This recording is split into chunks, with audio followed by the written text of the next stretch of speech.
From our Highly Mazda of Arlington and Hearst studios, this is Sean and RJ on 105.3 The Fan. From midfield, pressure coming. Purdy hit. Purdy sacked. Game over. Christian Roseboom clinches it. The Rams have a 3-game winning streak, and they sweep San Francisco 12-6 the final. LA has won 3 in a row against the Niners for the first time in 23 years. In Simpsons fashion, from Monday night, come grab a seat, San Fran. Good morning, Metroplex. Friday edition of Sean and RJ with our Cowboys insider Bobby Belt here on DFW Sports Station 105.3 The Fan. We got Mike McCarthy live at 6:30 this morning. We have Bobby's Carolina Film Room and a Matt Rife ticket giveaway during the commercial-free Expressway. Dallas Stars getting pummeled at the AAC. Good morning, Metroplex. But we start off with the Los Angeles Rams in a really ugly, rain-filled first half, going into San Fran and dropping the Niners to 6-8. Hideous football game. Worst game of the year. I don't even think there's a question. But the first game without a touchdown in the entire year. Oh, really? Yeah, first game in this series. Niners-Rams, which they've been playing for quite a few years. Yeah. First game that did not have a touchdown. With the two offensive geniuses, I'm willing to give them a break for the first half. That was bad. Yeah, it's the rain. It was the conditions. Second half, it was still a sloppy field. Fans were still out there, there was a shot of them holding up cell phones or the rain pouring down. I'm like, what are you filming? Oh, they're all just covering their head. It was like this. Al. They're just trying to see if, do you ever get that where it's like just a downpour and you're like, holy cow, I got to show people this, and then it never shows up on your phone, really? It's probably just them getting frustrated trying to actually get a picture of it. They were probably like, no one's going to believe there was a touchdown in this game. I need to get it on video. Rams are 8-6, but I think a lot of the focus and our focus is going to be on the 49ers. I'll steal this from Maggie and Perloff this morning driving in right here on this station. More questions right now about Kyle or Brock. We sure now that they should be ready to give Brock Purdy $60 million a year if it comes to that. I mean, Brock throughout his career has been fantastic. In what many people would say were perfect circumstances. Sure, they were. But he still had the player still has to go and execute. And Babe has talked about this, and I've talked about this. The dirty little secret with Kyle is that he needs a certain type of player, right? Like he can't just put anybody in there because it didn't work with just anybody. Brock. Well, I know Brock was the right type of player, right? Process things fast. Obviously, Nick Mullins wasn't. Obviously, other guys weren't. Like he had a really good record with Jimmy and a really good record with Matt Ryan, and then there's 15 other guys that he couldn't win with, and then there's Brock. So obviously, it's a system that works, and it needs a certain type of player. I don't think I have sincere questions about either one, but if there's one who I have more about, it would be Kyle right now. Really? And not schematically or anything else. It's just I wonder if there reaches a point where it's like we had talked about this during the offseason. Was there ever a team that we could think of that had developed more of a reputation of we got to be like them, that had developed that reputation without ever actually winning a Super Bowl? Where the rest of the league was talking about how, oh man, how do we get like them? And it's like they haven't even won. So what is it that you're chasing? And I just wonder if when the drama starts stacking up and guys are upset that they're not getting paid and now guys get hurt and now they lose games and walk off the field. Yeah. Does Kyle's message after he's been there 8 years or whatever it is? Something like that, yeah. Does his message just start wearing thin on people? I would have more questions about Purdy. 15 touchdowns, and I've been a Purdy fan. Despite walking into training camp with Gavin Dawson and Gavin saying that he was a what? That he was a who? He was 10% better than Brian Hoyer. Well, can't kill Dawson too much today. 15 touchdowns, 9 interceptions. The QBR is a 65, which is 9th. He's 10th in yards. But over the last 4 weeks, he has thrown for over 160 yards one time. 159 and scoring 17 to Seattle. 94, again, snow game conditions here in losing to Buffalo. 325 against the sorry-ass Bears, and then 142 last night. So it is not trending up, and they're going to have a very nervous financial decision to make. They do. I mean, look, they have that. It's obviously anytime you pay a quarterback, you're talking about that kind of cash.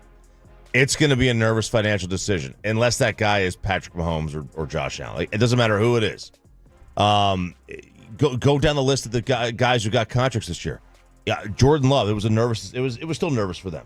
It was nervous for Jacksonville. Tua. It was nervous for Tua. It was nervous even for Jared Goff. It was nervous when Detroit gave him the money this year or last year, right? Still, obviously Dak Prescott. I mean, it doesn't matter who it is, unless it's Mahomes or Allen. Yeah, there's a nervous aspect to it. He's still. I mean, last night was not good, but heading into last night, he was still leading the NFL in yards per attempt for the second year in a row. He has been a guy who his completion percentage over expectation has been on the higher end of the NFL. He's somebody who his expected points added per dropback, like all these different analytical measures that we have, he's still in the top 10 of roughly. It's just it's a whole disaster there in San Francisco this year, and I think he's just part of being dragged down by that. Debo didn't do him any favors after whining and crying about needing the football more. Debo drops a wide open walk-in touchdown. That hurts everybody's statistics. And speaking of losing control, the big scandal from last night is Niners linebacker Devondre Campbell. He was active for the game. This was the return for Navarro Bowman, who, remember, blew out his... Dre Greenlaw. I'm sorry, Navarro Bowman, I have in my head because of Bobby and Overshone. Dre Greenlaw was on the sidelines running onto the field. He collapsed, went down. He's back last night. Of course, he's going to need a breather here and there. So who's the backup for him? Devondre Campbell. Well, Devondre Campbell walks off the field, pulls a Vernon Davis, and strolls on back to the locker room. Kyle Shanahan, what happened? Happened with Devondre Campbell. He didn't play, and he went into the locker room at some point. Yeah, he said he didn't want to play today. Play today? Yep. The coaching staff? He did when I asked him why he didn't want to go in. During the game or before? No, that was in the third quarter. Has that ever happened to you where a player said they didn't want to play in a game? No. He got demoted for this game, right? I mean, he was not going to play. No, he was gonna go in when Drake came out. Michael Silver's voice in the background, friend of the show. George Kittle found out about this and was not pleased. Not disbelief or disconnection like as a team. That is one person who just decided not to, play for his teammates. And I don't think that doesn't make our offense look at each other and be like, wow, man, we're falling apart. It's more of a, or like the defense, hey, we're falling apart. It's more of a one person making like Mooney said, a selfish decision. And I'm with Mooney on that. And I've never been around anybody that's ever done that. And I hope I'm never around anybody that does that again. Woo! And Mooney is Mooney Ward, who afterwards said, that's some sucker stuff to me, probably going to get cut soon. Well, I mean, because later in Kyle's clip, he said, I don't think we need to talk about him anymore. So that's Night. That's about us. He started it. Jimmy Johnson finally reincarnated. Baby.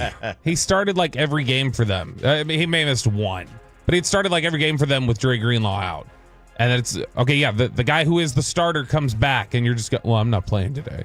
I'm just not gonna do that. San Francisco situation has turned into a total mess, and I don't know. They're gonna have to blow up portions of it, and I don't know how, because it's like you've clearly just reached a point of like you peaked, and in order for this to get any better, you've got to start swapping out parts. Florio has thrown out ideas of trading Kyle Shanahan, swapping out the head coach. They actually addressed this multiple times in San Fran over the past few weeks. John Lynch saying it's an absolute joke. But I did envision this morning Kyle Shanahan possibly being free and available. Yeah. I mean, again, I think it's more likely Brock doesn't get re-signed than Kyle being out there and free. But I thought about it. Look, I mean, it's 8 years. You're encroaching on that 10-year limit that coaches love to talk about. It's very arbitrary, but and then there's been not a mental block, but there's been a block. Him in certain situations, like at the end, Super Bowls and stuff. There's just been that block. It's there. He's blown 2 of them and can't close games. 3 of them.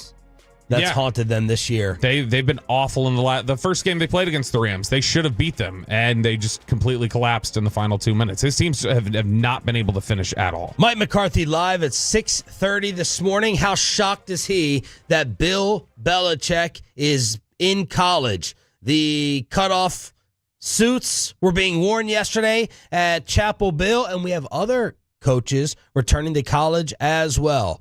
Bill Belichick at Carolina, the press conference, and Mike McCarthy next on Sean and RJ.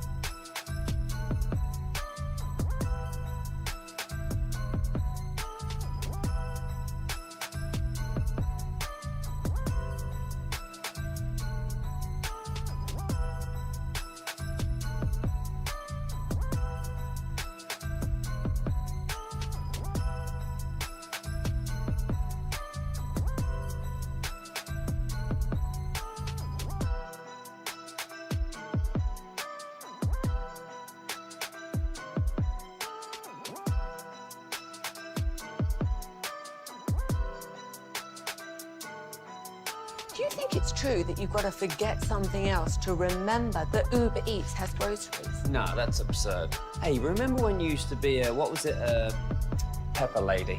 Pepper lady? Wasn't it Cinnamon Sisters? Basil Babes. Saffron Squad? Nutmeg Maidens? Paprika? No. Nutmeg Maidens? I just said that. Was it Spice Girls? Doesn't sound right. Was it Saffron Squad?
And it's back to Sean and RJ on 105.3 The Fan segment here, brought to you by Cars for Kids. Donate today at carsforkids.org. And also brought to you by the personal injury lawyers, Frankel and Frankel. If you've been injured in a car or truck wreck, call Frankel first. 214-817-333-3333. With Frankel and Frankel, there is never an out-of-pocket cost. They only get paid when you win. Frankel and Frankel, the go-to car and truck wreck attorneys in Dallas. This one comes out to the line. Gravel back to the net. Tip score! A trio of goals in the second period. O'Reilly has his second. And they are shocking the Stars right now. Yes, they are, Preds TV, with Alec and Ruben in attendance. The Dallas Stars lose their second home game of the season. This to Nashville 4-1. The Preds with 3 goals in the second period. As Spittle points out, the 2 losses, Choppy, are to 2 of the worst teams in the Western Conference. The first one was against Anaheim, and they just outplayed the Stars for the majority of the night. Missed assignments on the goals. Stars had no real answers for the Nashville forecheck. Pete DeBoer, quote, "Our video review coaches were our best players tonight by far." Oh, I don't think that's a good sign at all. It's it's one of these games you lose a game to a team that you should beat. Now Nashville's played the Stars tough this year. I mean, the other game was a 1-goal game early on in the year, but I mean they have played them more difficult than they should. And Nashville should be better than their record anyway. They're like 8-16. They should be better than that because they've got some names. They're a little bit older. They got some names. They should be better. They're just not. Oh, look at this. Mike McCarthy. Wait, what? They didn't deserve to win. 60. Tell the people it was 60% of the Stars on. Mike McCarthy coming up live at 6:30 as the Stars lose a stunner at the AAC. Good job, Peyton Russell. Paying attention, early Friday edition. It is official, as Bill Belichick had his press conference yesterday at North Carolina. The AD or one of the heads of the school went up there with his cutoff suit jacket. Bubba. They gave Belichick his cutoff hoodie, and Bill sat down and was asked about the Belichick Bible. Did you really hand over a 400-page document to get approved? Just curious, there were reports that you had prepared a document or organizational Bible. Were those accurate? I reserve a follow-up if the answer is... Yeah, I mean, don't believe everything you read in the papers, all right? I have no idea where that came from. I don't have a 400-page document. I mean, and to think I would just go out and hand it, I mean, come on, really. I was thinking of the college students who are going to be covering the team. Imagine being a college kid for the Tar Heel Times. Yeah, the daily Ramsey or whatever the hell it is. The Daily Heel. It's because you own the world in college, and these guys are a lot of the kids obviously are brand new. I mean, they're up there with their piece of paper, they're shaking. Yeah, like shake. They got like that shake voice going on. They're so nervous. It's going to be the media version of Belichick walking past those little kids when he was storming out on the field with the way he's going to be treating some of these sophomores in the press there. Yeah, he's a liar, though. He's absolutely. You think he has a 400-page Bible? I don't think he has a 400-page document. I think that what I can believe is that got exaggerated. Like as a figure of speech, if somebody said he turned in like a 400-page document, and it's like saying, you don't think every coach has a big binder that they present? They do. Yeah. No, I don't think they all have their libraries of plays and information and chronicles. The way this made it sound. Well, that's McCarthy. When you're interviewing, what do you come with? You come with just a cup of coffee? Right. But no, the way you walk in. Here's the thing, though. The way this made it sound, the way they were talking about was like it was a list of things of like, this is what you need to do for me with these coaches. I need to be allowed to do this. And that is not common. Not everybody walks in with a giant binder full of that. It was enough that people who are around these sort of things had it impressed upon them that this was a big thing. Like this was a thick thing he was bringing. Yeah, I think the reality is he walked in there with a binder, right? And on it said, listen, these are the things that I think a program needs to make it what we want. Bobby's overblowing it. He just wants to keep Bill out of the NFL. If NFL's doing that for me. Yeah, they are. If you're a sales manager walking into your office and you're sitting down with the boss and you're like, here's our budget, Here's where these funds need to be allocated. Here's where these funds need to go. He's building a player personnel department. This whole thing, by the way, I have not heard education once in any of this. He's like, this is a football factory. That's what this is. Apparently, little Billy Belichick's first words while growing up with the diapers on were, beat Duke. I love Duke. I love Duke. I love Duke. Beat Duke. So he dropped that yesterday. People went and investigated the buyout, which is pretty interesting. We had first heard it was a 3-year, $30 million deal, and I saw yesterday it was a 5-year deal. $550.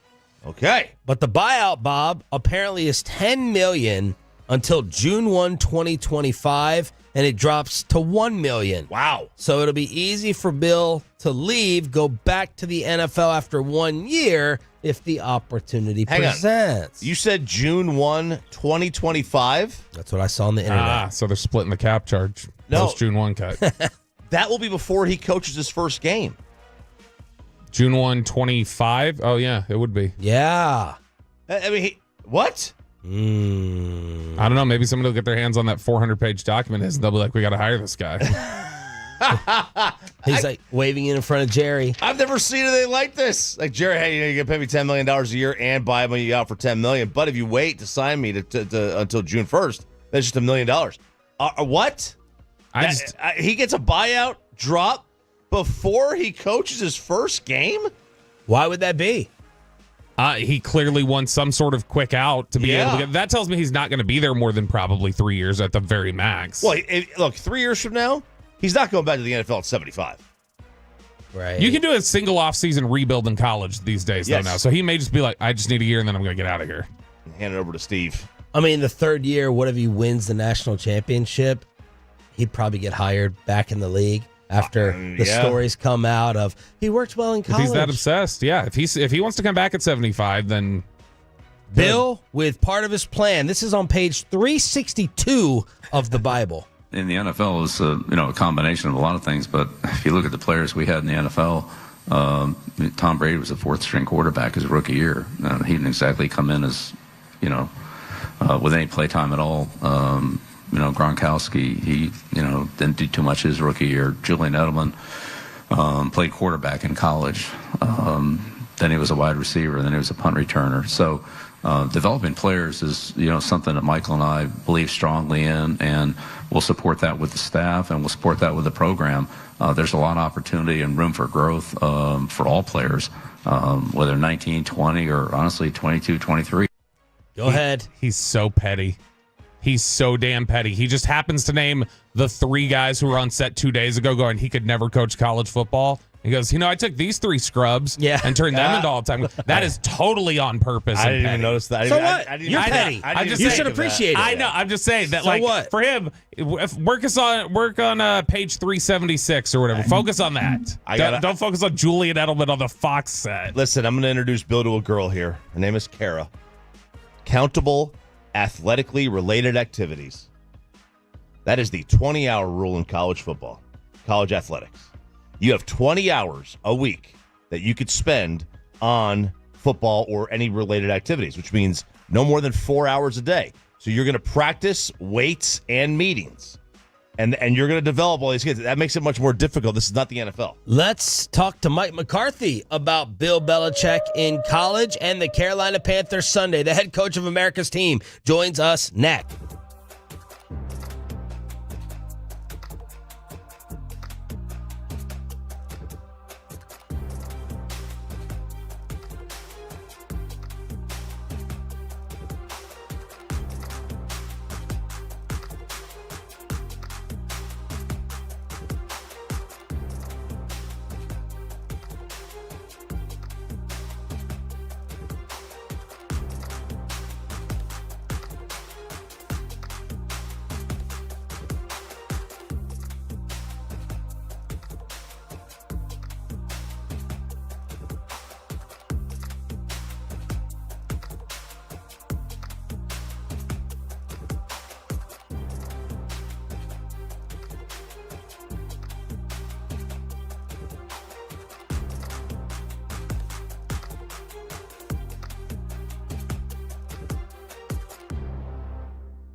Uber Eats has low lipids products? I gotta remember that. Well, you know, they say in order to remember something, you have to forget something else.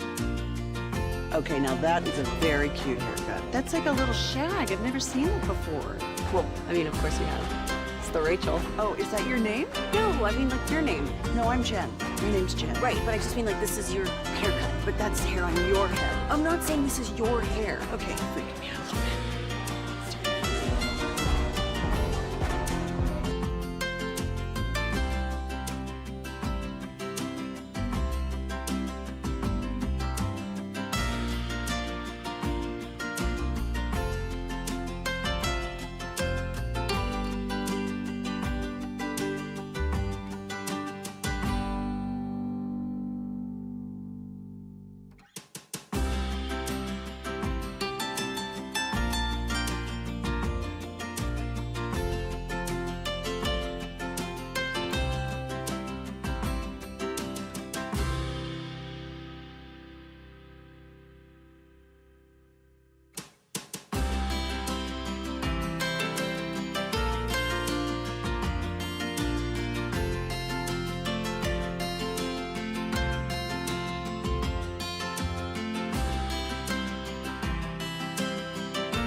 It is now time with great intro music for the Mike McCarthy Show, brought to you by Black Rifle Coffee Company, the official coffee of the Dallas Cowboys, here on Sean, RJ, and Bobby. It is DFW Sports Station. Good morning, Coach. How are you?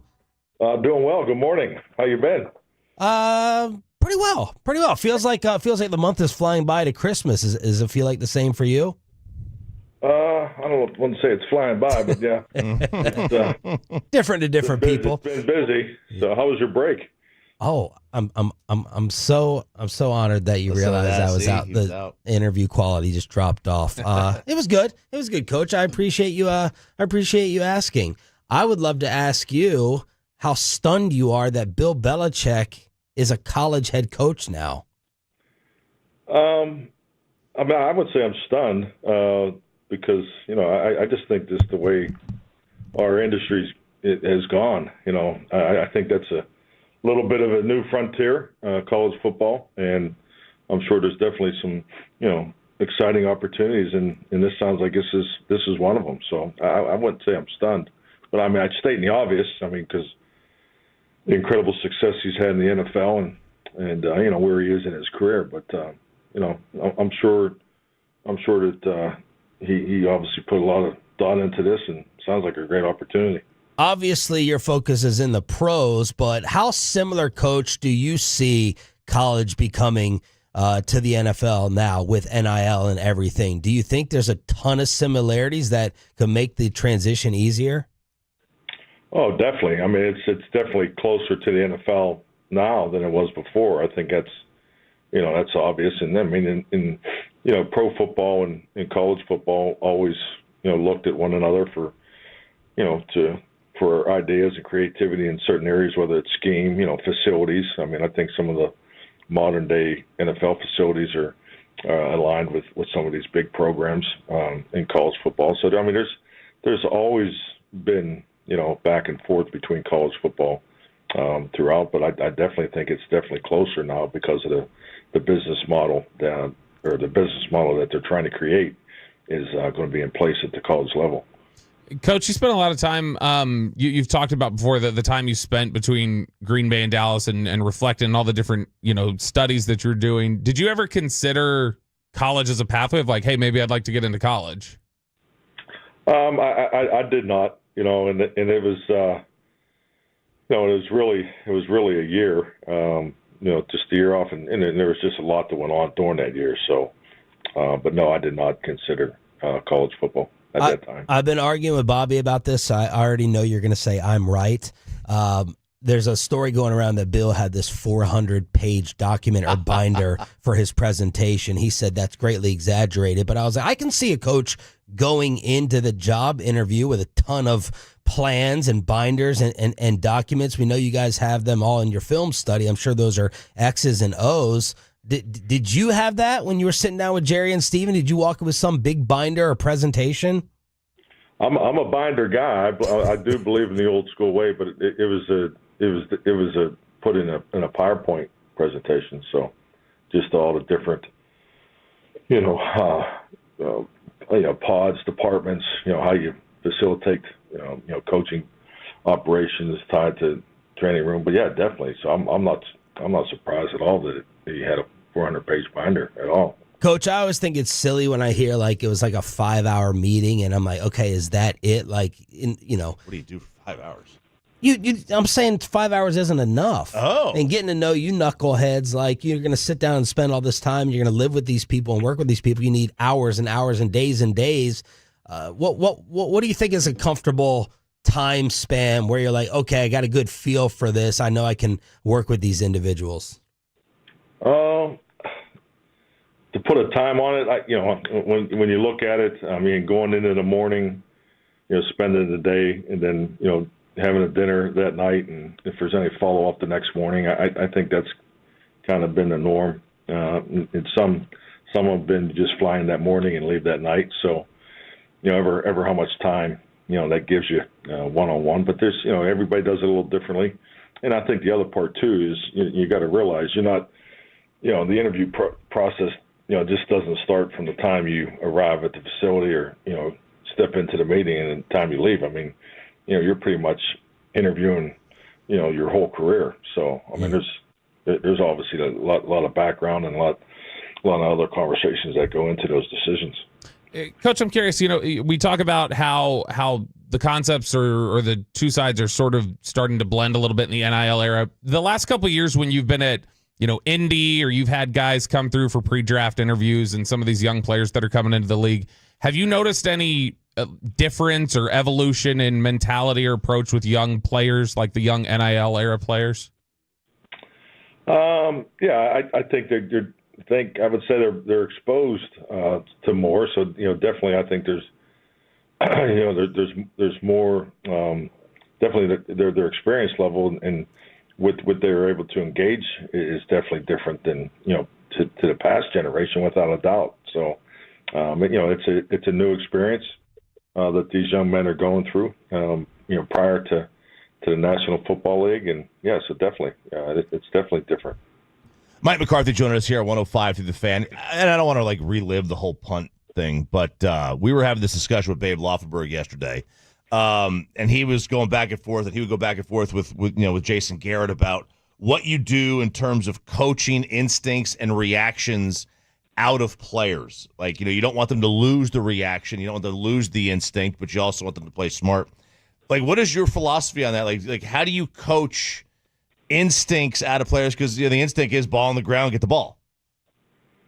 Well, yeah, I think it's definitely, it goes further than that. I mean, you don't, there's obviously, instinct, balls on the ground, go get the ball. I mean, that's a responsibility in a lot of situations. I mean, really the instincts and awareness is just to continue to coach the game situations.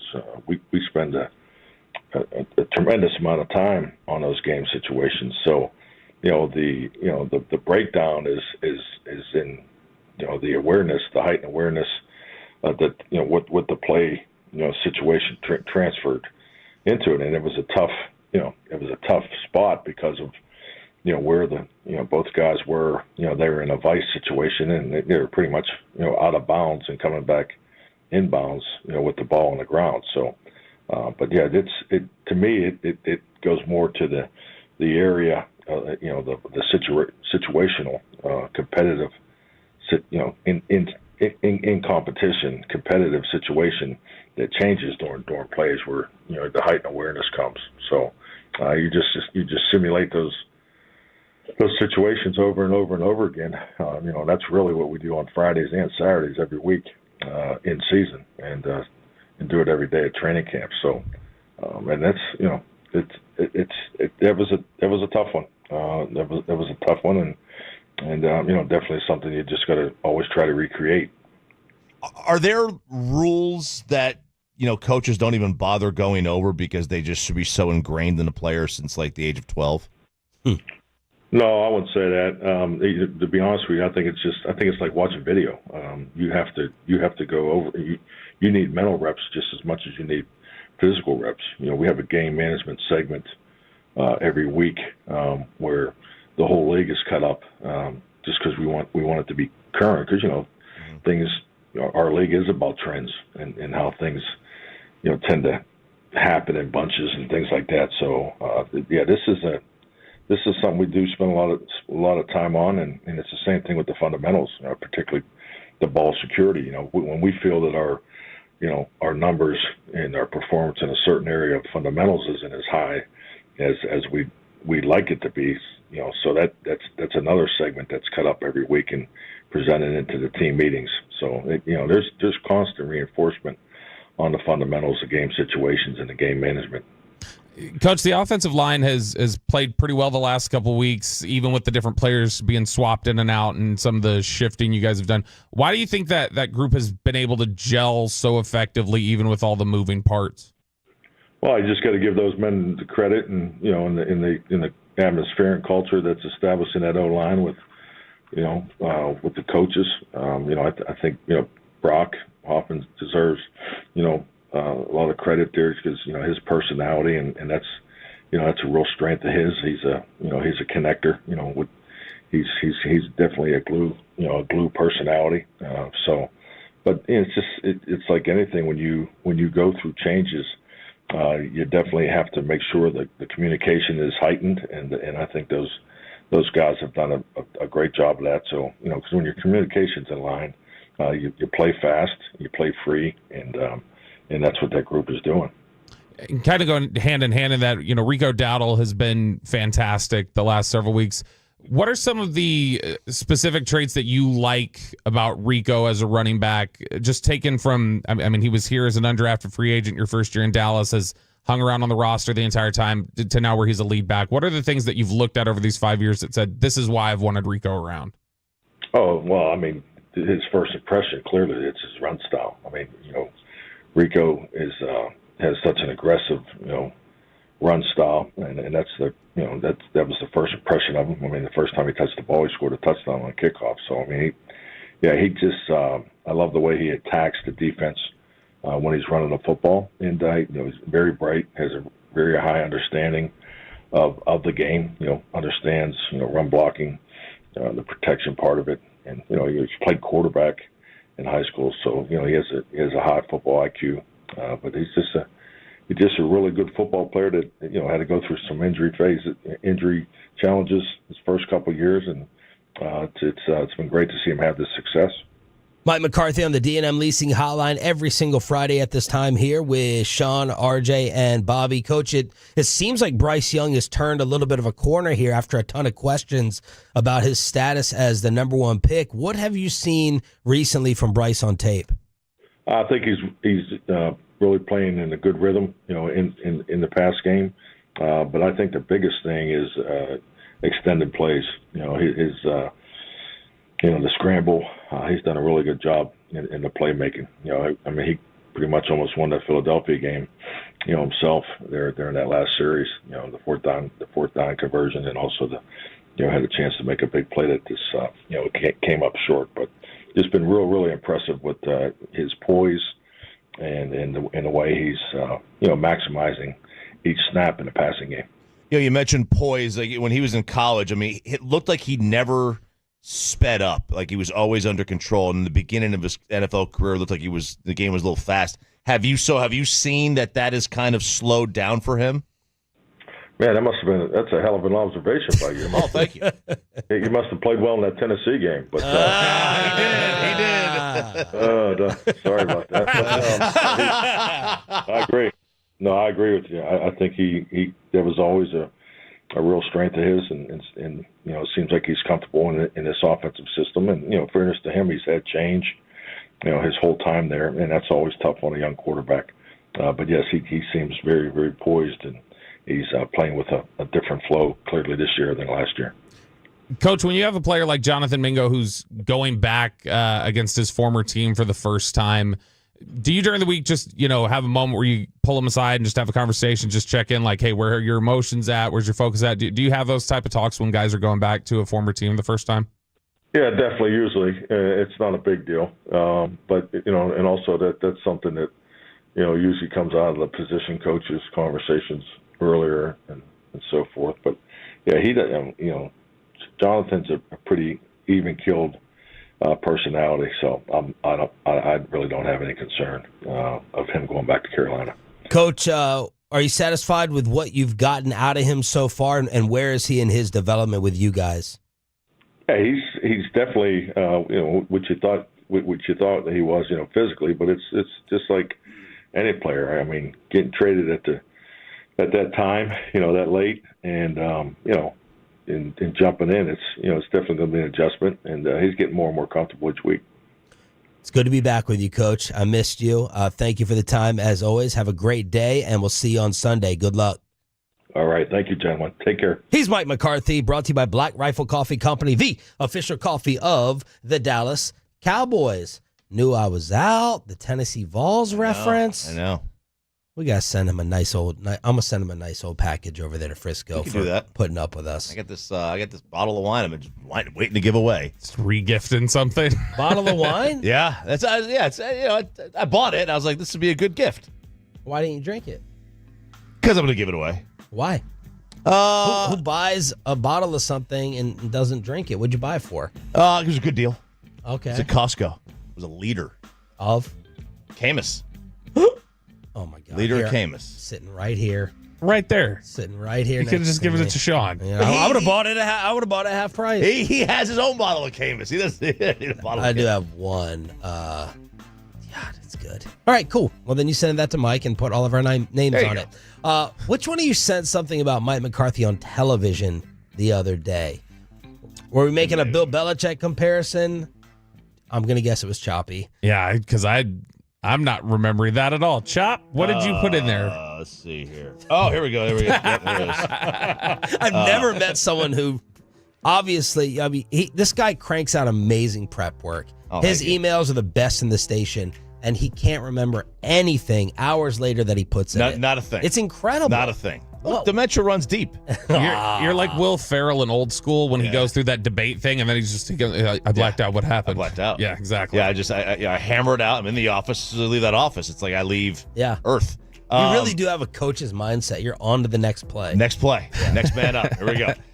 So USA Today had the ideal gifts for every NFC team, right? And every team in the NFC. So for the Giants, for example, it was Shedeur Sanders. That's the ideal gift for the Giants is Shedeur. For Philadelphia, it's another 483 yards for Saquon Barkley so he can break Eric Dickerson's mark or whatever. For the Commanders, this was a bad news. It was Micah Parsons. Oh! All right, so like a trade for Micah. For Uncle Dan, reunion. Yeah. But for the Dallas Cowboys, it was a TV gig for Mike McCarthy. And, he may be tired of working under Jones. He might enjoy swapping stories about his old boss with Jimmy Johnson on Fox NFL Sunday. That was the ideal gift for NFC East teams. And I'm like, look, they might move on from Mike. I don't know that Mike has any desire to go into TV.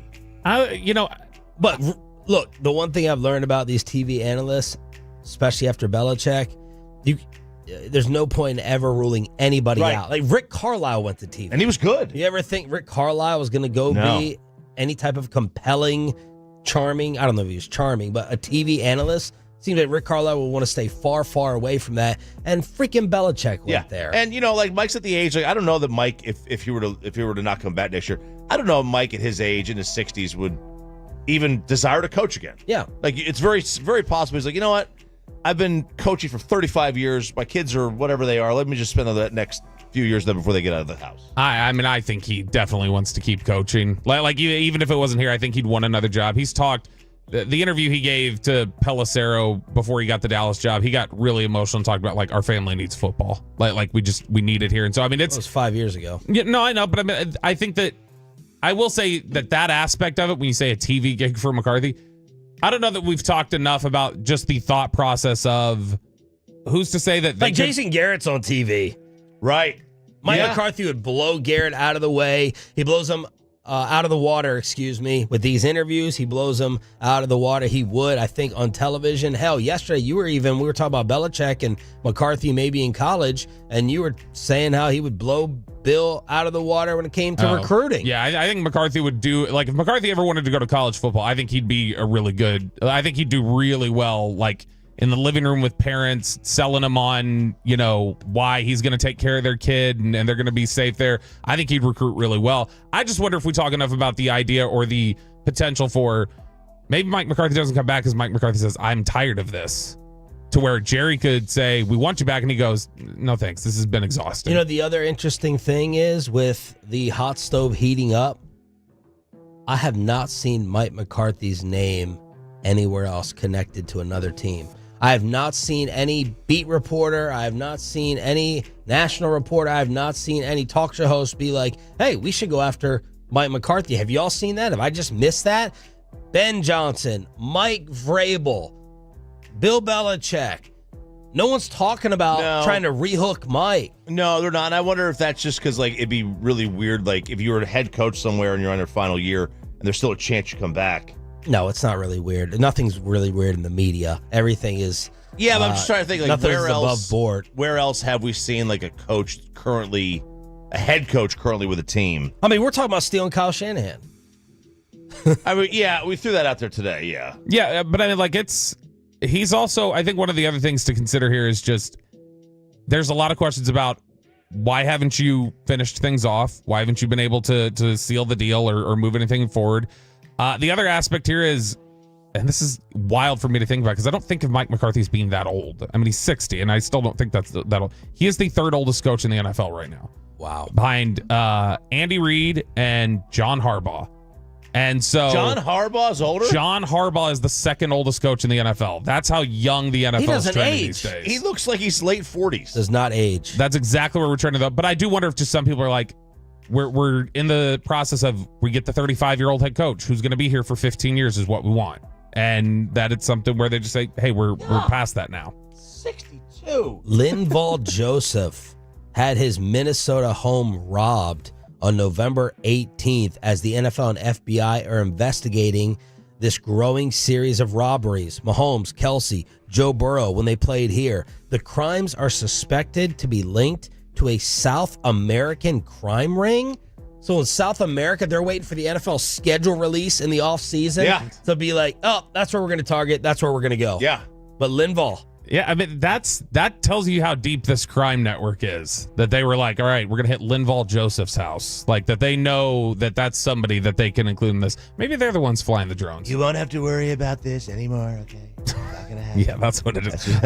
I'm thrown by this, like completely thrown by this. That the fact that this continues to happen. I swear to God, these leagues, NBA, MLB, all the leagues, they're going to have in their next CBA security.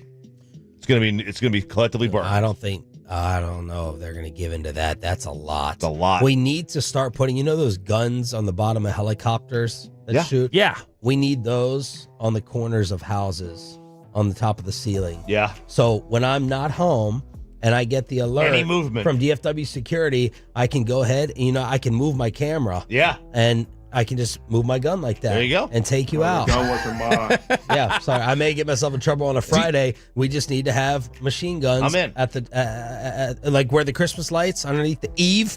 Just have rifles. Do you think there's any risk at all? Whatever that one is. Obviously, it's been happening, so it's not like it was anything. But do you think that there's any? Don't rob my house. I do have 2 guns, even though I didn't know what the brrr was. Do you think there's any bit of it where there's like players are now being targeted because it's being talked about so much in like the news? And so like, oh, okay, I didn't even think about this. Yeah, like I didn't even think about this. I can do this now. I don't know. RJ Choppy does think he knows that LeBron James is getting traded. Bronny with a breakout, and Jeff Passan, Baseball Insider, naming the Rangers one of the big winners. That's all next, along with our final Matt Rife ticket giveaway of the week here on Sean and RJ.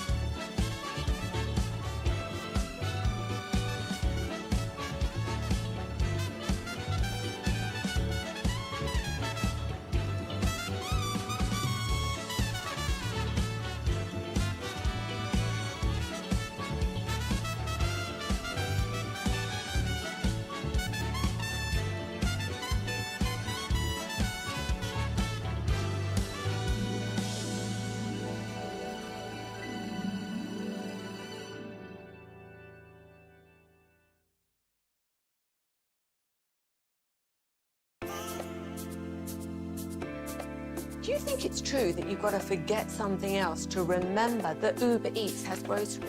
No, that's absurd. Hey, remember when you used to be Pepper Lady? Pepper Lady? Wasn't it Cinnamon Sisters? Basil Babes. Saffron Squad? Nutmeg Maidens? Paprika? No. Nutmeg Maidens. I just said that. Was it Spice Girls? Doesn't sound right. Was it Saffron Squad?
Station.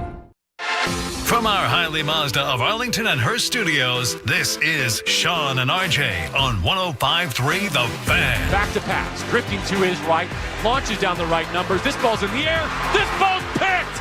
Intercepted at the goal line.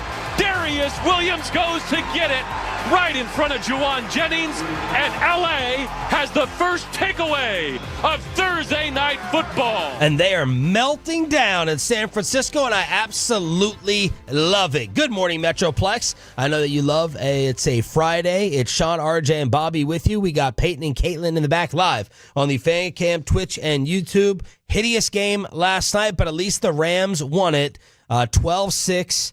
I'm going to read you the last place teams in each NFL division. New England makes sense. Cleveland is 3-10. Tennessee makes sense. The Raiders are 2-11. The Giants are 2-11. Man, those first 5 teams I read off, no one has more than 3 wins. I wonder at this point in time over the past 10 years if this is the least amount of wins from every last place team in a division. The Chicago Bears. We knew the North was going to be tough. Someone had to finish it last. They're 4-9.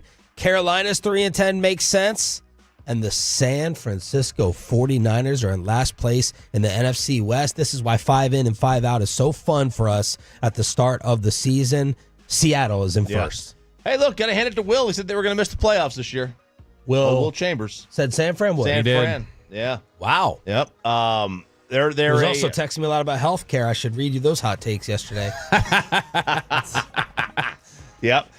It's surprising, but then again, it's not surprising because it's the National Football League, and no team is going to have stretches like this, and they bucked the trend. Well, I guess they didn't. You see a lot of teams lose a Super Bowl and then struggle the following year. You just see that happen quite a bit.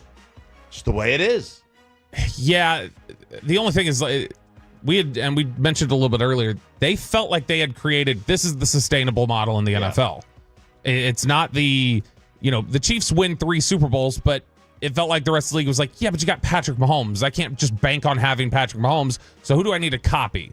Who gets me the closest to sustainable success? Well, that's San Francisco, because when they've been healthy, they've been competitive. They've been a Super Bowl contender. They've been this close 2 different times to beating Patrick Mahomes. That's what I need to copy. And so for it to just all seemingly fall apart in terms of culture, with just the nasty back and forth they've had with different guys there, the issues with Kyle Shanahan refusing to tell the truth about injuries all year long, their inability to finish games, it's just a bizarre collapse. At Miami, Detroit, at Arizona to finish up for San Francisco. Both are available tomorrow. Are you hiring Kyle Shanahan or Sean McVay? It feels like the tide has shifted back towards McVay. He was the whiz kid, Super Bowl appearances, all the hype. Then Kyle recently took over. Now where are we? Because that job that McVay did last year as well. It was a great job. It was a great job. And this year too. Yeah. I would still go Shanahan. I just think I'd probably go Shannon. I think Sean McVay is just I think he's kind of a weasel.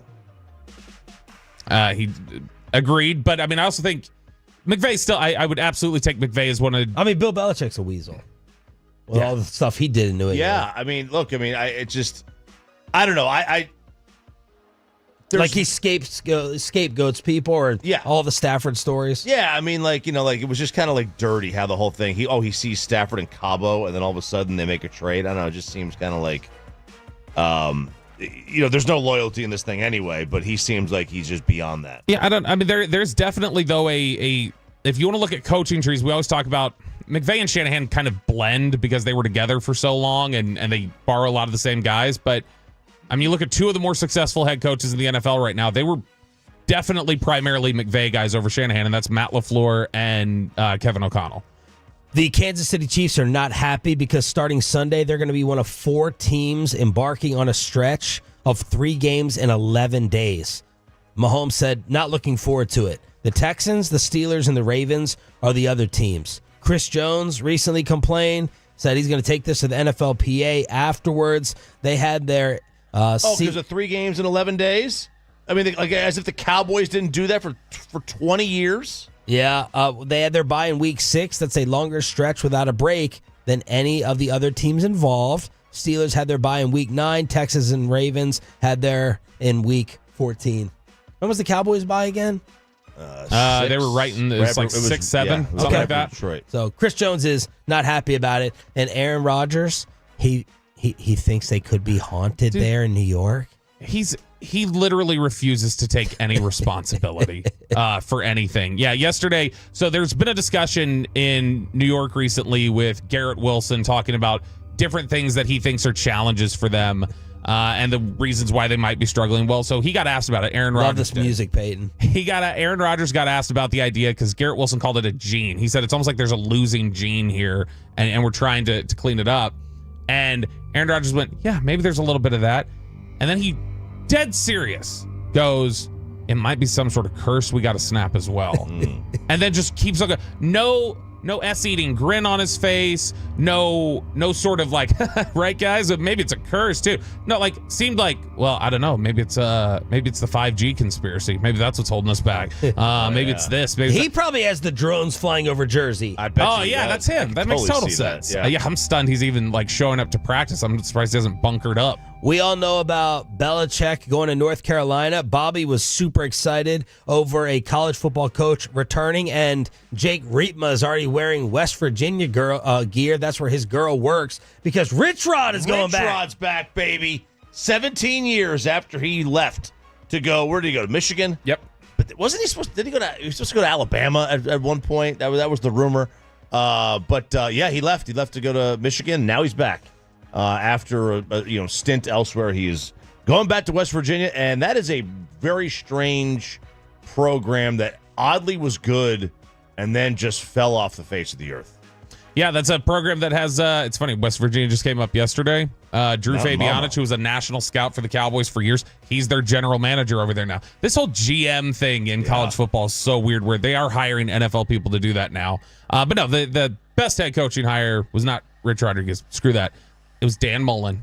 At UNLV? Dan Mullen is back, baby. I have always thought Dan Mullen was one of the better coaches in college football, and I thought the whole Florida thing that stuck to him way too much, I thought. Just the bad finish that they had there. But you talk about a guy who's consistently been able to develop offensive talent, get the most out of him. If they were going to move on from McCarthy and bring in a new coach and they wanted a CEO type, then I had thought Mullen would be a guy that I'd be really interested to bring in here as a call for either quarterback coach or offensive coordinator. Not the head coach. No. Just as like an offensive assistant to work with Dak. This is the amazing thing about Dan Mullen. Dan Mullen coached 3+ years at Florida. All right. He finished second, and first. All right. He went to 3 New Year's Six Bowls: Peach Bowl, Cotton Bowl, Orange Bowl. Run out of town. That's the expectations of Florida. Billy Napier he stays on, and they don't even do that. Yeah, I mean it's He's a good coach. It's kind of like what Matt Nagy ran into in Chicago. Matt Nagy was pretty good in Chicago for 3 years. Had one bad year where they missed. It's like you're out of here, and then they let Matt Eberflus spin the wheels for forever. But Dan Mullen is somebody who I think is going to do a bang up job there at UNLV. What's going on with the Heisman, Choppy? Well, it's this weekend, and the Heisman Trophy, man. This is crazy. They are so desperate for attention here. Like, they're trying to drum up interest for this thing. Calling it the most unique Heisman Trophy race ever. That's what Sports Illustrated calls it. Sports Illustrated, the magazine of record in the sports world, is calling this the most unique. First of all, it's the most boring. It's a foregone conclusion. It's a very tremendously weak race. You're going to see a quarterback finish at best, third. At best. Yeah. Is that why it's unique? Yeah, that's Is that their why, pitch? Yeah, that's probably why it's unique. So yeah, you got a unicorn in Travis Hunter, and then you have a group of 5 running back. Anybody who thought Ashton Genty was going to win this thing, he was never going to win this. Group of 5 players don't win this award. When was the last group of 5 guy that won this? Ty Detmer? I was trying to figure out how I could steal easy money on Hunter. If he was even on the board. You could have gotten him in September at like 15-1. No. Yeah. Yeah, it took a while for them to come around. They thought it was just like, no way, it's always going to be a quarterback. And so it took a while for... Shedeur was much higher. Guess what he is now? Minus 9,000? 2,000. Yeah. So what would I have to bet to win $100? $2,000. $2,000 for $100. Yeah, you can do that. You got it. You can front the cash. Yeah, be like the Philly broke ass Eagle fan. It's the Shador though. He was the favorite at one point, like you mentioned. He was apparently salty that he was a Heisman snub. He's been posting little cryptic messages on social media and complaining about things. They are pretty entitled over there. So in Colorado. Since 2000, only 4 non-quarterbacks have won the award.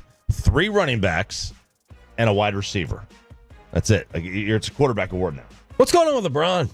So LeBron is absent. He took a leave of absence. I think he's getting traded or wants a trade.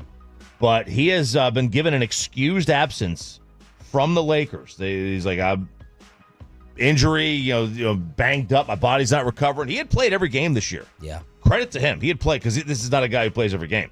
But he had played every game this year at that point.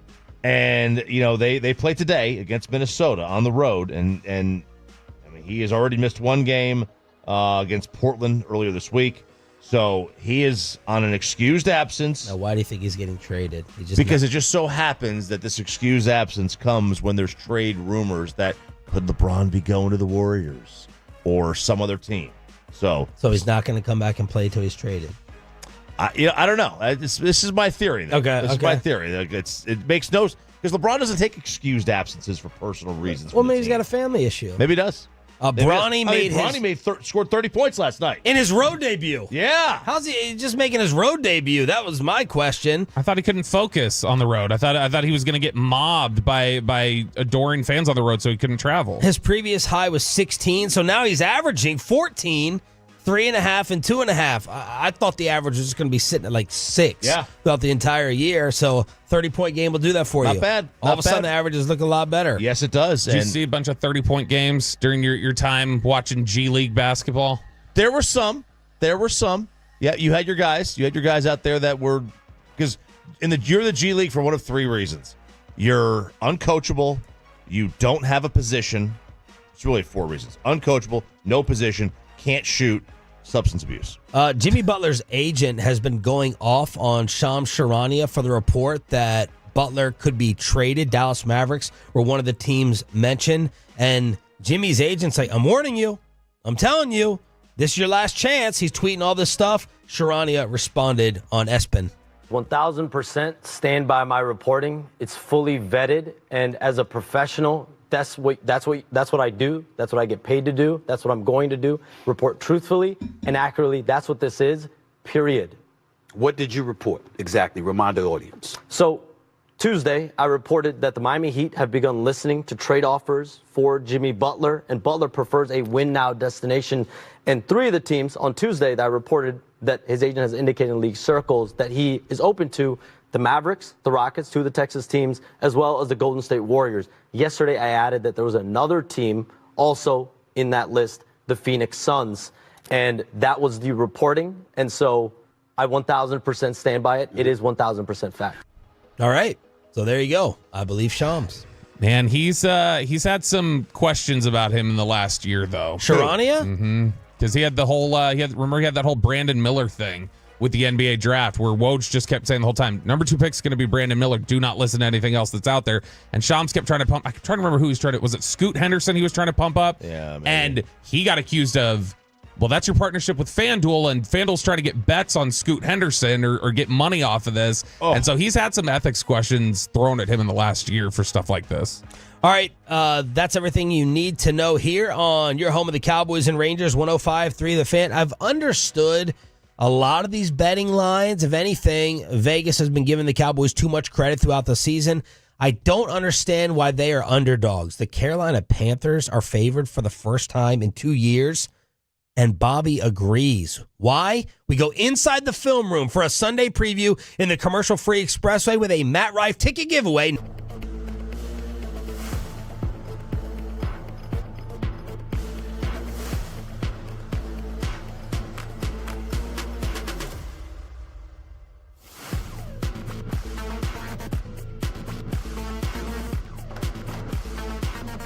Uber Eats has low fee products? I gotta remember that. Well, they say in order to remember something, you have to forget something else. Okay, now that is a very cute haircut. That's like a little shag. I've never seen it before. Well, I mean, of course you have. It's the Rachel. Oh, is that your name? No, I mean like your name. No, I'm Jen. My name's Jen. Right, but I just mean like this is your haircut. But that's hair on your head. I'm not saying this is your hair. Okay.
got to forget something else to remember that Uber Eats has groceries. No, that's absurd. Hey, remember when you used to be a, what was it, Pepper Lady?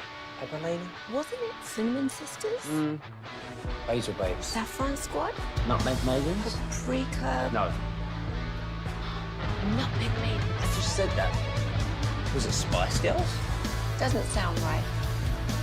Was it Saffron Squad?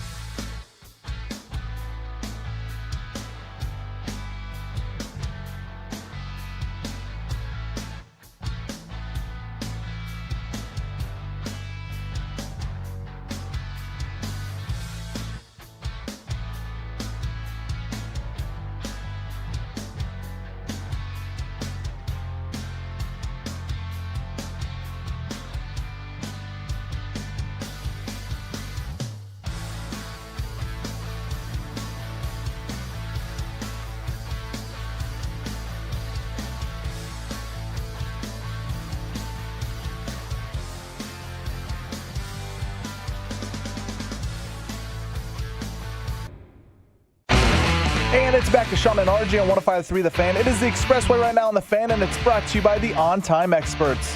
Shout out to Tolo Trey Evans and his daughter. He tweeted, "My daughter Mila is watching the show this morning on YouTube. She wants to know why it's just called Sean and RJ and they don't include the other guy." And I said, just listen long enough, you'll find out why. It's just our two names on the show. Hang around, listen to me talk about Caitlin Clark. What was the catchiest name that someone came up with for the three of us? The Yahoos. The Yahoos. Jerry, right? Okay. I mean, that's perfect. You could just play that drop of Jerry as the very opening every day. You could just go, "You Yahoos," and then jump into it. But I disagree with the Dallas Cowboys being underdogs to the Carolina Panthers. We'll see if RJ feels strongly enough to bet on it with his degenerate selections coming up at 9 o'clock this morning. But I think Bobby Belt agrees with Vegas. Let's go inside the film room. You are in the commercial-free Expressway with a Matt Rife ticket giveaway coming up momentarily. yeah, this is not, I was not anticipating when I started watching Carolina. I was not anticipating that I was going to watch them and think there are more than a few players that I would take off of this team right now. Jonathan Mingo would not have been one of them, but there were others there that I definitely would have taken. So last year, remember, we talked a lot about Bryce Young was, I can't remember if he actually did break the record, but he was getting sacked at such a ridiculous rate that they were talking about he was getting close to, he could break the record for most sacks in a season. So the thing that stood out to me the most was when I turned it on, I was thinking, all right, let's see how bad this offensive line is that's caused so many problems for Carolina. It's not a bad offensive line. It's a pretty good one. This is not going to be one where Micah's just going to have free run and be able to, tee off every single time. They've got a couple different tackles there. Taylor Moton, the right tackle. They got Ike Ekwonu, the left tackle. And both of them are really, really impressive. What's going on with you? I was just, he said Icky, and I was like, just looked up like I heard that name. Oh. Yeah, not Icky Woods, Ike Ekwonu. But the tackles are really, really good here. And even on the interior, they are a really good run blocking group. And their pass protection is really strong on the left side. They've got a new center there, Cade Mays. He's been in the last 5 games after Austin Corbett. Go Vols. Yes, after Austin Corbett had gotten season-ending surgery. The guy who's most been hurt by that is their right guard, Robert Hunt. That's the most vulnerable spot on the offensive line. If you want to just send Micah there through the B gap and try to, basically bully Robert Hunt, you should be able to have some success with that because he's really struggling since their center went out. I think he leaned on him a lot and used him to kind of cover over some of his deficiencies because poor balance, plays with a lot of power, but he's slow-footed. So in pass protection, he gets blown by a lot. Run game, a little better because he's just playing on the interior with some power, but not very good footwork. But this is a good offensive line and one that is doing their best to help Bryce Young out a little bit. Brought us his notes. Going to play with a condensed formation. We'll see bunch formations, tight splits, movement from wide receiver, play action with crossing routes, and receiver delays. We'll try and pick off defenders in man coverage, misdirection with pop passes to wideouts behind the line. Tompkins, wide receiver, is the guy there. We'll use Hubbard Choppy's guy, from running back to wide receiver in empty formations. Yeah, and it's far from perfect with Bryce Young right now. I mean, I know we've been talking about Bryce Young's been playing really well. Like, if you go look at it, he's still completing like 55% of his passes the last few weeks. But that's why I think you got to remember, Xavier Legette was dropping about 12 of those. And so that's part of the problem. But when you watch, he's really genuinely improved, and he's given himself a shot to actually salvage his career. Yeah, he's playing to about a 5 right now, but before he was playing to about a 1. I don't even know that it's a 5. Like, Maybe I think a 4? I think he's Better. he's a 6 or a 7. It's just it's not clean all the time, and there's still some development stuff there. But the biggest area where, all right, I was trying to figure out what's different. Is it just confidence or what's changed? The biggest difference is what McCarthy talked about, which is the pressure in his face. He's gotten really good at being able to handle pressure. Broadus said he will throw the ball up for grabs if he gets in trouble. More so earlier in the season, not nearly as often now, not the last 3 weeks. So when you watch him in the pocket, last year, heading into the game against Dallas, and then some of the stuff earlier this year, he would panic. And it was bizarre because he was never that guy at Alabama. He was the guy who'd always extend plays, throw off platform, have a lot of different success. He was kind of panicking. He'd get interceptions from throwing the ball up. He would take sacks, really bad sacks. He'd be too timid to run. I don't know what clicked for him, if it's just Adam Thielen coming back into the lineup from injury the last 3 weeks, and so he feels he's got a comfort target that he can throw to. But if you want to talk about all the different ways that you're supposed to handle pressure, so the first one, they ask you to stand in there, take a hit, make the throw, make the throw, take the hit. That you got to be able to have the guts to stand in there and know you're going to get crushed. He had a play against Kansas City where I don't think he makes that throw a year ago, where he sees Chris Jones at 6'6", 290 barreling at him. Probably more than that, actually. And he stands there knowing, all right, I'm going to get crushed. And he throws the ball, delivers a strike, picks up the first down, and does get absolutely crushed for it. You see a couple different times. We saw the viral play against Philly where he extended the play, threw down the field. But he's gotten really good at just kind of sliding in the pocket, not breaking, not panicking, but playing with urgency. And then the other thing that he's done in the last couple weeks, he's got most of their 10-yard runs over the last 3 weeks. I think he's got 4 out of their 6, and they're all just from standing in the pocket, trying to extend the play as long as he can, and then going, all right, I'm going. I'm getting upfield, and I'm going, and I'm making the decision, and we're going to go this route. And he's had a lot of different success with that. So I think he can hurt Dallas pretty bad. Like, the way Dallas plays defense and the way that he's playing offense right now, that is a quarterback who could really cause serious problems for them. An 81.2 quarterback rating with 7 touchdown passes and 4 picks since returning as the starter. Inside the film room with Bobby Roberto Belt on Carolina, who now is a 3-point favorite. I think all of their... Seems very high. I know. Yeah, I'm not betting the game, I don't think. Yeah. I don't get the line. I really don't. Now, I get it. One team is a starter and one team is a backup. And now we're, 4 games into Cooper as playing? 4 full games? Yeah. Generally you have an idea of what a player is after 4 games. But it just seems like they played Cincinnati, a good team, better quarterback than Bryce. Yeah. But they played there. They were tied. They should have won that game. I don't get it either. I mean, the money puck on that game would have been about 58% Dallas. Peyton cut off RJ's mic. So no, it's actually, but I mean, that's the thing, is that you can make an argument they should have won their last 3 games against the Chiefs, Buccaneers, and Eagles. Those are playoff teams. Yeah. And so I think that. And Hubbard against the Eagles forced a career high 10 missed tackles. Wow. He's forced 48 missed tackles this year, and Broadus said, watch out for him on the edge. Hubbard is really good. And they just paid him. They got him his extension. He's somebody who I'm a little fearful that all the progress that's been made in the run defense, this offensive line that Carolina has, and the way that Hubbard runs the ball, and the way that he is so patient and watching things develop in front of him, and then, making the right decision, making the right cut. I think that you could see this game could present you some early season Cowboys run defense. How's Canales? Solid. It's definitely something where he leans into letting Bryce Young be Bryce Young more so than Frank Reich was or anybody else that was in Carolina last year. But they try to do some different things, pushing the ball downfield and it's not been good. In fact, this is an insane stat. Adam Thielen's basically only played 5 games this year because he got hurt early on in the year. They throw a ton of go routes. They'll throw a ton of balls down the field, go patterns. Receivers on the roster right now not named Adam Thielen. The Panthers are 4 for 28 on those throws for 78 yards, a touchdown, and a pick. Ugh. Adam Thielen. It's like throwing deep to Turpin down the sideline. Adam Thielen is 4 for 5 for 102 yards and a touchdown. Wow. In fact, on the route tree, the 9 routes that are on the route tree, Carolina quarterbacks have 100 passer rating or higher on 5 of those routes when thrown to Thielen this year. Thielen is playing really, really well, and he's fighting his ass off. They've got a good connection. You can tell he's here mentoring Bryce Young and trying to be somebody that he can lean on. Friend of the show. Great interview at a Super Bowl a couple years ago. But offensively, they're going to challenge Dallas in a lot of different ways. It's going to be tough for Dallas to contain the run. Bryce Young's going to extend plays. Bryce Young's going to be able to hit Adam Thielen. I just don't know that Dallas's defense is going to be able to consistently enough slow down what Carolina's wanting to do on offense right now. Defensive side of the ball is awful. Brian thinks they're worse than the Bengals. I don't know that they're that bad, but they're close. They're definitely close. I'll give them a benefit that I really like their defensive coordinator.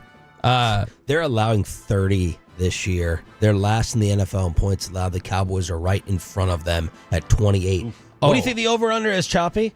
46.5? It's 43.5. Oh. I thought it'd be even. Maybe I am. Oh, an aggressive buzz right there. I am betting. Pepe. I love schematic. Little parlay. Think so. Cowboys with the points and take the over. I love their defensive coordinator. He's going to put them. They've got awful personnel. He's going to put them in the best position that he can. Ejiro Evero. He's their defensive coordinator. He's going to be a head coach in the NFL in the next 3 years. Not with this defense. Not with this defense specifically. Why do you love him? What's the tie? What's the what's the wink behind the scenes? There's no wink. He's had a lot of talk to you in Indy. No. He's at you will hear his name come up a lot. He is from the family of, it's a defensive side, but he's from all this Shanahan McVay coaching triangle that people have been getting hired off of, even defensively lately. And when I think Shanahan and McVay, I think defensive coach. I mean, okay. I mean, you laugh about it. It was Saleh, D'Amico Ryans, who just got hired off of Raheem Morris. Those defensive coaches, the Rams defensive coordinator is going to get hired probably in the next couple of years. They are good defensive teams, and that's the thing that they're building. Avero's a guy who has been in Denver. He's been in L.A. He's been in some different places, and he's somebody who's the league wants him as a head coach. They think he's really bright and that he's going to be a shining example. And I'll give him credit. This is a defense that should be giving up probably 2 more touchdowns per game than they do with as bad as their personnel is. Their best player on defense that I saw might be Xavier Woods. He might genuinely be the best player on their defense. There's the tie-in. What's the tie-in? Xavier Woods. That's not a compliment. Xavier Woods and Mike Jackson, the corner they drafted in the 5th round and then cut, those 2 guys are playing significant reps for Carolina on defense. They can't get pressure. Don't you have to go legally change your name to Mike? Yeah, you can't go Michael. You can't be Michael. He was like Michael Jerry Sandusky, the Ravens radio guy. I think it's with a G. Yeah, he had to at least change his first letter. Yeah, but I would be like, just call me Gary. Yes. Call me Gary Sandusky. Gary. I would just change the last name too. Just screw it. They blitz a ton and they still don't get sacks. They have the worst pressure rate in the NFL despite blitzing at a top 10 rate. They just don't generate pressure. They're bad. These broadest rushing defense notes, I mean, I might have to be betting on Rico individually. Holy mackerel. I would feel better about Dallas in this game if I trusted that they're going to consistently lean on Rico. There have been too many times, even when Rico's played well, that they get away from the run game. McCarthy did apologize for that in his presser the other day. He's like, he was explaining the hash marks, and he's like, I messed up the hash. I should have called a run on 2nd down when we were talking about those 3 straight pass plays after Rico was ripping it up. And he's like, that was my big play call of regret, not running on that 2nd down. And look, you're going to be able to run on Carolina all day. There's some, you mentioned numbers. I'm curious if Brian has these ones in here. This is funny. 31st in the NFL in run stuff rate at 10.6%, which means stops behind the line of scrimmage. They're 31st in the NFL. You know who's 32nd? The Dallas Cowboys. The over-under, I'll place a bet on this. Chuba's over-under for rush yards is 80. Woo! EPA per rush. Carolina's 31st in the NFL. You know who's 32nd? The Dallas Cowboys. As bad as that Carolina run defense is, Dallas is almost across the board in run stats just behind Carolina this year. They've improved. They've played better. So obviously there's some nuance there. But I just think this is going to be a really difficult game for Dallas to slow down Hubbard, slow down Bryce Young. And I don't trust that they're going to consistently run the ball enough against this defense. Is J.C. Horn still a stud? So J.C. Horn's dealt with a lot of different injuries. He just popped up on the injury report this week, actually. He plays well. There are times where he's had trouble in the red zone. He gives up contested catches. He's got a little bit of Cheeto to him. They're like, just turn your head, dude. You're in position and you're not there to actually make the play on the ball. And J.C. Horn's had to deal with a little bit of that. But he's a good player. Teams pick on Mike Jackson a lot. I thought he played better than Brian did. Brian was saying yesterday that he thought that was the guy that was the worst in their sector. I think he's played better. I think it's just he's getting volume targets, but I think he's held his own for the most part. I don't think that Dallas, I don't trust them enough to run the ball consistently. Not that the opportunity will be there. I just don't trust them to commit to it enough to actually be able to close some of these gaps. Inside the film room with Bobby Roberto Belt, we will make official picks in the 5 things RJ wants to see at 8 o'clock on your Home of America's team. Shout out to my boy Jake, who's on his way to a Maryland Coach of the Year nomination held by the Baltimore Ravens. Back-to-back state champs. Look at that. Back-to-back state champs. Lost his stud quarterback son to Vanderbilt. Still won the state championship. He played quarterback there. In high school? Yeah. Yeah, just for like his senior year. But he was recruited as a tight end. Yep. Wow. Wide receiver, tight end. Now I need your coaching connections to get him hired here. It's time to elevate. Yeah, there will be some openings, I think. A little college coaching. Well, maybe some NFL coaching too. All right, let's hook you up for the final time this week with an awesome giveaway. Then we'll hit the junk drawer. All right, Tolos, right now, caller number 10 at 877-881-1053 wins a pair of tickets to see Matt Rife at the American Airlines Center on Saturday, March 8th. That's caller number 10 at 877-881-1053. Bobby is attending a Tolo wedding. Peyton's house is about to explode, and I'm living amongst the ants. It's the junk drawer. Did you know that Benjamin Franklin invented the junk drawer? Junkin! I'll go ahead and start things off. All right. There has been a fascinating science experiment in my house all week long that I have waited to talk about until this very moment. Okay. Around my wife's sink in the main bathroom is like a small, tiny little hole. And there's like 2 of them. And she's seen like an ant here or there. Crawling around. Those little sugar ant thingies. I don't know. I'll have to ask Tolo Joseph.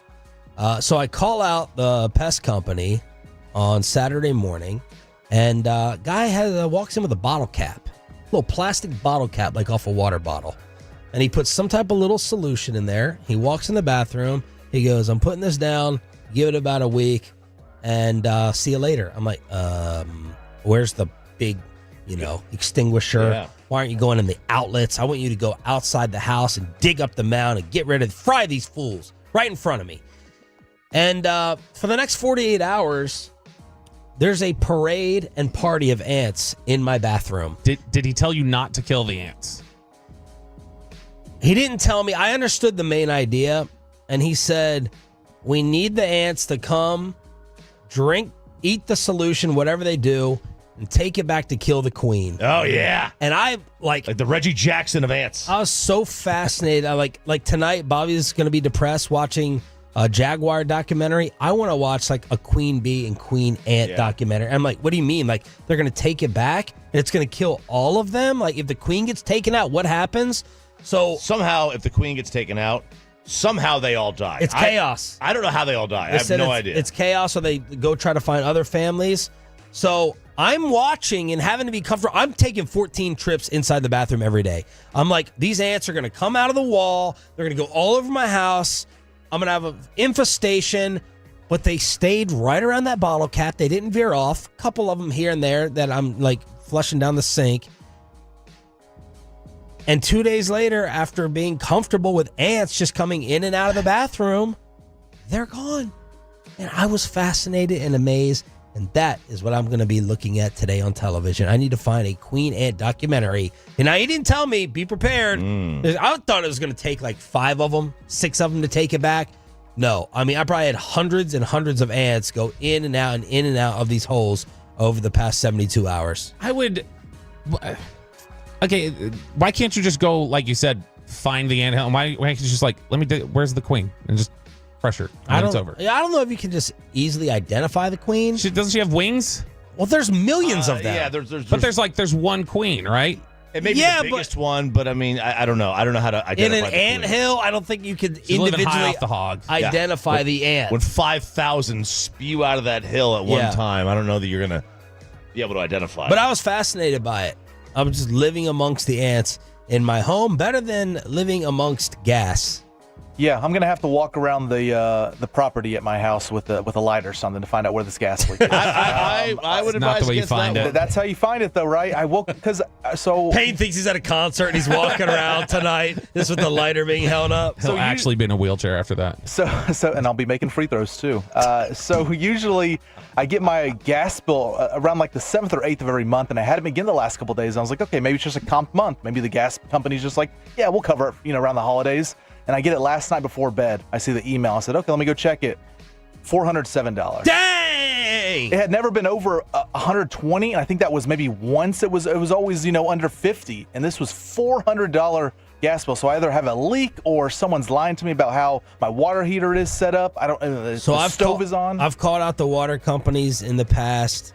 There was an awesome Dallas water company. I almost didn't move. I almost just didn't move to this new house because I was going to lose my water company hookup.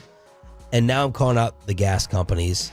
I'm terrified to turn on. I did not have this for the past 8 years living in my last house with the fireplace. It's not, it's just electric or gas or whatever. It's not real wood. And I never had crazy gas bills. And now if I turn that thing on, if I light little fire feature around my pool, I'm terrified that I'm just throwing money down the toilet. I feel like gas bills have gotten insane over the past 2 years or a year. I have gas as well. You usually do, yeah. To see you raise your leg in your chair. Right. Why do we lift when we do that? Because it's an easier flow. You feel like there's a release, I think. So I've never noticed my gas bill being crazy high. You probably would have smelled a leak, but maybe you wouldn't have. I don't know. I would just. By the way, DFW Security, I added this. They have like a gas leak feature, like a smoke alarm. So that's very important. I got paranoid with kids, and I'm like, if there's any type of gas leak, I'll get the alarm notification on my phone. Yeah. So my last gas bill was $39. That was my last. That was in November. So and your stovetop is gas. You cook with gas? Stove, heat. Everything. It's gas. That's good. Now, this was in mid-November, so I probably will get a new one today or tomorrow. So, because it was about a month out from that. But don't pay the bill. Call the gas company and have them come out and do that little meter read where they leave the ticket being like, no, everything's fine. Now give us the $400. You probably have a faulty meter, or they screwed up with the decimal point. Or his house is going to blow you're going to blow up your house. I was cooking food last night, though. Or it could be an outdoor leak. Could be a leak anywhere. I don't know what your house is. But, you could have, a bad furnace that's, just old and just using up juice. There's a lot of different answers on the fan section. This is what's always great about bringing this sort of thing up on the air is you've always got these experts from different areas that listen around the Metroplex. And a lot of times help. Yeah, and they'll just say oh, it's this, or you got to go check this. You got a couple different people saying you take a spray bottle with a dish soap water solution, spray around the fittings that go into your home, and you can see if you can find a leak that way. What? Yeah, there's a couple different people suggesting that. And then somebody else says that do not call the gas company. They said hire a plumber first to find the gas leak. If you call the gas company first, they're going to turn your gas off. A plumber for a gas leak? Mm-hmm. That's what 469 says. I got Tolo Jeremy if you need it. Jeremy, hit me up. If you need it. 877-881-1053. The Franklin Franco Injury Attorney text line. Bobby! I mean, what a hero and partner of the Tolos. And another example is going to be tonight. I am going to a wedding tonight for a couple people I've never actually met. But they're listeners to the show. They invited me, so I was like, all right, I'm going. So I'm going to Kat and Sebastian's wedding tonight. Congratulations, guys. Yes, congratulations. And it's actually a 4:30 wedding. And it looks like it's going to be about an hour drive. Where north. is it? Aubrey, or I think it was Aubrey. Yeah. I don't know. Kristen's got it. I haven't actually looked at where the address is. I just know it's a drive. But we've got the only thing that's really in play here that's going to be a challenge for me is going to meet a lot of people you've never met before. No, dressing. Oh, God, please tell me it's formal attire. Oh, it's formal. Yeah! So I have a couple different options. I can either go suit, like with a sport coat, whatever else. I can wear dark wash blue jeans, but only if it's with boots and a cowboy hat. RJ Choppy attire. Is it, so it's black tie, essentially? No, or not black tie. I don't know. Kristen's the one who's told me what I have to do. I showed her, I was like, here's what the dress code is. So Sebastian, I don't know let us know. Let us know. And if you even want to call in right now, 877-881-1053 is a wedding gift. But I'd like to wear the blue jeans, but I would have to then go acquire boots and a hat because I've never had those, and I don't really want to go do that. So I think I'm just going to have to suck it up and wear dress clothes. How many suits do you have? Like 2. Okay. All right. Yeah, when did you buy them? If you knew that was the dress 7 years code, ago? if you knew that was the dress code before the invite, would you have accepted? No. No, I probably still would have. But did Kristen think it's weird that you accepted this and that she's going?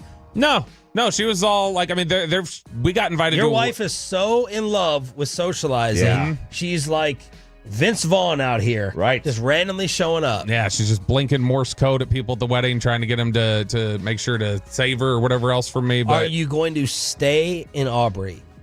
No, we'll come back tonight. I don't know. No. Yes. Why?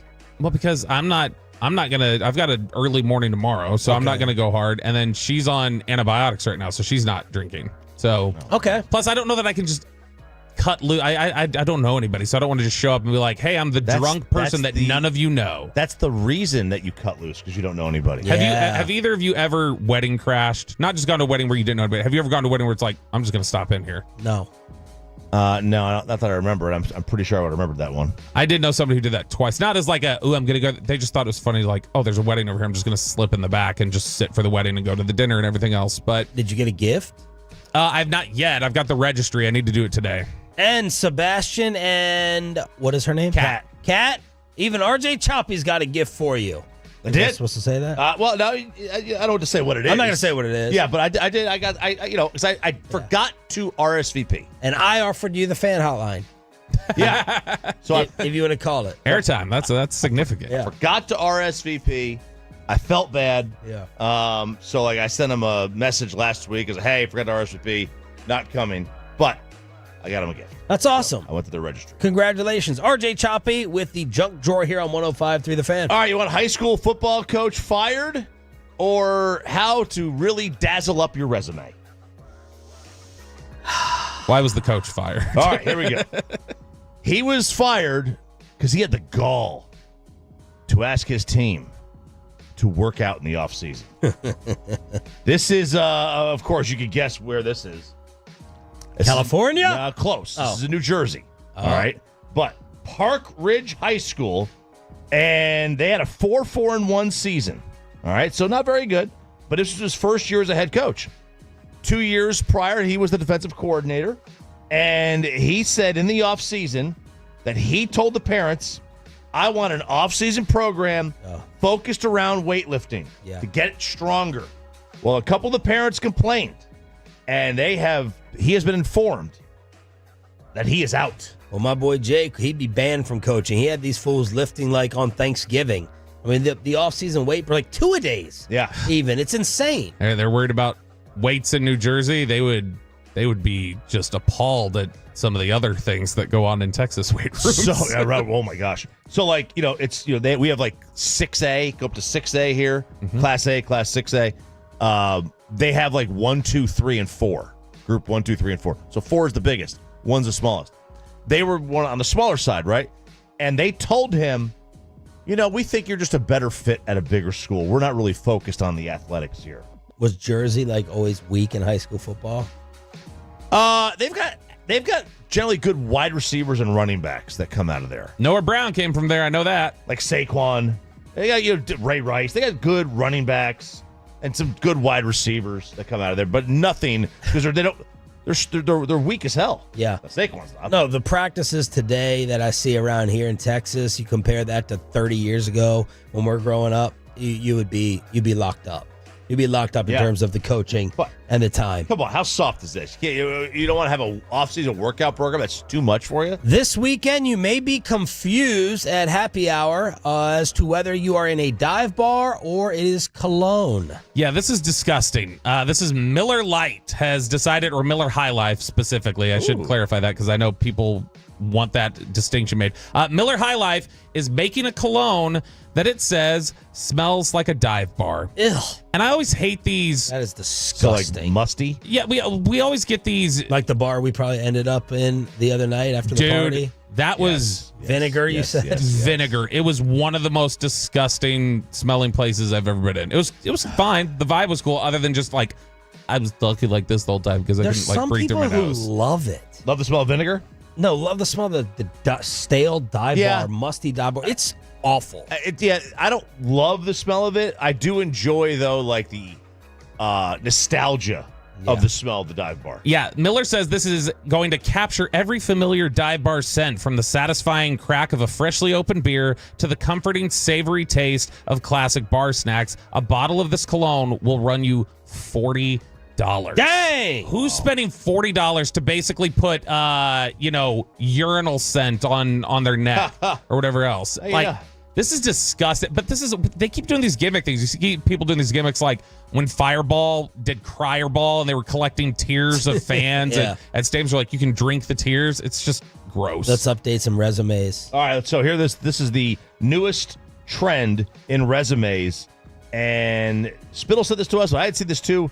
People are putting on their resumes fitness achievements and marathon times to show that they can commit to a goal, that they're not just about work, that they've got other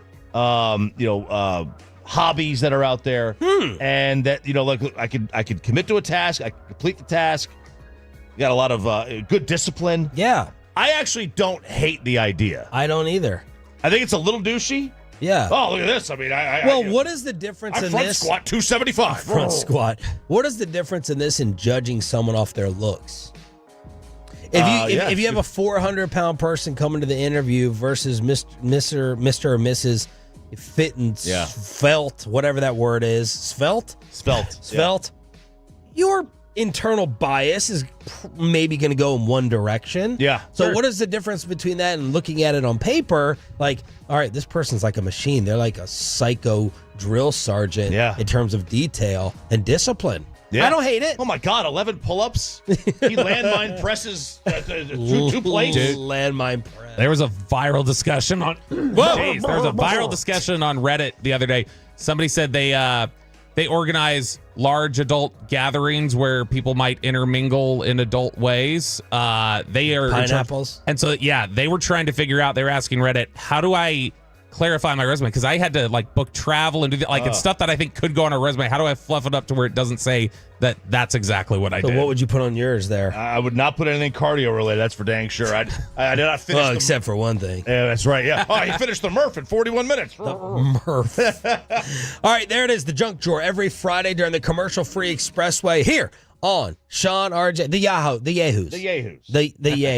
The 5 things RJ wants to see on Sunday, and official picks. Does Vegas have it wrong? Who's winning, Carolina or the Cowboys, after this?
Uber Eats has low fee products? I gotta remember that. Well, you know, they say in order to remember something, you have to forget something else.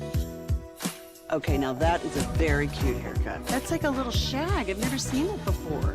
Well, I mean, of course you have. It's the Rachel. Oh, is that your name? No, I mean like your name. No, I'm Jen. My name's Jen. Right, but I just mean like this is your haircut. But that's hair on your head. I'm not saying this is your hair. Okay, freaking me out a little bit.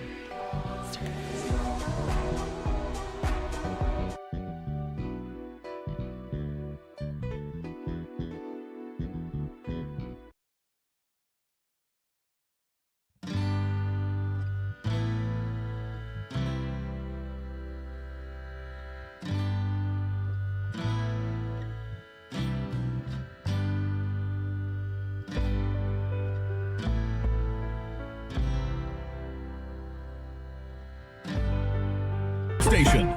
From our Highly Mazda of Arlington and Hearst studios, this is Sean and RJ on 105.3 The Fan. 8 o'clock hours. We try to get you to your weekend as quickly as possible here on Sean, RJ, and Bobby, your home of America's team. We got a 9 a.m. pregame on Sunday with the crew, then Brad and Babe, and then postgame. Bookended by Brian Broaddus, the birthday boy. Sean Sharif, RJ Choppy, Cowboys insider Bobby Belt. And this weekend is going to include the KMC Masterpiece today at the Buffalo Wild Wings in Bedford, and then us tomorrow in Fort Worth at Martin House. Martin House Brewing, right there basically at 121 and 35 W. It's going to be fun. We have a little round table action. Yeah, I think it said Sean and Mike, and I was like, who's Mike? Who's Mike in the building?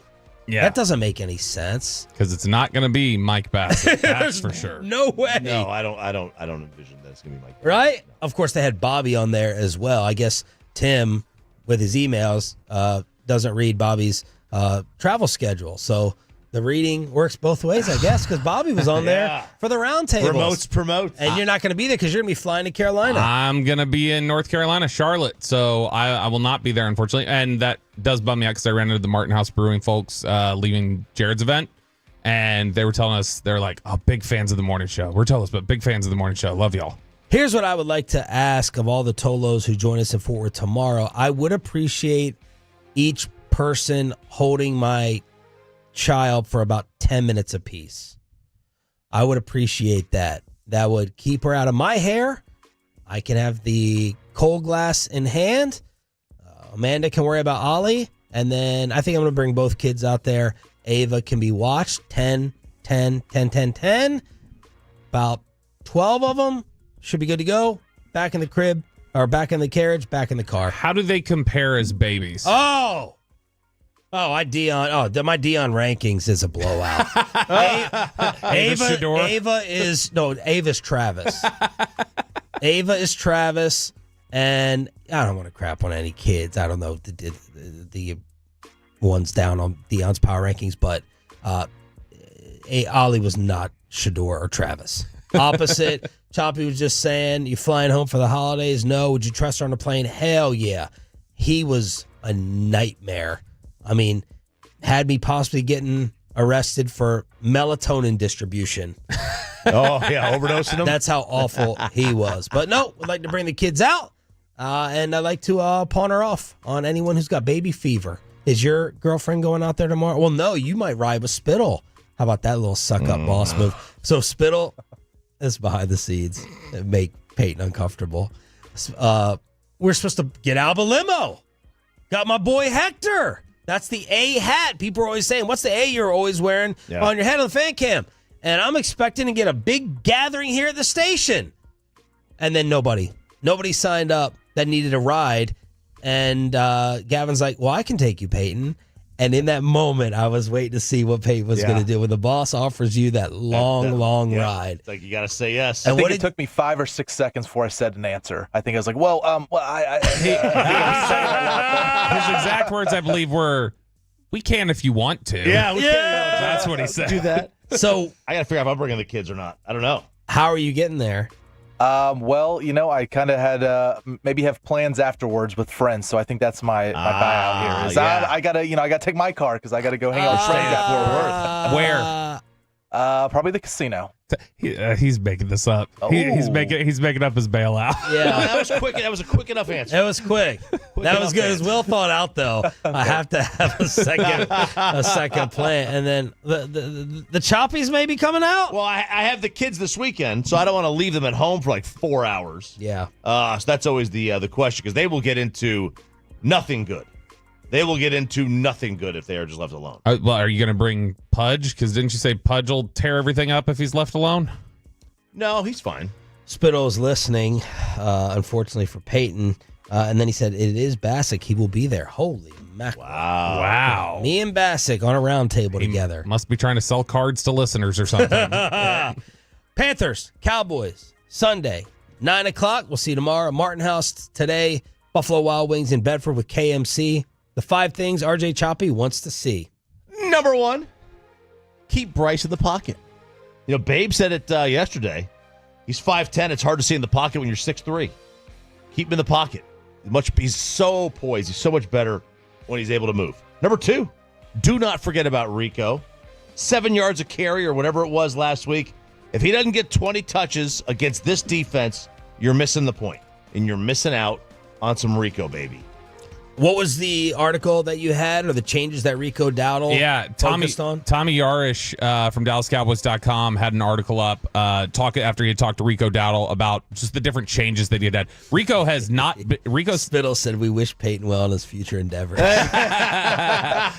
Rico has actually had an injury that has caused him to miss a game or more every year for the last 8 years.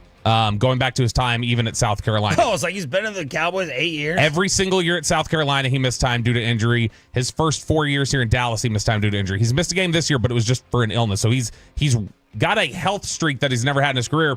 And they talked about what are some of the different things you're doing. And so he said that he really changed up his approach with just talking about his eating. He said he cut out a lot of the red meat. He's really reduced that. He said he cut out pork completely, eating a lot more chicken, doing a lot of different things with cardio and recovery and different things like that, that he basically was like taking it seriously as, hey, I might get an opportunity to really carry the ball this year, and I got to make sure my body's prepared, and it's paying off. I can't see myself cutting out pork. Really? I like pork. Good pork chop. Love a good pork chop. I don't have it every week. You don't have it every week? But it's like a special occasion. I could see it, man.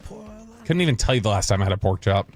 Pork is it's pretty bland. A great pork chop is great. Yeah, especially if it's but like you gotta a have it like a little medium rare, on top. A little pink. Yep, little pink in there, which people are gonna be afraid of. Yeah, you get a little double. What's it called? What are those things? Double bone in. Yeah. Oh baby. Yeah. Love that your mind went absolutely to the double bone right after I said Number 3, I want to see Trey Lance. I know the moment AO touched that ball on the block and the game was over, I was like, all right, it's Trey Lance time for the rest of the year. Stand by it. I stand by it. I stand by that comment too. Number 4, speaking of AO, give him another chance. And I disagree with Laufenberg, by the way. I don't know that we see Trey start a game. Maybe it's the final game. Yeah. I think they're worried about embarrassment. I agree. I think they're worried about getting made fun of for giving up a 4th-round pick based upon what they've seen from him in practice. Yep. Because there's zero reason right now. Well, I guess you can be technically eliminated. Okay? Like right now there's 99% no reason to play him. I guess once you're technically eliminated, you definitely do not have a reason. No. I don't think they'll do it. I don't either. But here, I guess 1 game left, 2 games left, whatever. I want to see it either way. But I agree with what you're saying. Like, they don't want to embarrass themselves or him necessarily. Yeah. But also, like, what if he goes out there? What are the chances that they sign him to next year? Not likely.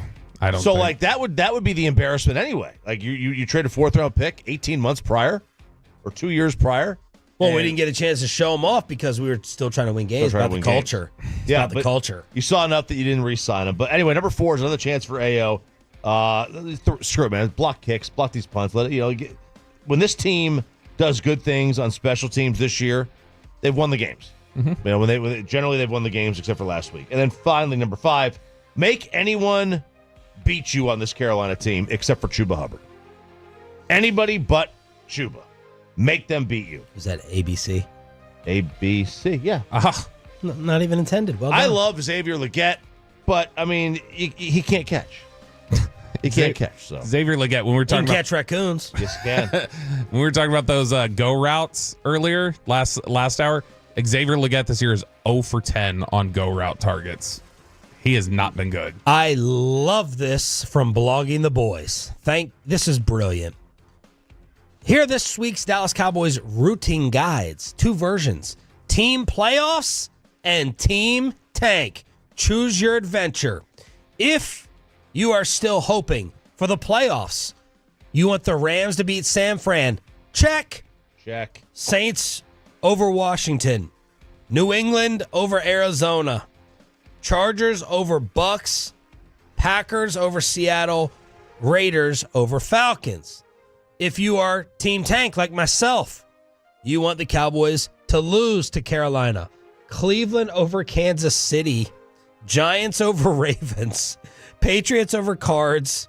Raiders over... I'm just going to stop reading it because there's a lot of things that are not going to happen on there. But there is a team tank versus team playoffs from Blogging the Boys. I love it. Outside of Browns beating the Chiefs, like the rest of that is just absurd. Like it doesn't even make sense to mention it. All right, Bob, you already gave it away. I think if we had to accumulate records of predictions this year, you might be up by 1 or 2 on the Cowboy picks. Well, you're certainly leading the way in blowouts of whether it's going to be double digits. You don't go soft like Cowboys going to lose by 6, Cowboys going to lose by 7. You've caught a lot of the blowouts, so you can start with Cowboys-Panthers on the fan and what happens. Yeah, I am picking Carolina, and it's not any sort of just. I do think Dallas has improved. It's not any sort of just like Dallas is so bad kind of thing. This was when I first started looking at Carolina. I anticipated thinking Dallas was going to win this game, just like we all picked the Giants or picked them to beat the Giants a couple weeks ago,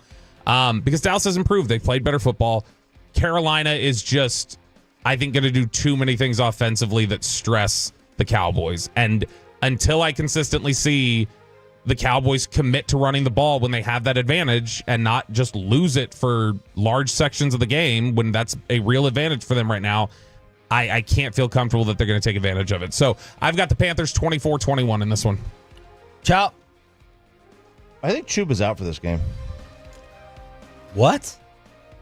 His number just got taken off the board. His rush total.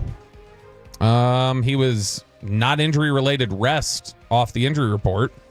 Literally, I had it in 2 segments ago. I had it in my bet slip, and I just went to go place it, and it wouldn't allow it. And I went back to the rushing props, and he's off. I mean, he was a full participant at practice yesterday. Something's going on. I don't know what's going on. He's with LeBron. But anyway, because it would make no sense to just take him off the board, right? Nobody else is on. I'm going to say it's out. It's probably just they may just be changing. RJ operator error. Yeah, they may just be changing the line. They may just be changing the number. Who knows? I think the Cowboys win this game. I think they win this game like 28-26, 28-27, something like that. Okay. I think it's a high-scoring game, higher. And the over-under is 43.5. Yeah, so I'm on the over. I think the Cowboys win. Pepe. Some from the fan text real quick. Right now it's about 50-50. The 214 and 817 both say 24-21 Cowboys, but you do have some Panthers wins in here. 469 says it's going to be a blowout in favor of Carolina. 27-10 Panthers on top. Look, sometimes you just have to trust Vegas. Sometimes there's a line out there. You're like, you know what? It might seem too good to be true, but I'm believing Vegas in this one. I have the Panthers winning by 3, 20-17. I would take like $30. Now, depending on what do they call it? Bags? Everyone has different bags. Is that the amount that you bet stacks? Units. Units. They call it units. Whatever your units, bankroll. Whatever your units are, like I'd take one of them. I'd keep it low, like $30, $40, and I would parlay the Cowboys and the over. I'm going to take the Cowboys in this game, like 26-23, something like that. I feel better about the Cowboys being given 3 points than I do the over.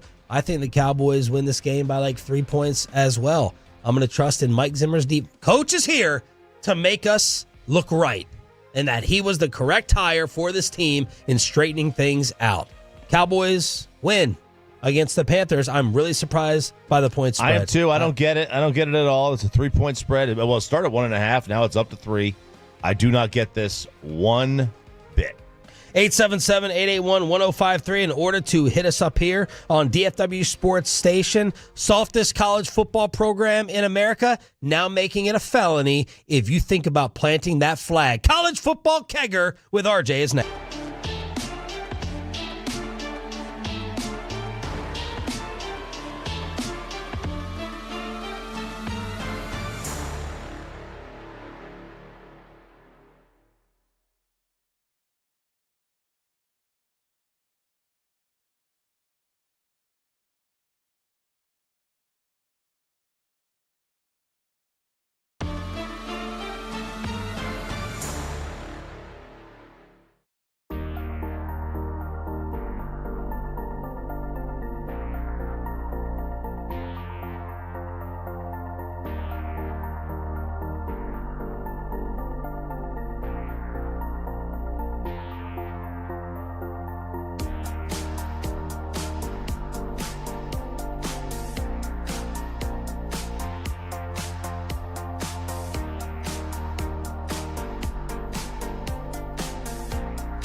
Do you think it's true that you've got to forget something else to remember that Uber Eats has groceries? No, that's absurd.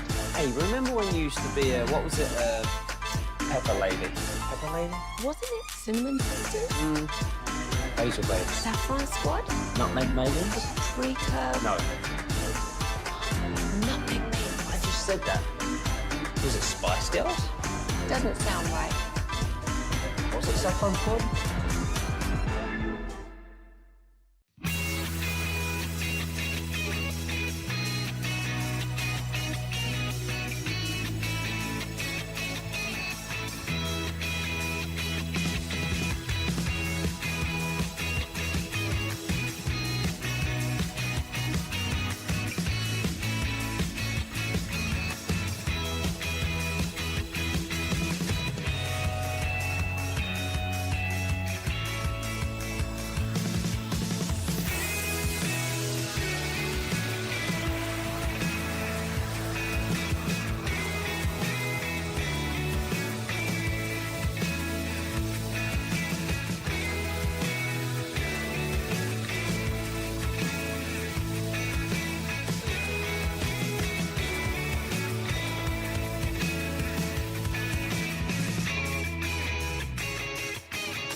Sean and RJ on 105.3 The Fan segment here brought to you by the personal injury lawyers, Frankel and Frankel. If you've been injured in a car or truck wreck, call Frankel first, 214-817-333-3333. With Frankel and Frankel, there is never an out-of-pocket cost. They only get paid when you win. Frankel and Frankel, the go-to car and truck wreck attorneys in Dallas. I'd like to know where Lou Holtz is right now. Well, I win. Google me. We're not hosting an intergalactic kegger down here. If Ohio State never... Wow, voice cracked there. Good gosh. Goodness. Puberty came back. You know, I think I got caught in a burp there, too, at the same time. That's why I went cracked and everything. If Ohio State never beats Michigan again, this is the reason why. Let me introduce you to State Representative Josh Williams. Josh is the state representative in Ohio, and he has introduced the OHIO Sportsmanship Act. And this is in response to Michigan coming on the field after they beat Ohio State for the fourth straight time and planting the flag on the field. And this would be a ban, a flag planting ban, a felony offense. A felony offense. This would prohibit planting a flag in the center of Ohio Stadium on the day of a football game. House Bill 700.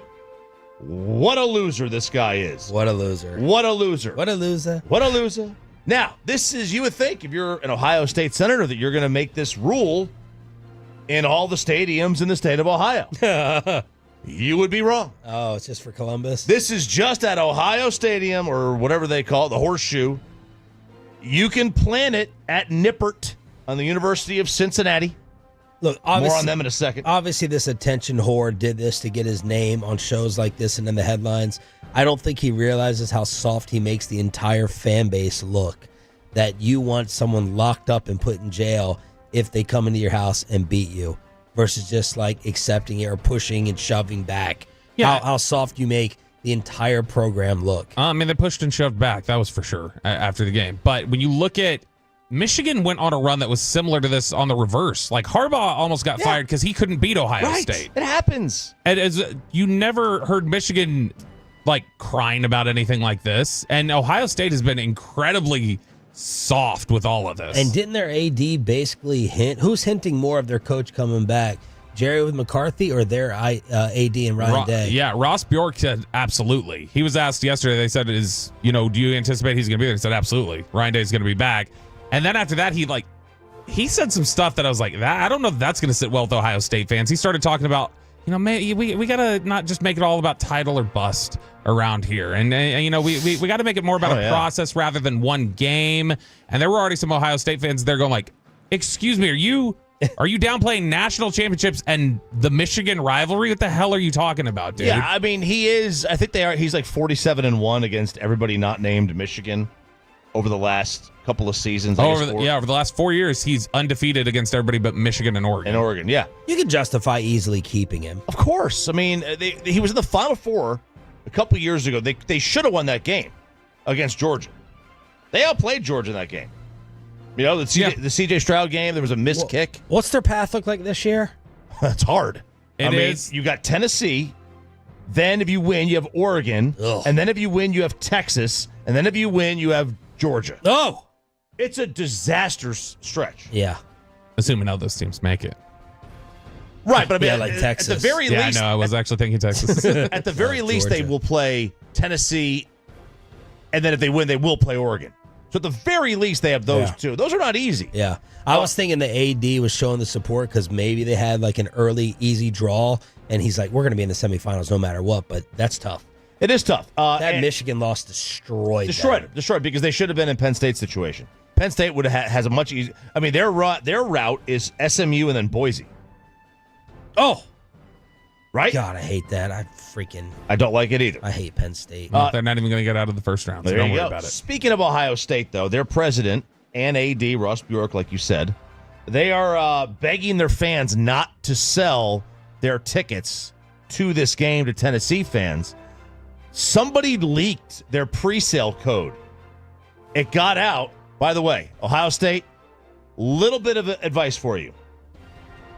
You might not want to make your pre-sale code OSUFB. Seems a little easy. Where's the game? Columbus. Have you kept researching? I kind of stopped on it, but I can research. But apparently, somebody leaked their pre-sale code, and it got out. Like a bunch of Tennessee fans are buying tickets. They're hoping there's like 30% Tennessee fans there. But guys, make your code a little more difficult than OSUFB. Yeah.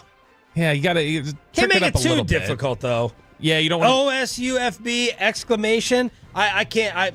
All my passwords are forgotten. I know. I cannot remember my password in this building. That's what always gets me is that when I have to recreate a password, I just start looking around. I'm like, what's a phrase? All right, there's a phrase, and I'm just going to put symbols in there in place, and then I forget it the next time I go to log in. It is the college football kegger here on 105.3 The Fan. The chair of the selection committee is so mad at Brett McMurphy and who the leaker is that he is going to fish out whoever did it. He said that only a select few people knew who it was. The committee knew, so the 12 members. ESPN's individual producer knew. Yeah. And the staff at the college football playoff. So just the top staff. So basically the 2 or 3 people at the top. And Bobby, obviously you said the other day you thought that he had a relationship with Mike Riley. Yeah. He was an Oregon State coach, I think. Did you guys feel like SMU fans were ticked? Or it was just so euphoric finding out the news they got in over Bama, they didn't care? Like, I didn't care because it was good news for the Mustangs.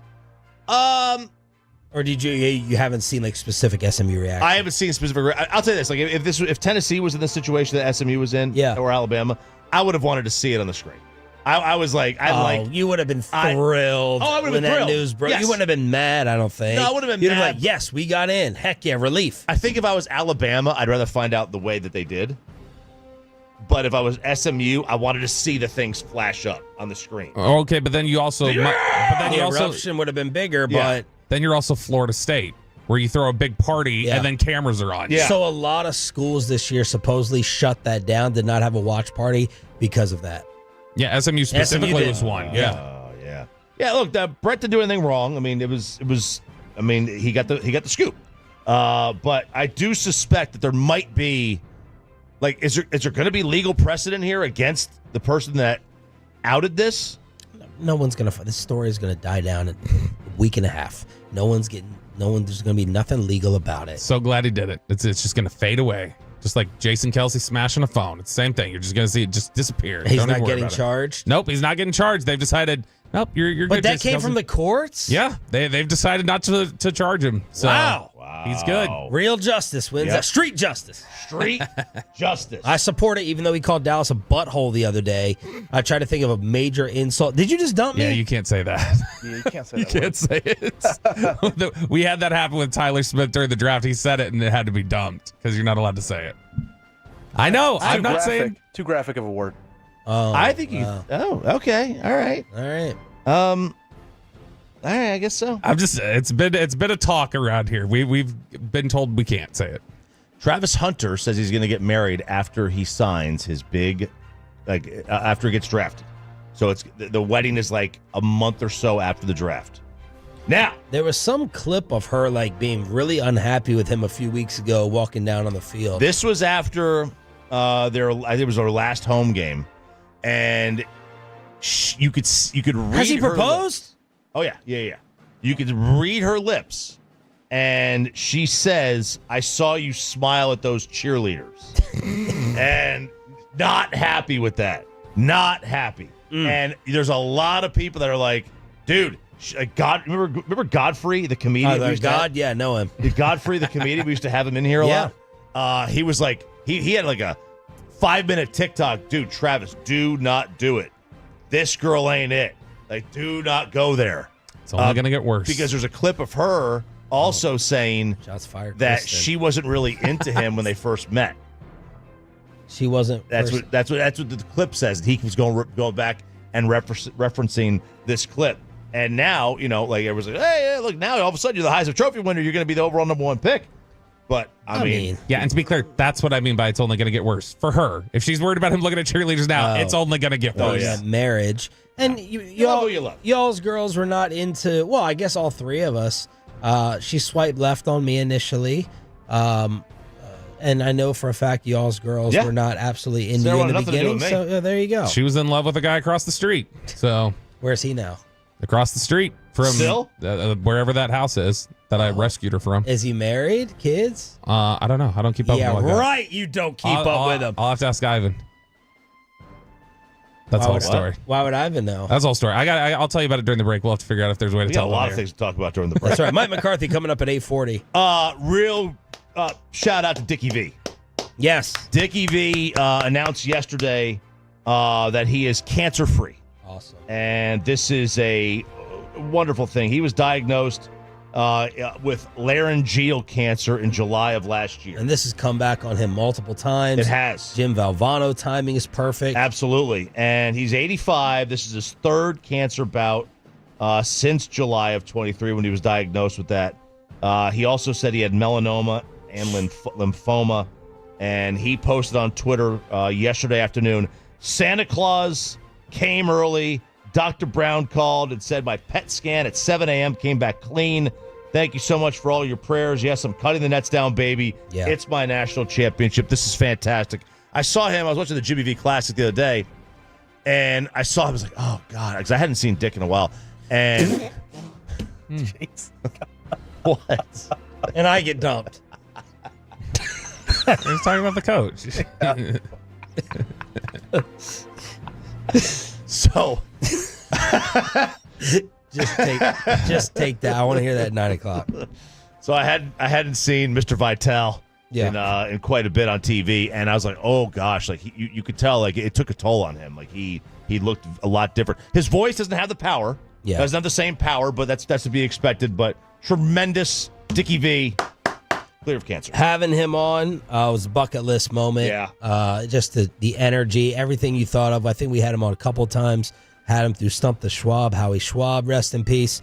So that's great news for Dick Vitale. It's Sean, RJ, and Roberto here on DFW Sports Station. Thanks for being a Tolo. That stands for Turn It On, Leave It On. Did Mike McCarthy ever think about coaching college? And what's his reaction to a possible Cowboy threat? Bill Belichick at UNC. Let's preview the Panthers with the head coach of America's team.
Uber Eats has low fee products? I gotta remember that. Well, you know, they say in order to remember something, you have to forget something else. Okay, now that is a very cute haircut. That's like a little shag. I've never seen it before. Well, I mean, of course you have. It's the Rachel. Oh, is that your name? No, I mean like your name. No, I'm Jen. My name's Jen. Right, but I just mean like this is your haircut. But that's hair on your head. I'm not saying this is your hair. Okay, freak.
Hey, and it's back to Sean and RJ on 105.3 The Fan segment here, brought to you by Classic Chevrolet. Classic Chevrolet in Grapevine is the #1 Chevy dealer in the world. More Silverados than anyone else. This is Texas. This is Classic Chevrolet. Together, let's drive, relax, enjoy the difference. Based on new Chevrolet registrations 2023 and the fan replays, brought to you by Ciroc Vodka.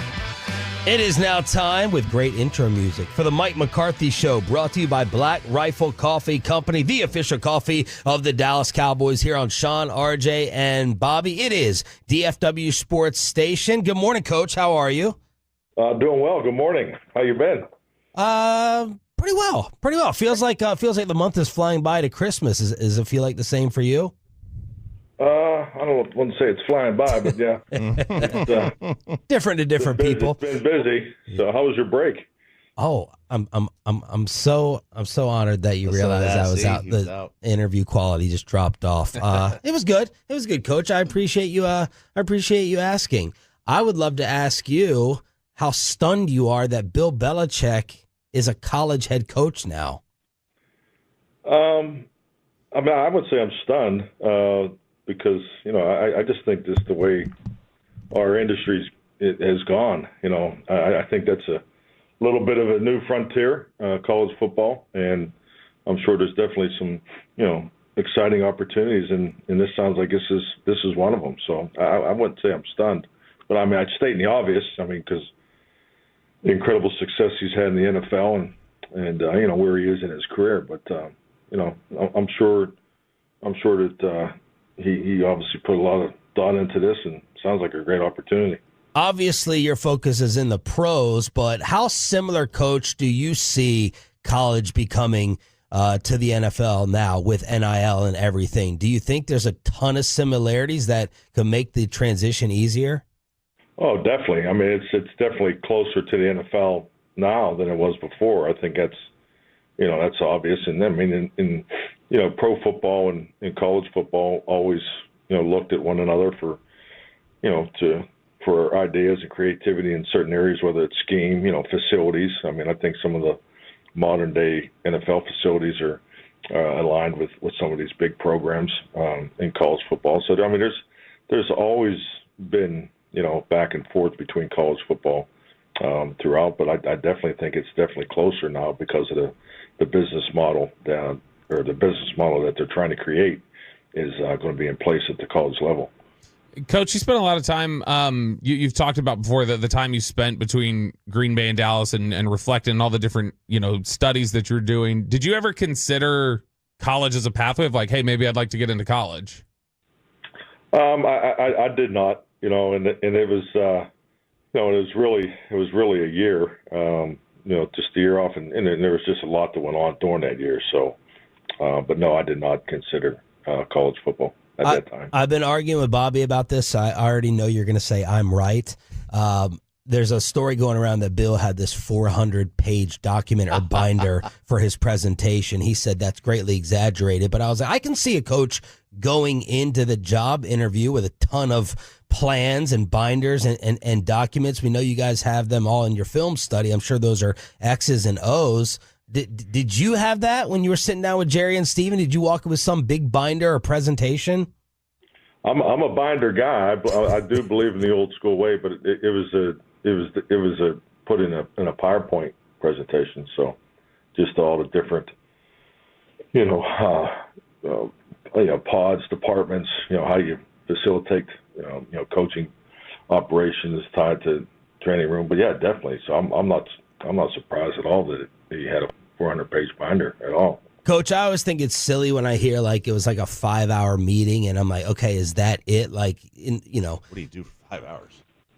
I'm saying 5 hours isn't enough. Oh. And getting to know you knuckleheads, like you're going to sit down and spend all this time. You're going to live with these people and work with these people. You need hours and hours and days. What do you think is a comfortable time span where you're like, okay, I got a good feel for this. I know I can work with these individuals.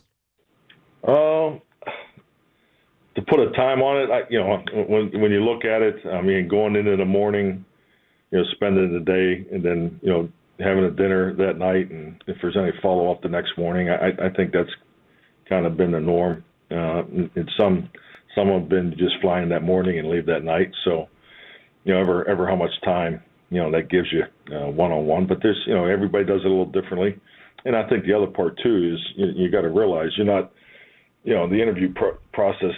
Just doesn't start from the time you arrive at the facility or, step into the meeting and the time you leave. I mean, you're pretty much interviewing, your whole career. So, I mean, there's obviously a lot of background and a lot of other conversations that go into those decisions.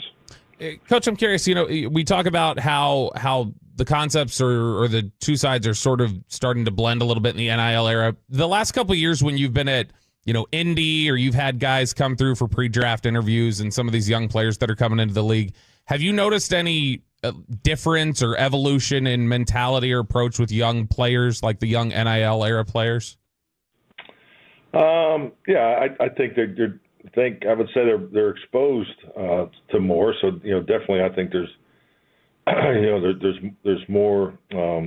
Definitely, their experience level and what they're able to engage is definitely different than to the past generation, without a doubt. So it's a new experience that these young men are going through.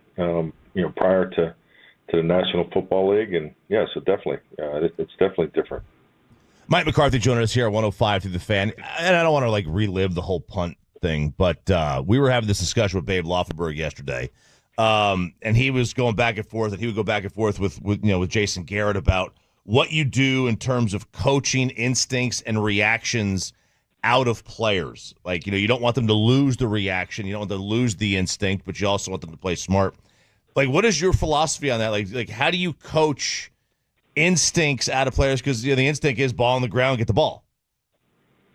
Well, yeah, I think it's definitely, it goes further than that. I mean, you don't, there's obviously, instinct, balls on the ground, go get the ball. I mean, that's a responsibility in a lot of situations. I mean, really the instincts and awareness is just to continue to coach the game situations.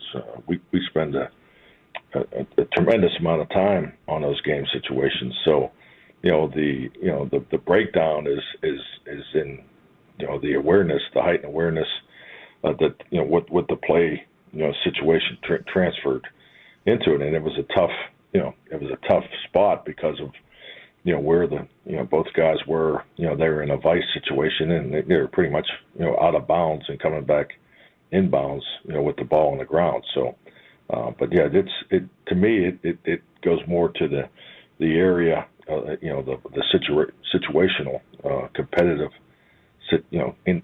in competition, competitive situation that changes during plays where the heightened awareness comes. So you just simulate those situations over and over and over again. That's really what we do on Fridays and Saturdays every week in season, and do it every day at training camp. So and that's that was a tough one. That was a tough one, and definitely something you just got to always try to recreate. Are there rules that coaches don't even bother going over because they just should be so ingrained in the player since like the age of 12? No, I wouldn't say that. To be honest with you, I think it's like watching video. You have to go over.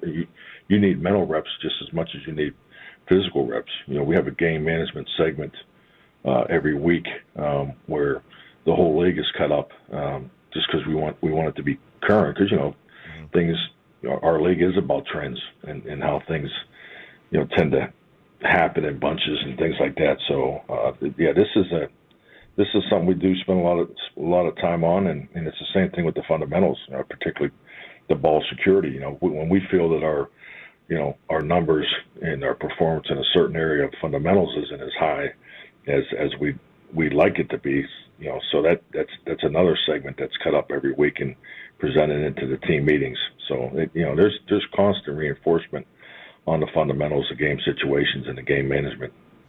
Coach, the offensive line has played pretty well the last couple of weeks, even with the different players being swapped in and out and some of the shifting you guys have done. Why do you think that group has been able to gel so effectively, even with all the moving parts? Well, you just got to give those men the credit, and in the atmosphere and culture that's established in that O line with the coaches. I think Brock Hoffman deserves a lot of credit there because his personality and that's that's a real strength of his. He's a connector. He's definitely a glue personality. But it's like anything when you go through changes, you definitely have to make sure that the communication is heightened, and I think those guys have done a great job of that. So because when your communication's in line, you play fast, you play free, and that's what that group is doing. Kind of going hand in hand in that, Rico Dowdle has been fantastic the last several weeks. What are some of the specific traits that you like about Rico as a running back? Just taken from, he was here as an undrafted free agent your first year in Dallas, has hung around on the roster the entire time to now where he's a lead back. What are the things that you've looked at over these 5 years that said, this is why I've wanted Rico around? Oh, well, his first impression, clearly, it's his run style. Rico has such an aggressive, run style, and that's that was the first impression of him. The first time he touched the ball, he scored a touchdown on a kickoff. So he just I love the way he attacks the defense when he's running the football, and he's very bright, has a very high understanding of the game. Understands run blocking, the protection part of it, and he played quarterback in high school, so he has a high football IQ. But he's just a really good football player that had to go through some injury challenges his first couple of years, and it's been great to see him have this success. Mike McCarthy on the D&M Leasing Hotline every single Friday at this time here with Sean, RJ, and Bobby. Coach, it seems like Bryce Young has turned a little bit of a corner here after a ton of questions about his status as the number one pick. What have you seen recently from Bryce on tape? I think he's really playing in a good rhythm, in the pass game. But I think the biggest thing is extended plays. The scramble, he's done a really good job in the playmaking. He pretty much almost won that Philadelphia game, himself there in that last series. The fourth down conversion, and also had a chance to make a big play that this came up short. But just been really impressive with his poise and the way he's maximizing each snap in the passing game.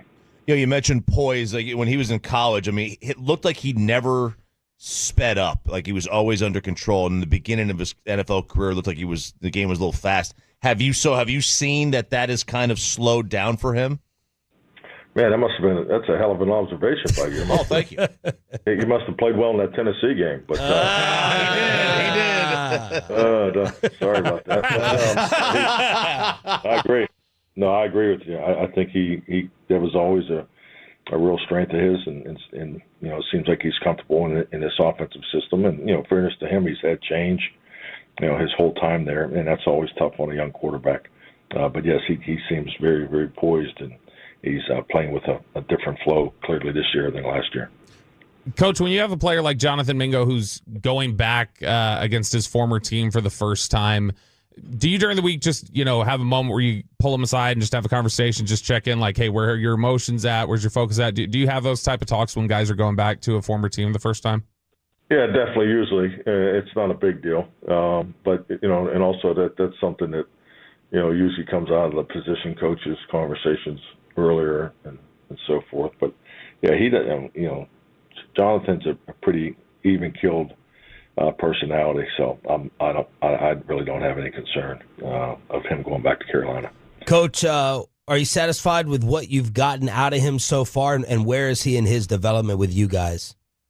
Yeah, he's definitely you know, what you thought that he was, you know, physically, but it's just like any player. I mean, getting traded at that time, you know, that late, and you know, in jumping in, it's definitely going to be an adjustment, and he's getting more and more comfortable each week.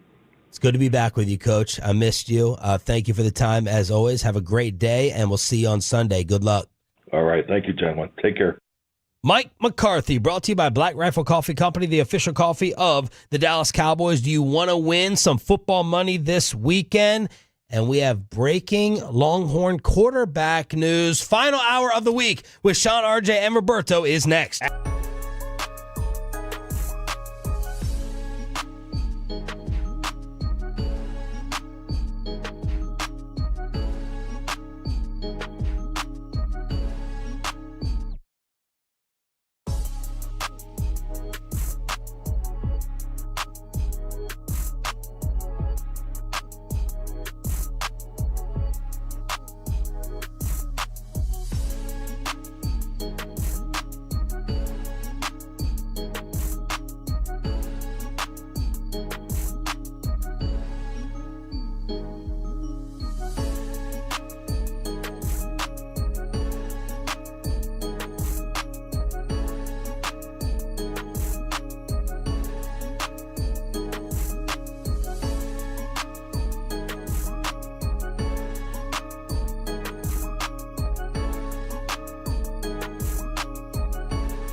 true that you've got to forget something else to remember that Uber Eats has groceries? No, that's absurd. Hey, remember when you used to be a, what was it, Pepper Lady? Pepper Lady? Wasn't it Cinnamon Sisters? Basil Babes. Saffron Squad? Nutmeg Maidens? Pre-curb? No, Nutmeg Maiden? I just said that. Was it Spice Girls? Doesn't sound right. Was it Saffron Squad?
From our Hiley Mazda of Arlington and her studios, this is Sean and RJ on 105.3 The Fan. From midfield, pressure coming. Purdy hit. Purdy sacked.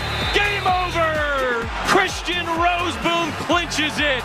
The Rams have a 3-game winning streak, and they sweep San Francisco 12-6 the final. Come grab a seat, Sam Fran. Misery loves company. You know that is a show motto. And the LA Rams with Sean McVay getting it done again. The 49ers are causing a freak out in California. Good morning, Metroplex. Final hour of the week here with Sean, RJ, and Bobby. We'll crosstalk with the KMC Masterpiece live from Buffalo Wild Wings in Bedford coming up at 9:40, 12-6. Only game this year without a touchdown? Only game this year without a touchdown. And I also read it's the only game in the history of the Niners-Rams series, which dates back till like the late 50s when the Niners came in, that did not have a touchdown in it. Questioning Kyle Shanahan and terrified over paying Brock Purdy $50 or $60 million. Oh, that's going to be fun to watch them sweat and watch them worry about if they're making a quarterback financial mistake. Do you I'm curious. Do you think that the San Francisco team right now and I'm questioning it. I've been a Purdy supporter. Do you think it's and obviously Purdy would be probably the biggest factor in this right now, I'd guess.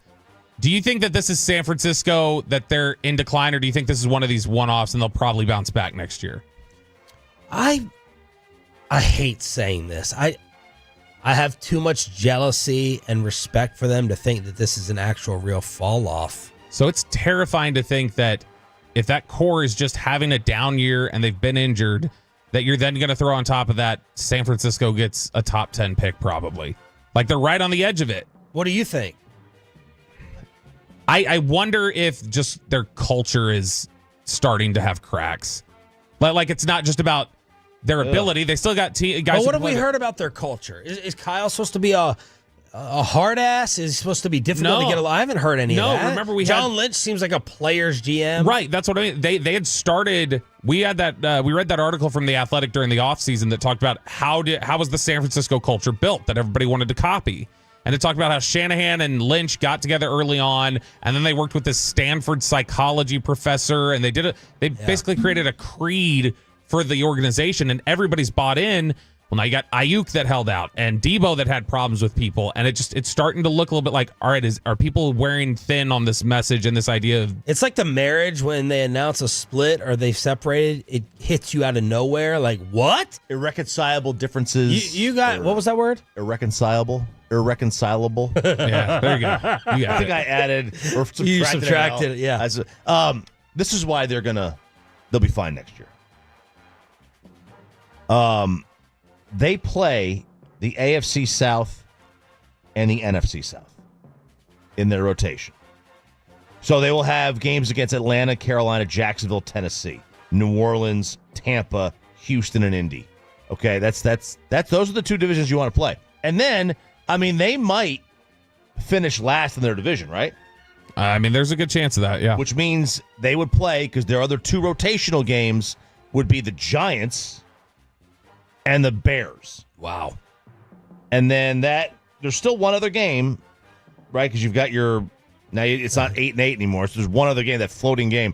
I don't know who that's going to be. I assume it'll be the last place team in who knows? But that is where it's going to be. It's pretty easy. Someone who's not loving the culture is Devondre Campbell. They had injuries to Dre Greenlaw and D. Winters, two linebackers. Hey, Devondre, who you said he's a vet, right? Mm-hmm. Yeah, it's like a 9-year vet in the NFL. He was on Kyle's Atlanta team, going that far back. Devondre, need you in. He walks to the locker room. Shanahan That's not the way to go. Asked about it after. Happened with Devondre Campbell. He didn't play, and he went into the locker room at some point. Yeah, he said he didn't want to play today. Play today? Yep. The coaching staff?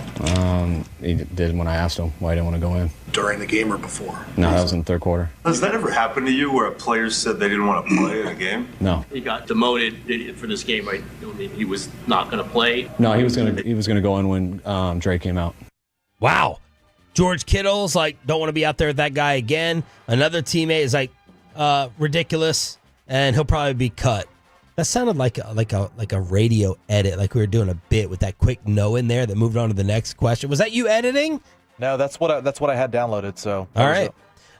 So I'm so happy. Of course, it would be the freaking Cowboys' luck. The Cowboys suck this year. San Francisco's not even going to be in it or a major factor. Of course. All right, we have some developing news out of the world of college football.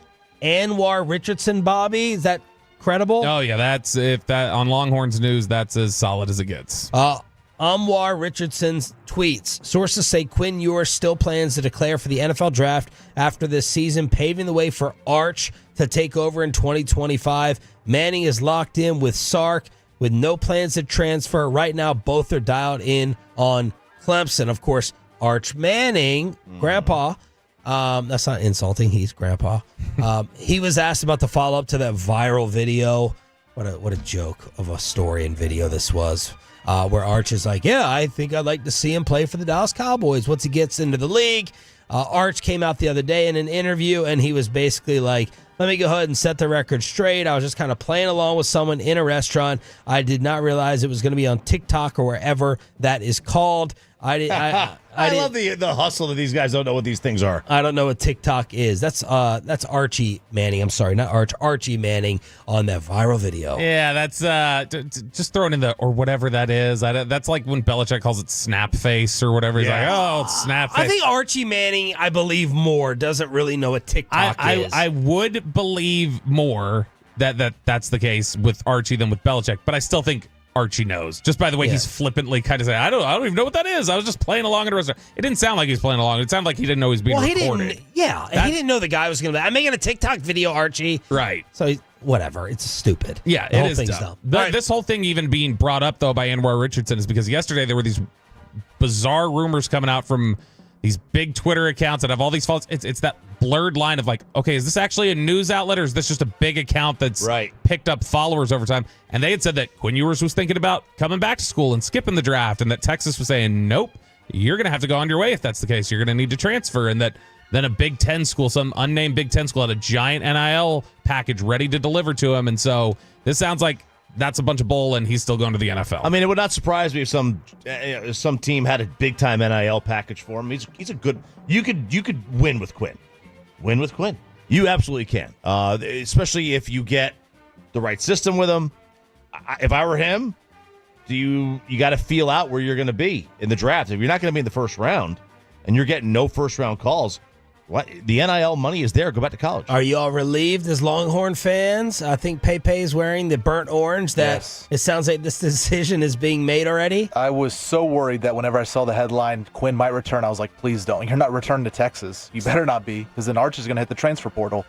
Yeah, I thought that report could be true just because I figured if Quinn did want to come back to school, Texas would tell him no.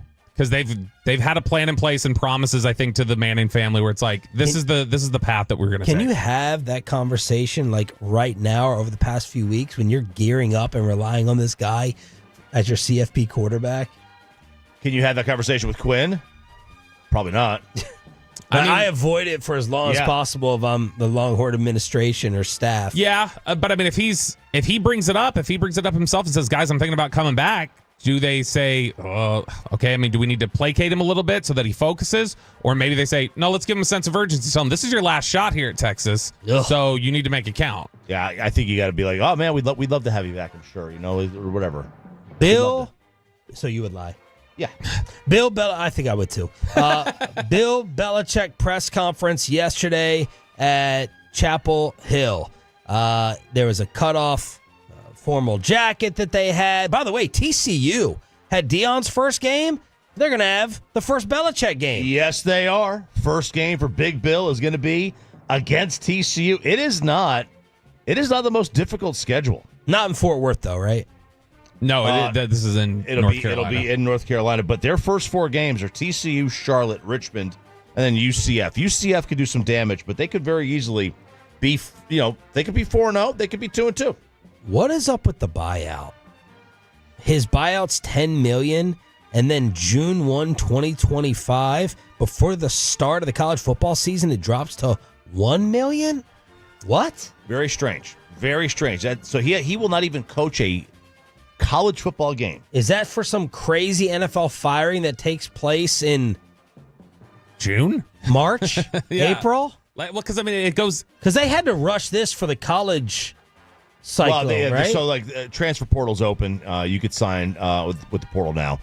Signing day is already come and gone. I mean, those guys are where they are. They've already signed. But there's a late signing period, and there's still guys available. That signing period is second week of February, first week of February. But they can absolutely do work and damage in the transfer portal. That's what they're going to make. That's where it sounds like they want to build is through the portal, and that's how they want to do it. It's better to build through the portal anyway.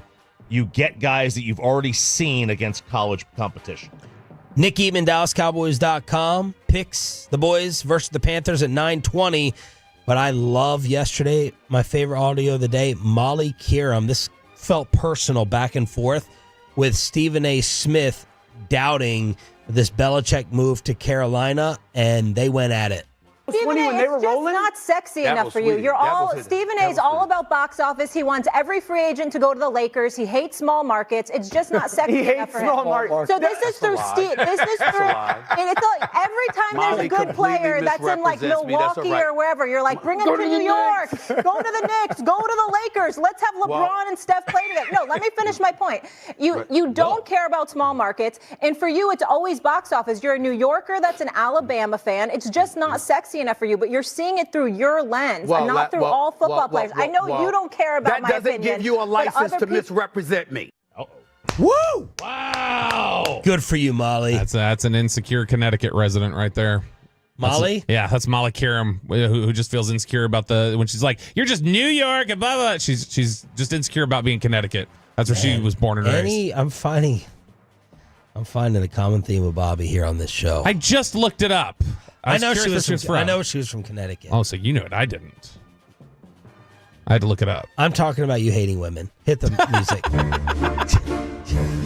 76. It's amazing we have the biggest female following, I think, in the building. Yes. I like all of our bidders and all the bidders. All the people who spend all the money to have dinner or Jared Sandler charity, they're women. It's shocking. I just said she was mad. That she was mad she wasn't from New York. That's all I said. Like, there's no way to pick apart Molly in that clip, but you found a way to do it. It's pretty impressive. It's called balanced. In up there, like Connecticut's a suburb of New York, so it's like it's like being from Denton. It's not really. It's like you're still from DFW. 76 and 52 for the year. 3-1 last week. Whoa! I have not had a year like this. Really, in quite a while. Up at about 59%. So let's keep it going. I love the over in the Army-Navy game. Usually this game is around 34 on the over-under. RJ's tease was great before the Arch news. Those that defend our country will have no defense this weekend. Yeah. Good tease. Thank you. I love the over in this game. Both these offenses are really, really good this year. It's not your typical Army-Navy game. They're still putting the number, I believe, too low. It's at 39. I took the over. Jets minus, that's the only college game of the weekend. That's what I got. Jets -3 against Jacksonville. Jacksonville's awful. Awful. So are the Jets, though. Cincinnati -5 against Tennessee. You want to know where the Cowboys are? The Cowboys are Frisco? No. Cincinnati's the same point spread favorite over Tennessee that they were over us. How about that? Pittsburgh, Philly, under 43. This has got 18-16 written all over it. Both defenses are pretty good. Tampa, Chargers, under 45.5. LA doesn't throw the ball. Tampa's really difficult. Yeah, I don't. That we were talking about that earlier. Like, do you trust anything with Tampa? No, like, you have no idea what they're going to be. So they could smash the over or score nothing. They could. I like the Cowboys and Panthers over 43.5. Like the over there. And I like Arizona -6 against New England. He'll tweet him out. He's been killing. Make that holiday money with RJ Choppy, the gambling degenerate, on Sean, RJ, and Bobby. Nick Eatman, DallasCowboys.com. As he said that Bill Belichick is no longer around for the Cowboys. And let's pick the Cowboys in Carolina next.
Uber Eats has low fee products? I gotta remember that. Well, you know, they say in order to remember something, you have to forget something else. Okay, now that is a very cute haircut. That's like a little shag. I've never seen it before. Well, I mean, of course you have. It's the Rachel. Oh, is that your name? No, I mean, like your name. No, I'm Jen. My name's Jen. Right, but I just mean like this is your haircut. But that's hair on your head. I'm not saying this is your hair. Okay, freak me out.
It's 105.3 The Fan, brought to you by Buyers Barricades. Buyers Barricades.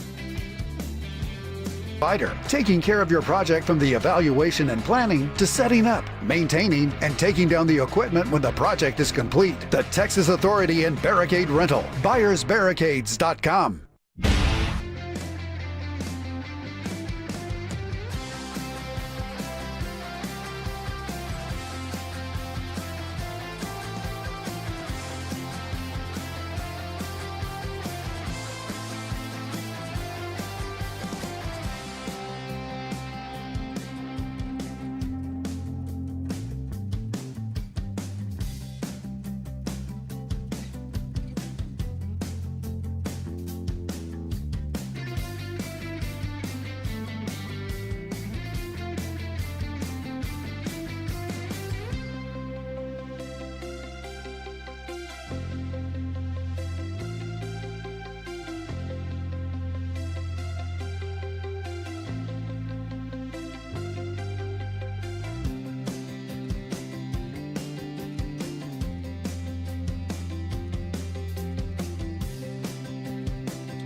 between now and then. Are you personally over or under 50% on Mike's return?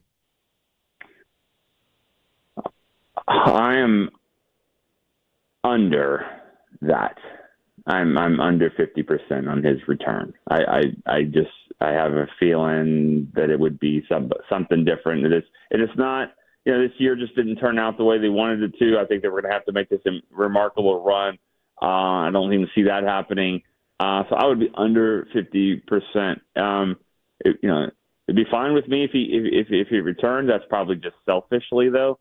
But from a fan base standpoint of a new voice, a new, and if he does return, I think there has to be some changes here. I would think maybe the play calling situation would change as well.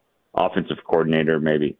And that's usually how it works, right? Like it's usually like, well, let's change the coordinators, and then this is your last chance or whatever. But I don't know. I just because it was a clean break with Jason Garrett. No, didn't have to fire him. I could see the same thing kind of happening here, and so just like not firing, just moving on. Thank you for your service. That's what I just. If I had, you're saying 50%, I think less than that for him to return. And Nick, Dowdle's been playing really well the last couple weeks. I think, his contract was expiring. There was a lot of thought that, okay, he's just here. He's the starter for right now. He's a bridge guy. Is he playing himself in at the end of this year to where they might consider, all right, that's our starting running back next year, and we'll just move forward with that? I think he's playing well enough where you would say, hey, he would be good enough to have as one of our two. Let's draft a guy. Let's draft a guy in a decent spot, somebody that can come in and compete. Maybe he's not the starter right away. Maybe Rico is. Maybe he beats out Rico. Either way, but I think Rico would be a really good back to have with two, with another young, young legs in there. And I think that should be the case. They did not draft a back, obviously, this last year, and I think they should this year. So it doesn't have to be first round. He's probably playing well enough if they re-sign him. Now, of course, other teams could sign him too, but if they re-signed him, I think he's played well enough where you would say, okay, we don't have to jump at this number, first round running back. Yeah. That doesn't really make sense. But any other round would make sense, and we could pair him with him. What's your pick for the game? I'm going to pick. I really feel like this is going to be a challenge for the Cowboys. I do think that Carolina is going to have a lot more intensity. If they could match that early, I think that they could win a close, low-scoring game. I'm going to say 20-19. 20-19 Cowboys. I'm not. I was thinking about picking Carolina. Driving over here, I was listening to you guys, thinking about that pick because I heard Bobby and you guys talking about it. I'm like, Then again, I remembered my experience last year at Carolina at this place, and I'm like, oh, absolutely not. I hate this place, and I hate the people around it. And this story's for another time. There, nice North Carolina. Oh, it was the trip from hell last year for me personally. Almost got arrested at the end of this. That was basically what I was told: is get on the bus or go to jail. So I decided to get on the bus. But oh man, I would have checked out jail. Yeah, I don't like this place at all, and I hope the Cowboy fans come out like they did last year, and the Cowboys can figure out a way to get a win. Nick Eatman setting up tails for the weekend with a Monday recap at 9:20 here on Sean and RJ. Thank you, brother. Have a legal trip. Yeah, I'm gonna be safe. All right. Sure. Nick Eatman brought to you by the WinStar World Casino and Resort. Did you go on this trip? No, not last year. This is one I missed. This is a place where I have a buddy, old Pink Pants. And I don't know. There's something in my mind about North Carolina. I just feel like it seems very nice. I don't know what he wouldn't like about it. I've been to Charlotte. Is it awesome? I wouldn't say it's awesome. It's a small city. It's nice though. It's a nice, it's better than Indy. It's different. Like Indy's got a great downtown, right? Charlotte is it's a little bit different, but it's very similar to Indy. Any touristy spots you've checked out? In Charlotte? Yeah. In North Carolina? No. It's like the banking capital of America. Yeah, that's what my buddy does there. No, I'm not going to be out and about in North Carolina. I'm going to be staying in my room. What is that about? North Carolina. North Carolina, very dismissive tone. Nothing says to me about North Carolina like, I got to go out there and Bobby, see you're trees. such What do they have? Trash. It doesn't. You're such trash. You go to the same places in every city. So I'm not asking you if you're going to like. It's like people like flock to move to North Carolina. It's like a nice. It's like a nice place. I know. I don't know. I never thought of North. I've always thought of North Carolina. What is the last touristy thing you targeted in a city and you're like, I'm doing that? Oh, I always, the only city that I know every time I go there I'm going to go out is Philly. Really? Yeah, I love Philly. There's a lot to do. Philly's all great. kinds of history. You can go out and chill with the KMC Masterpiece at Buffalo Wild Wings in Bedford, and you can chill with us during Crosstalk, led by Mike Bassick after this.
True that you've got to forget something else to remember that Uber Eats has groceries. No, that's absurd.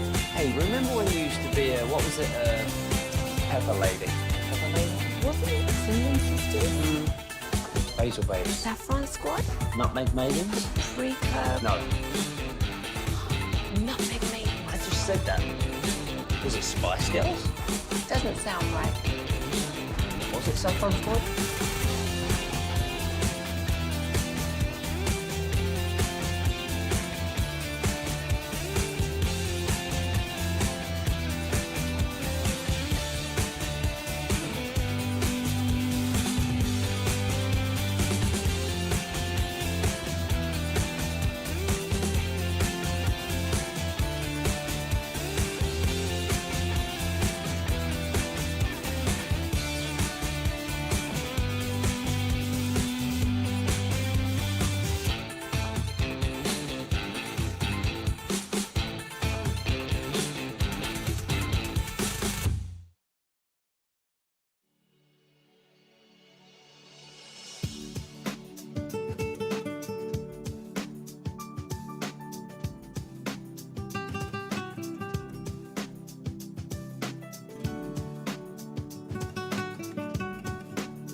And it's back to Sean and RJ on 105.3 The Fan segment here, brought to you by Classic Chevrolet. Classic Chevrolet in Grapevine is the #1 Chevy dealer in the world. More Silverados than anyone else. This is Texas. This is Classic Chevrolet. Together, let's drive, relax, enjoy the difference based on new Chevrolet registrations 2023.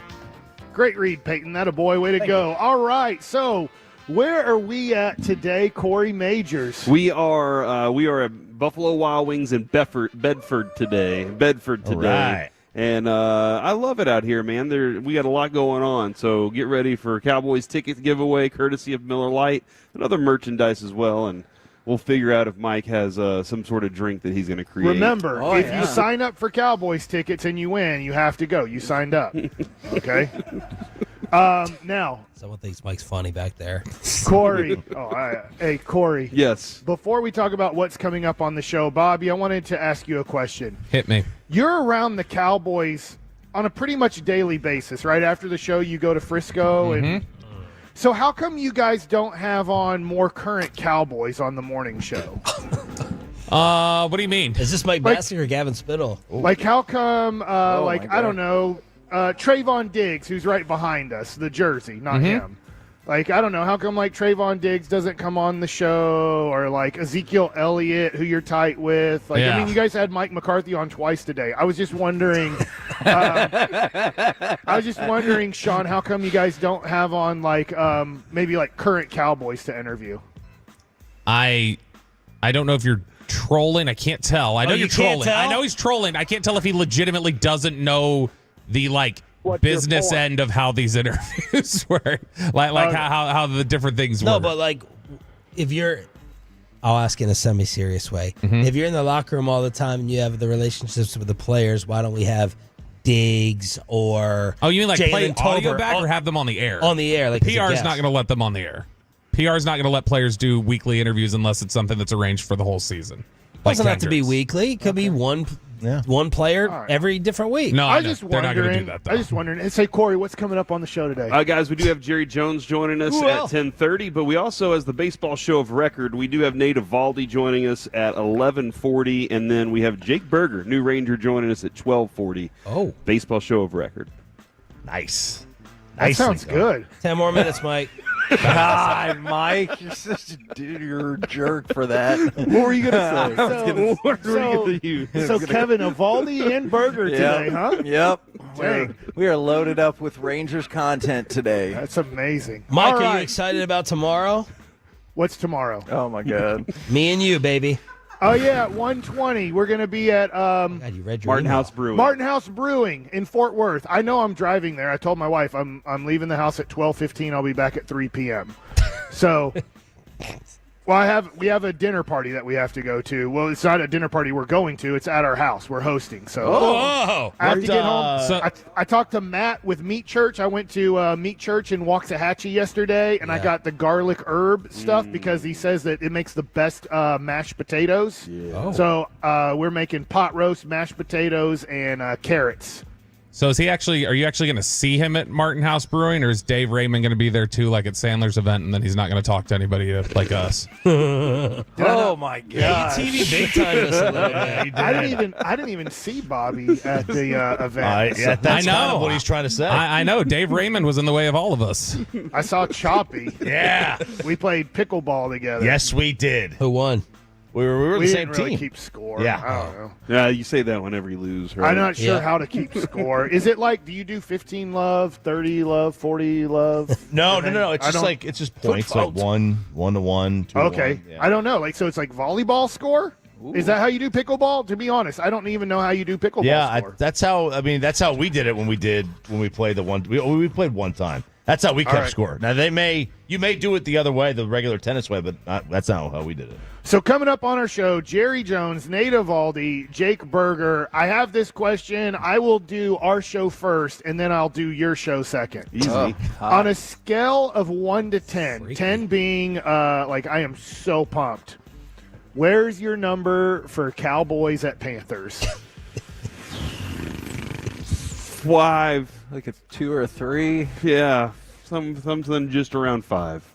Yeah, that sounds good. All right, RJ, your excitement level 1 to 10, Cowboys at Panthers. I will be excited to watch this game until we get to the 44th point of the game. Oh, and I took the over. Oh, you took the over. Yes, Okay. the moment that happens, my interest in this game will. And will you even watch it live since you're off next week? Yeah, I'll watch it live. Yeah, I'll watch it live. It's For the big surgery. Yeah, big finger surgery. I'm getting this thing. Remember this finger broke. He's getting a finger enlargement. It's not very straight. I'm getting this thing fixed. That's me. Does it hurt? Is that a necessary thing? Yeah. Does it bug you? So no, I've got like this bump in it. It's like a growth from like the trauma because I play golf, and every time I grip the golf club, like the bump grows. So it's like a mass cyst of some kind. So I'm just gonna get it taken out. So I can play Sounds so I like can you play and golf Mr. again. Palmer at Hot Chicken play some golf. Mm-hmm. Yeah, we've been known to play some golf. I'm still waiting for some things from him, but yeah, we've been known to play some golf. Bobby, on the scale of 1 to 10, where are you at with this Cowboys-Panthers game? 10. Look at that. 10. Because I think Carolina's going to win. And then we're gonna set the wheels in motion for correcting all of this. And what's the first wheel? It's never been corrected in your life, Bobby. Yeah, I mean just correcting the immediate concerns on the checklist. That's all. Yeah. All right. Sean, 1 to 10. I'll go like 3.5. Little Bryce Young intrigue. When was a time you were least interested in a Cowboys game? That doesn't include preseason. Probably 2020, right? Oh. When was that? 2020 when they were like Dak got hurt that year, like the season. Yeah, but everybody over. was locked in, so it was like it was something you actually got to watch something. So I didn't hate the 2020 games at all, even when they were bad. Yeah, I mean, there's been at the end of regular seasons that I have been. Yeah, but yeah, this is pretty rough. But Team Tank, I'm here for Team Tank to go up against Kevin Hagelin. Since he doesn't want to support the cause, support the team. I mean, don't you think they've already kind of messed up Team Tank then? Yeah, well, I mean, they've messed it up for Travis Hunter. Yeah, but not for Ashton Genty. Yeah, Genty's going to be right where we're picking. Are you supporting a first-round running back? Or Quinn In Ewers. all the... Ew. Or Quinn? Gross. Quinn's going to the draft, apparently, Quinn's going according to to the the draft. reports today. Are you now supporting a first-round running back? Maybe the biggest hypocrisy that you've It is a pulled hypocrisy. in the history of this show? I am supporting a first-round running back here. Oh, my God. And I'll tell you why. Chopocracy? Because... Whatever, Kevin. We are no longer in the team-building phase. What? What are we doing? You gotta because you've overpaid for your quarterback. You're stuck, right? You're stuck. You're stuck with Yes. a quarterback. Fair. Now it's about you have to use when you have a quarterback making that kind of money. You got to have win now pieces. Interesting. So I would not recommend that the Bears draft Ashton Genty, but I would recommend Kansas City or Buffalo or Detroit. Well, I've actually as changed draft. my... And you put Dallas. Dallas in is that just category. like them. Yeah. Well, no, they're not just. But the point is they've got a quarterback that they've already paid. Bobby right? thinks So they need to get guys around him that can win now. Bobby thinks if McCarthy comes back next year that they're going. Did you say 3 or 4-13? 4-13, Mike. That's not true. Is that easy money to bet against Bobby and win it? Yeah, I mean, nothing. We like Dave Campo. I mean, Dave Campo won 5 games. And Mike McCarthy, I know you hate him, Bobby. Mike McCarthy is a way better head coach than Dave Campo. Yeah, what would lead to something like that? The 4-12 season, if he comes back, it's got to be more than 1 year contract. So you wouldn't have the lame duck situation. If McCarthy's again. coming back, he's coaching for at least 2 more years. Mike, that was supposed to throw up the alley-oop to attack Bobby like his great quarterback. No way his great quarterback could just get 4 wins on a season. A $60 million guy. Instead, you set it up for me to say I would absolutely take Dave Campo as the offensive coordinator over Mike I think McCarthy. the major issue now with Dak Prescott is he is now close to 40 years old, his body. Like what you have with Aaron Rodgers' body, Aaron Rodgers was able to stay healthier in his early 30s or late 20s. Dak Prescott didn't. Dak Prescott is on borrowed time with that body now. Now, it doesn't matter. He's set for life. He's going to make close to $1 billion playing football. But that doesn't help out Cowboy fans that he's probably going to miss 3 to 10 games on a yearly basis. What are you guys going to ask Jerry today? What's his excitement level? Yeah, on a scale of 1 to 10, how much does he care about this game? Are you really? I don't know. Does he like coleslaw on his, barbecue sandwich like they do in Carolina? Oh, actually, I do want to ask him if he has eaten raccoon, like Leggett, and if so, how it was. Oh my gosh! What do you think the wildest thing is that he's ever eaten? Because he likes putting the duck on the. Yeah, come on, I Hagen, can't be work careful. this show. I can't do this today. Probably guys. raccoon. Did anybody see 12 points winning a Thursday night football game? Oh, it was terrible. It was miserable. I guess he dude. could have scored 7 and 1. It was so miserable. But then I would have given a touchdown. Who is not paying Brock Purdy the sum that it's going to come with? Let's go 50. Let's go 50 or 55. I'd move on. Yeah, me too. Yeah. Mike, you're out. I'm out. I think it's I know that nobody's done it, and we thought the Cowboys might. You do not pay good quarterbacks elite money because you can't win a championship that way. Yeah. No human being has done it yet, as far as I can tell, that you pay a dude who's not like a Hall of Fame prime guy, and then you're able to build a team around that guy. So that's the tough part. Not wrong. Is that when Brock Purdy at $1 million next year or whatever he makes next year, you still have a window. As bad as it's gone for San Francisco, as soon as you give that dude $55 or more million, it's over. Best case scenario is you win 10 to 12 games. Pay it. I would pay it. I just paid. You like losing? I'd pay it. But God. I will say this: like if there's outside of the Cowboys, if there's a team that's going to do it the other way, it's that one. San Fran? Yeah, because they would have the faith that Kyle could just. As long as Kyle's sticking around, that would be the thing. It'd have to be Kyle sticking around and doing what he does. Hey, I'll tell you what, his if- players don't stick around. I know so- that he probably wouldn't take this job. If they fire Kyle Shanahan, then you hire him immediately. Yep. Oh my God, yes. What a hot take. Coming up next, only 4 hours left, but we got Jerry Jones at 10:30, Nathan Evaldi at 11:40, and Jake the Burger at 12:40. Oh my gosh! I was just thinking about, could you imagine if your Burgers. show had all the current Cowboys on it? Wow, he's taking shots at you. I And know. our guest list. See, Mike hasn't seen the ratings lately. If we just never criticized the team that we cover, then we would get all those people. Mike Belly Bass. What are the Rangers going? 112 wins next year? 112, 115? Now what? Wait, I don't even get what you're saying. So you criticize the Cowboys, and that's why they don't come on your show?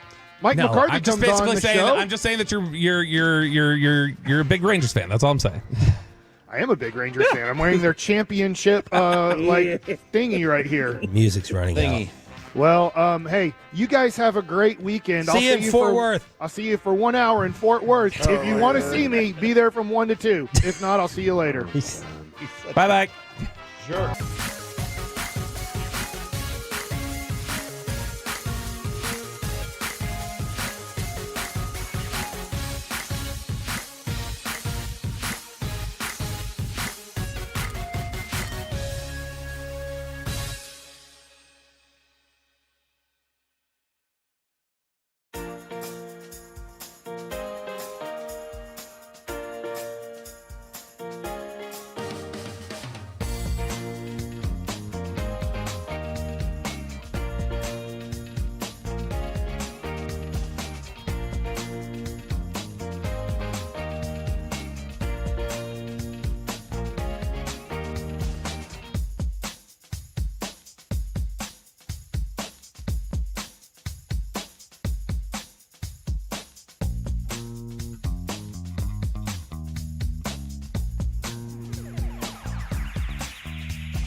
Do you think it's true that you've got to forget something else to remember that Uber Eats has groceries? No, that's absurd. Hey, remember when you used to be a, what was it, Pepper Lady?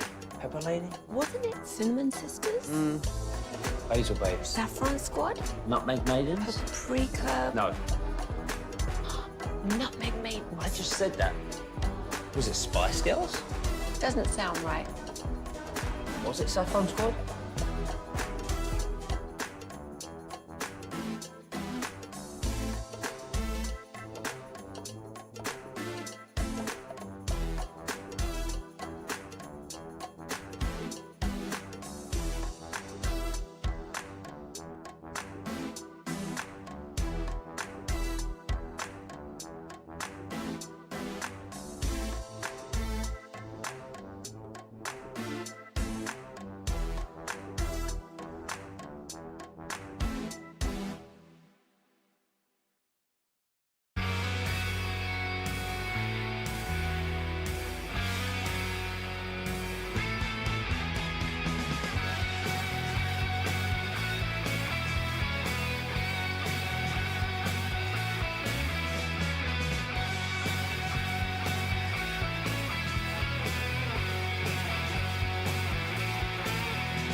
From our Hiley Mazda of Arlington and her studios, it's the KNC Masterpiece on 105.3 The Fan.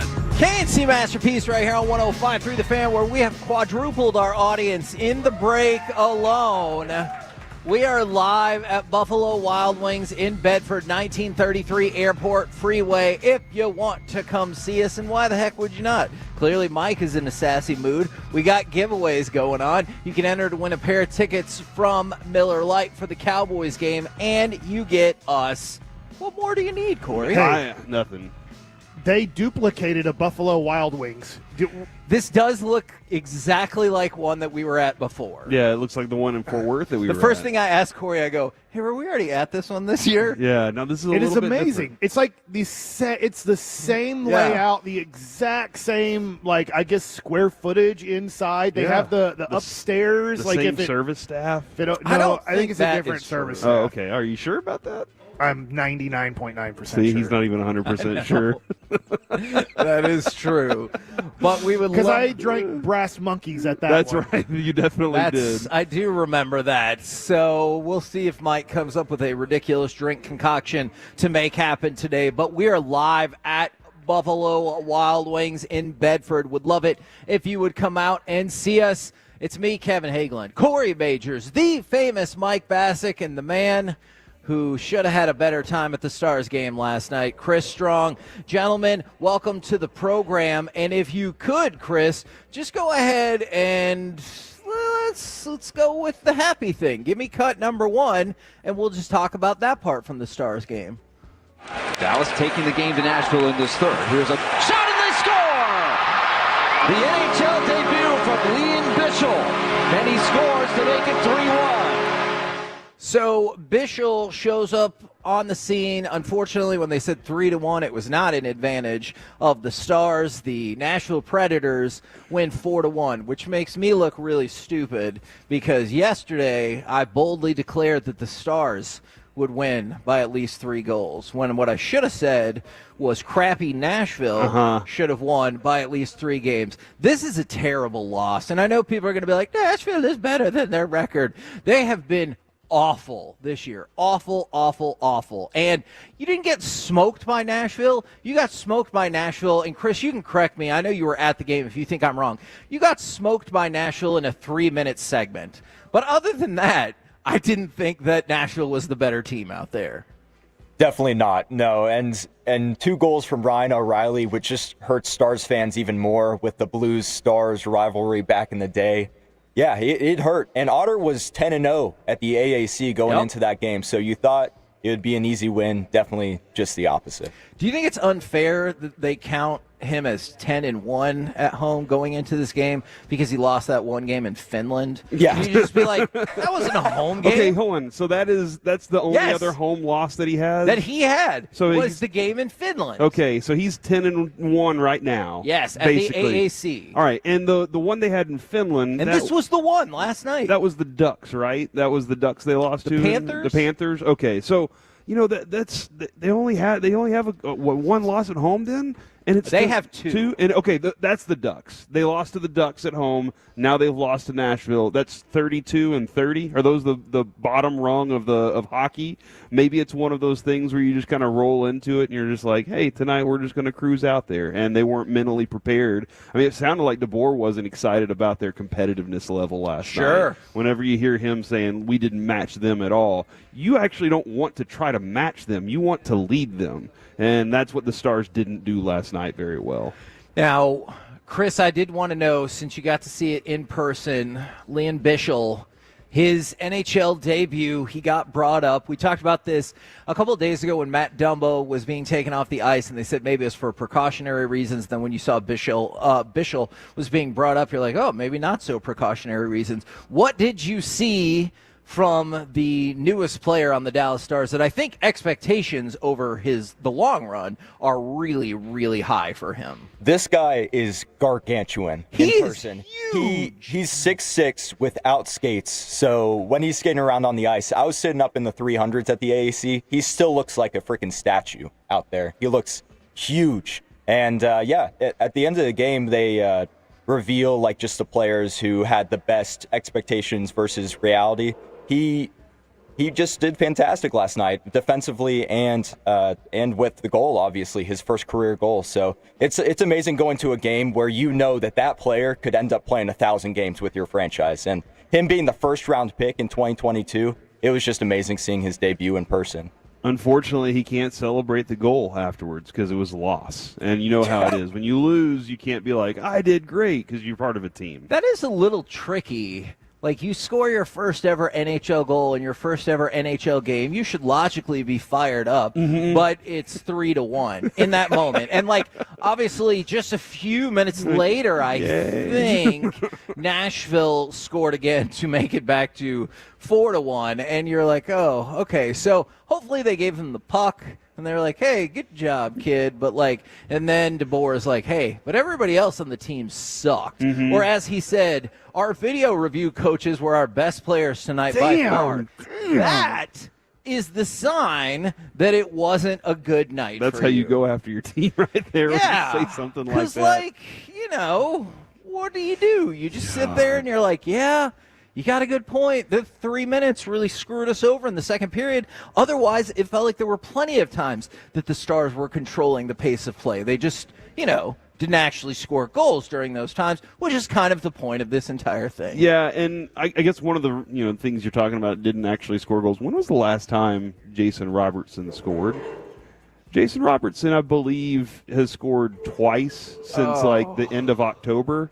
Yikes. And like that, and I know he had the injury before the season and everything, but that's one of those players that you're relying on to show up and be something special for your team.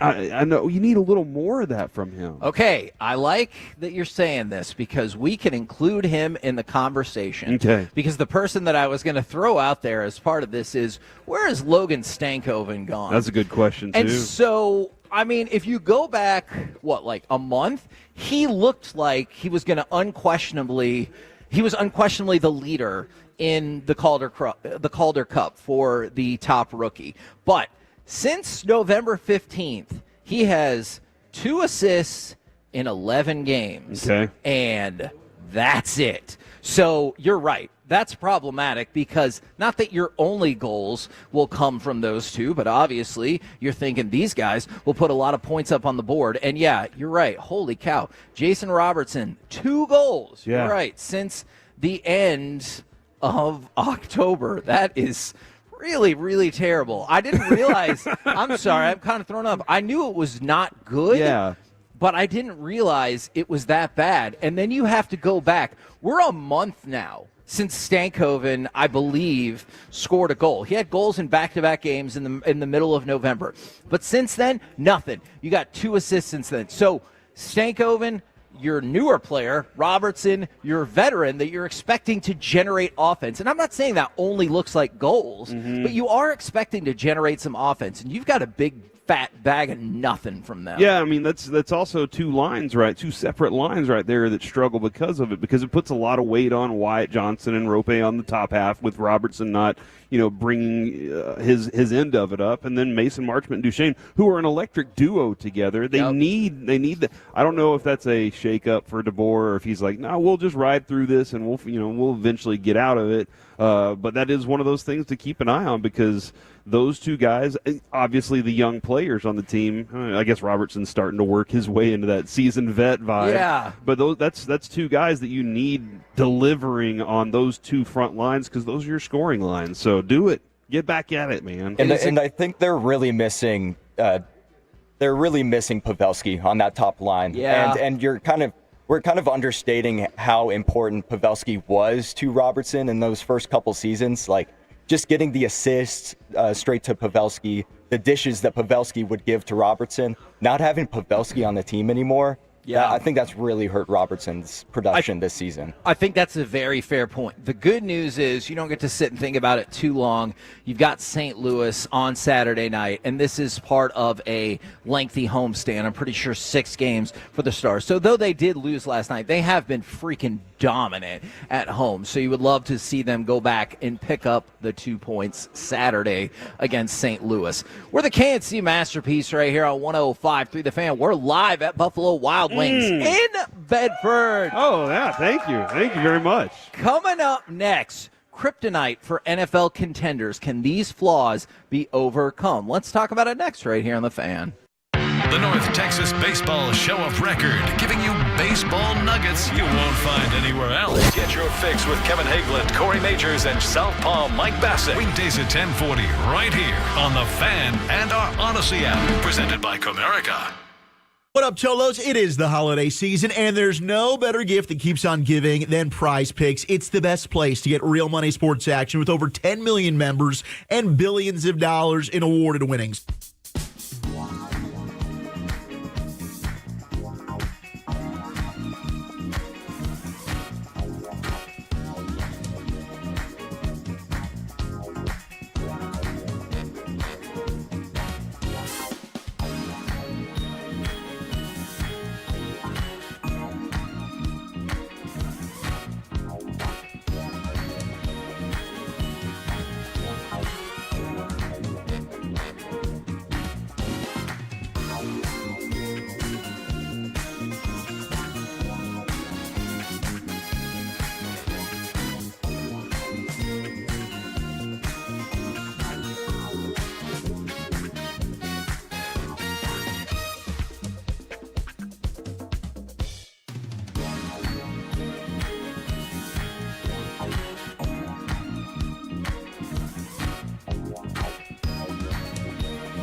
Uber Eats has low fee products? I gotta remember that. Well, you know, they say in order to remember something, you have to forget something else.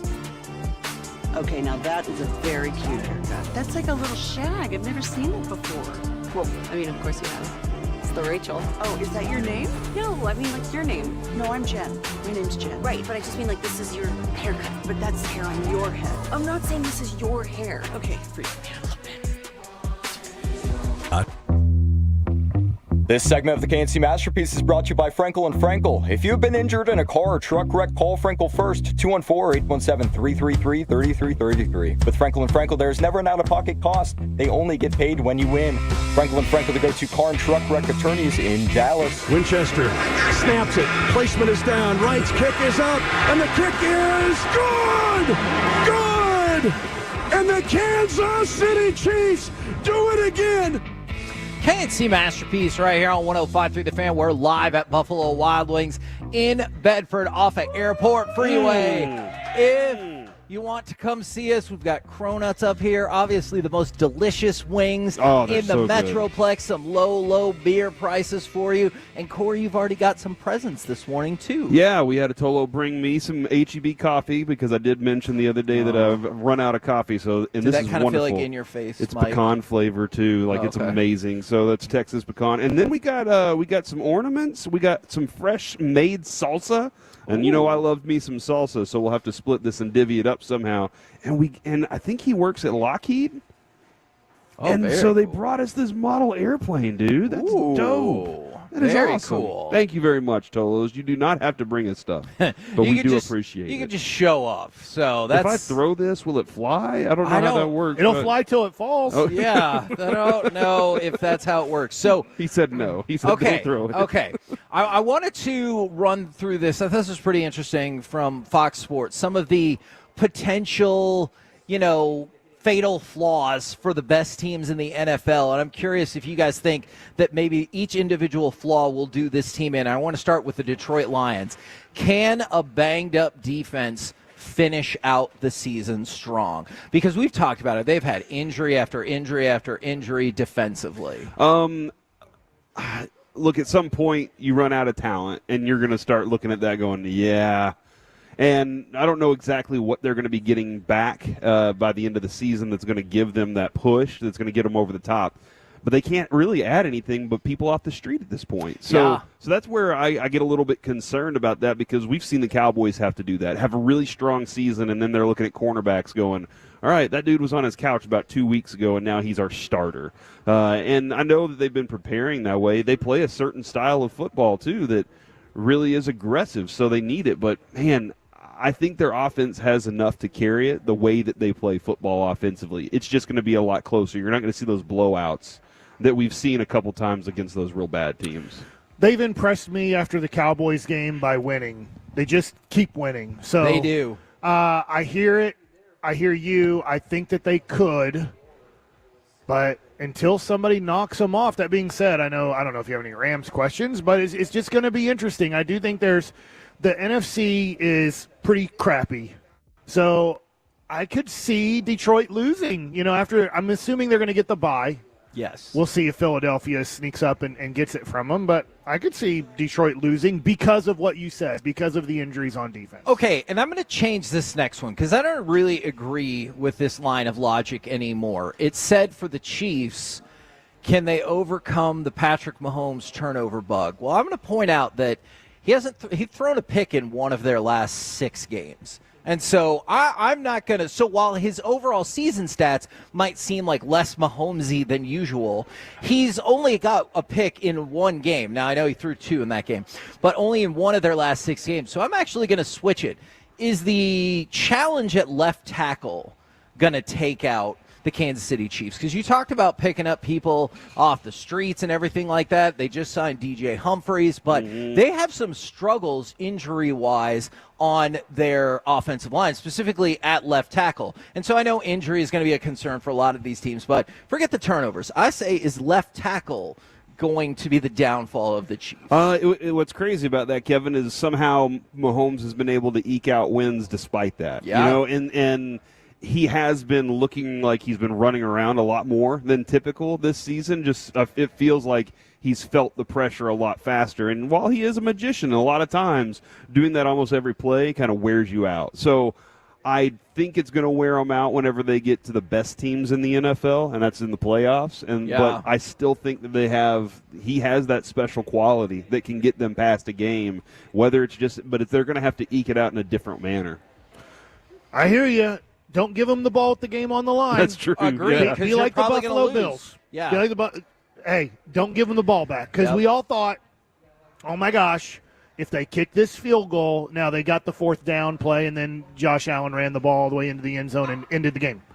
Yeah, it would be their downfall as long as you get them down by more than 2 scores. So if it's a 1-score game and they can have us 3 blocking, and somehow Patrick Mahomes will seem to get them in field goal range to win the game. Now the Bills. Go ahead. Did you have a Bills conversation? Yes. Okay, I had a thought with you real quick. Okay. Will Evan Ingram ever play a complete season healthy? Okay. No. All right, so we've established that. Because he's out for the season yeah, again, is with that the right? torn labrum. I mean, it sucks, but, unfortunately, his career. It's just that's the way it is in his career. For the Bills, all right, we got a couple of things.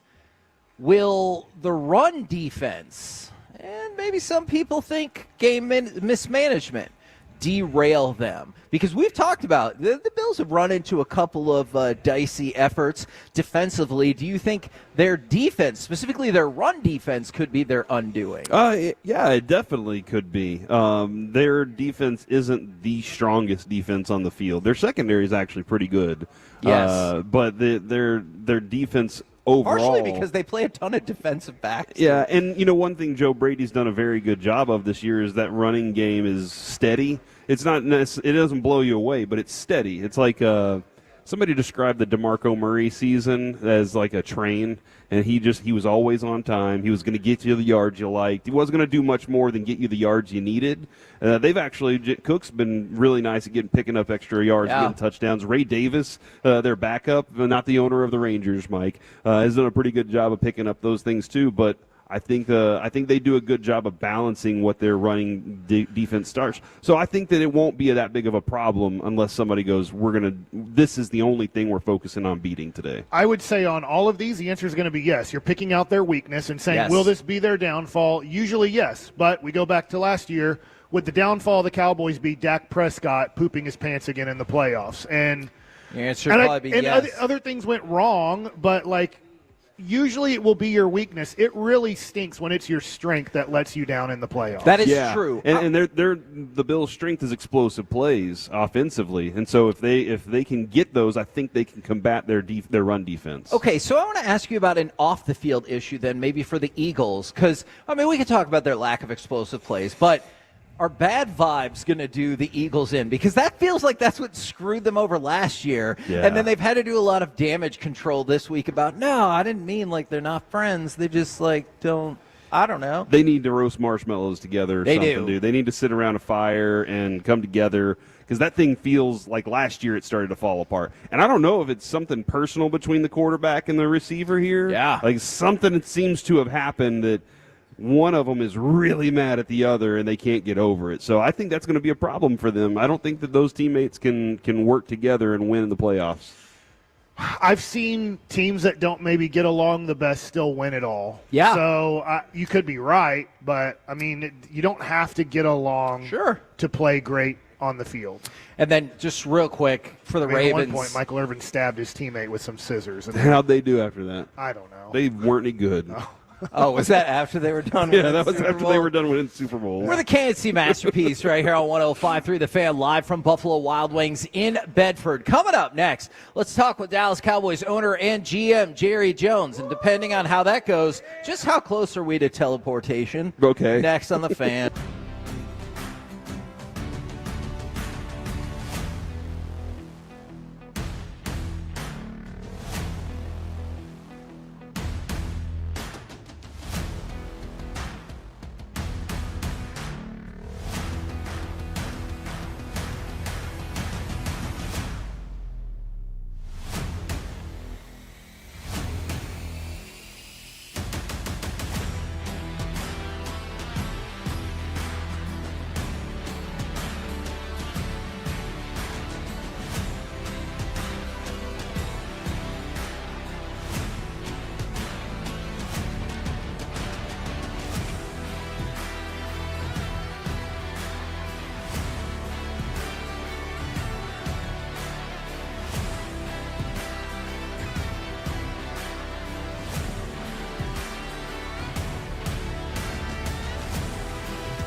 think it's true that you've got to forget something else to remember that Uber Eats has groceries?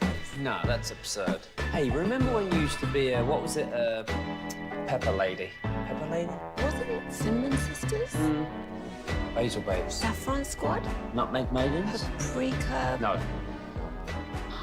Nutmeg Maidens? I just said that. Was it Spice Girls? Doesn't sound right. Was it Saffron Squad?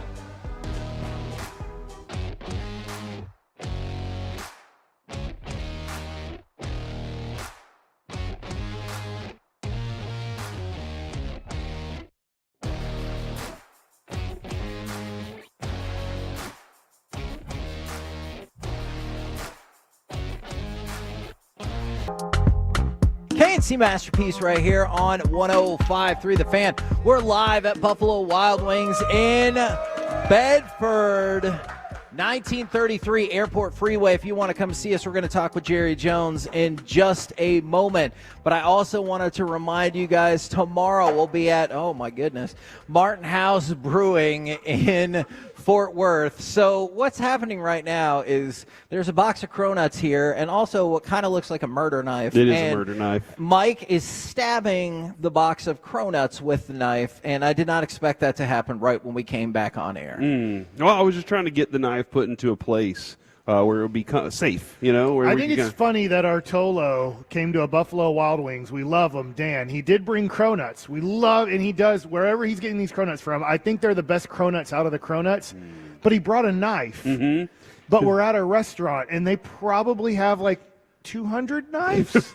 How many knives do you think That's Buffalo a good Wild point. Wings has? That is, I hadn't really thought that through. That's a good point. He's just carrying it around in his car, you know? It was just there, so he was like, I'll just take that in with me. Well, I did have one more question I wanted to ask. We didn't get a chance to hit it on the other side. Do you think that the Ravens will lose a playoff game because of Justin Tucker? Oh, man, that is a very good question. Yes, I do. Now, I could see that. Is it because they put themselves in the position that they don't get the what they need and they have to rely on him? Yeah, I could also see that. Yeah, I mean, I definitely think their offense stalls out a lot of times because they know they can rely on Justin Tucker, but this year's been a lot different. So, and if they fall behind, they've had difficulty in the playoffs. We've seen that time and again. Yeah, but if you're going into it knowing that Justin Tucker is kind of in this blip mode that he's in, then you got to make sure your plan is built so you can build it around him. Right now, courtesy of Ford and your North Texas Ford dealers, Ford is the best in Texas. It is Dallas Cowboys owner and general manager Jerry Jones. Good morning, sir. Hey, man. Good morning, Kevin, Corey, Mike. Happy holidays, you guys. Indeed. Thank you very much. Same to you and your family. We always get great insight from you about across the NFL stuff in addition to the Cowboys. I'm just curious, are you surprised that Bill Belichick decided to go with North Carolina, and that means he'll probably never coach in the NFL again? Well, I don't really have thoughts there. It would be surprised is not the word for it. I know that his explanation sounded very pure. There's no question he loves to coach the game. Probably there's aspects to college that I think would be interesting. You've seen several coaches, Saban, but those guys that were in pro and went to college and did pretty well. It's a little makeup of responsibility. What's interesting is the changing landscape in college right now and his willingness to take on the challenges of NIL and those types of issues. And so at this time in his career, it sounds like he's on to challenges, and he's certainly up to it when it comes to coaching and as a person. What do you think, Jerry, is that thing that differentiates the coaching lifestyle in the NFL from the coaching lifestyle in college? Is it just the recruiting part of it? Because, I mean, adding a GM to the college base is kind of cool. But is there something different that just makes coaching in the NFL that much more difficult? Well, I think the recruiting aspect of college distinguishes it from the pros. That you don't have a recruiting situation to the extent that you have in college.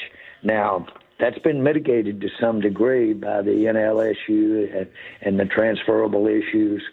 And so all of that is in transformation as opposed to, let's say, the way it used to be. I guess that's the definition of transformation. But bottom line is that it's a challenging time in both leagues today as we're seeing as we have our season.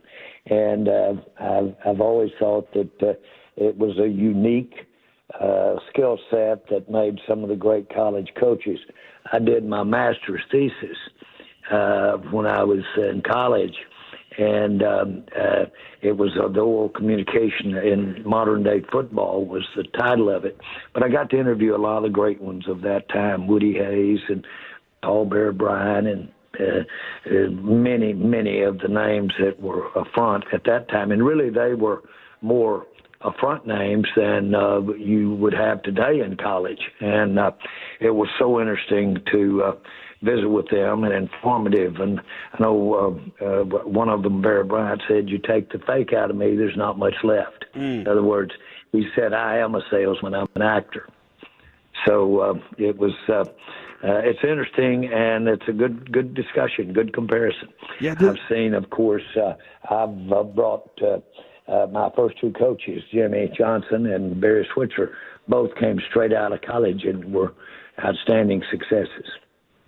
Would you ever have any interest in bringing another college coach into the NFL? Again, that's not something I'd speculate on, and but I've always looked at the situation, looked at the person, as opposed to necessarily looking at a category of in-college coach, out-of-college coach, ex-coach.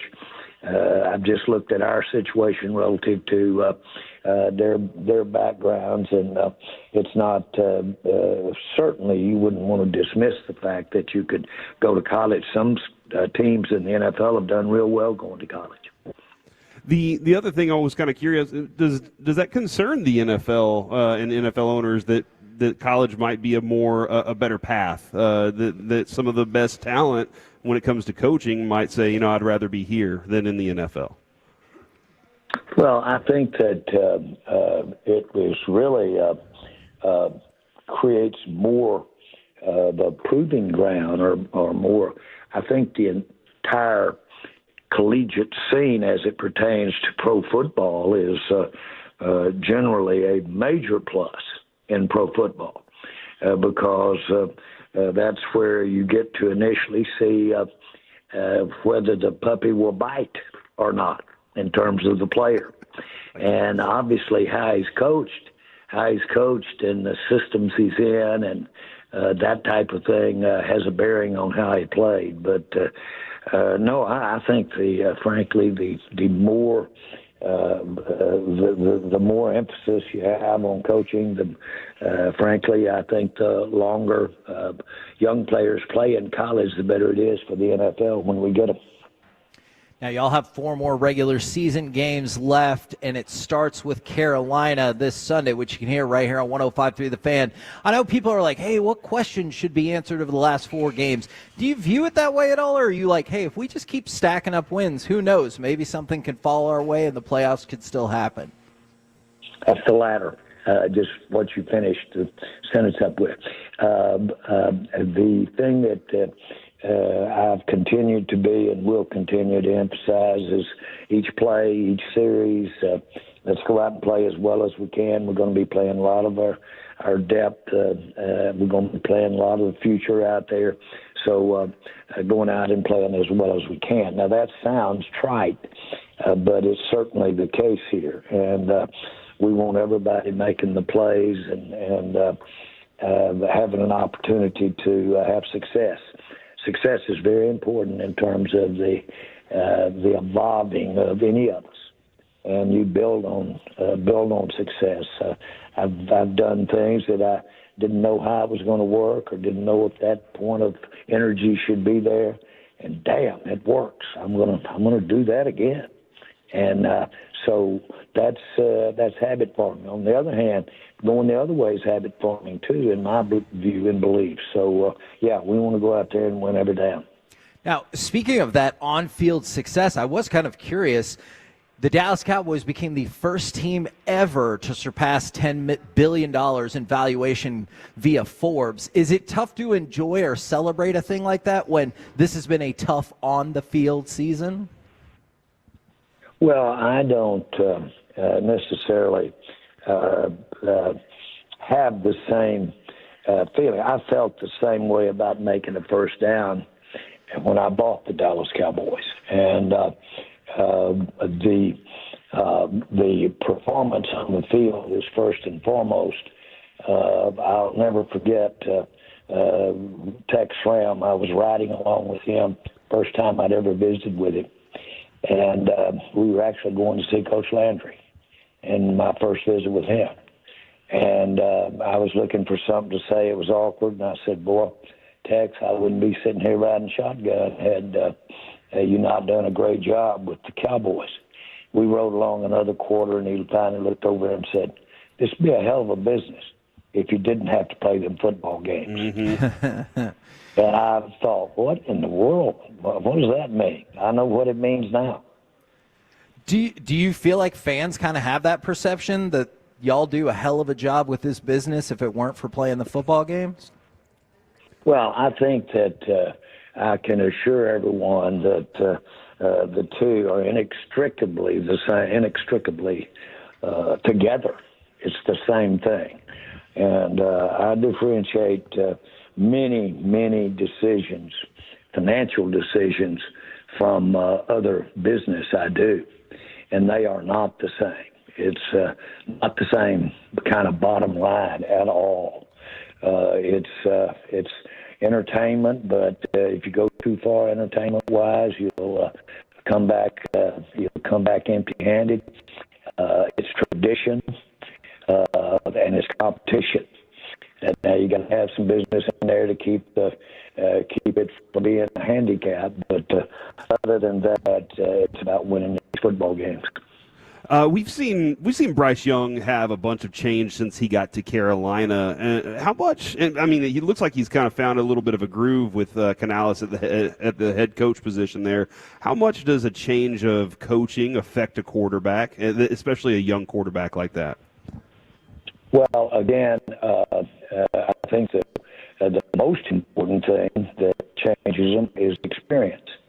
And obviously, if you can have continuity and you are continually doing the same thing, whether it be scheme or whether it be the reading or the type of routes the receivers run, all of those things, there is no doubt that the more repetition that a quarterback has as he comes in the league, the better he gets. And it's a rare thing to have a quarterback come in the league and have immediate success. So all of that is what you know has got to be there, and you've got to endure when you start with a very young quarterback. And we've had young quarterbacks, we've had outstanding young quarterbacks before. And boy, after they've had hundreds and, if you will, thousands of repetition, and certainly game-type situations, playing in games, they get better, and that's what's happening to him. He's had a lot of repetition in game-type situations. He's getting better. Thank you very much, good sir. We appreciate the time this week. We will catch up with you again next Friday, and best of luck against Carolina. Sounds good. Let's have a good weekend. Bye.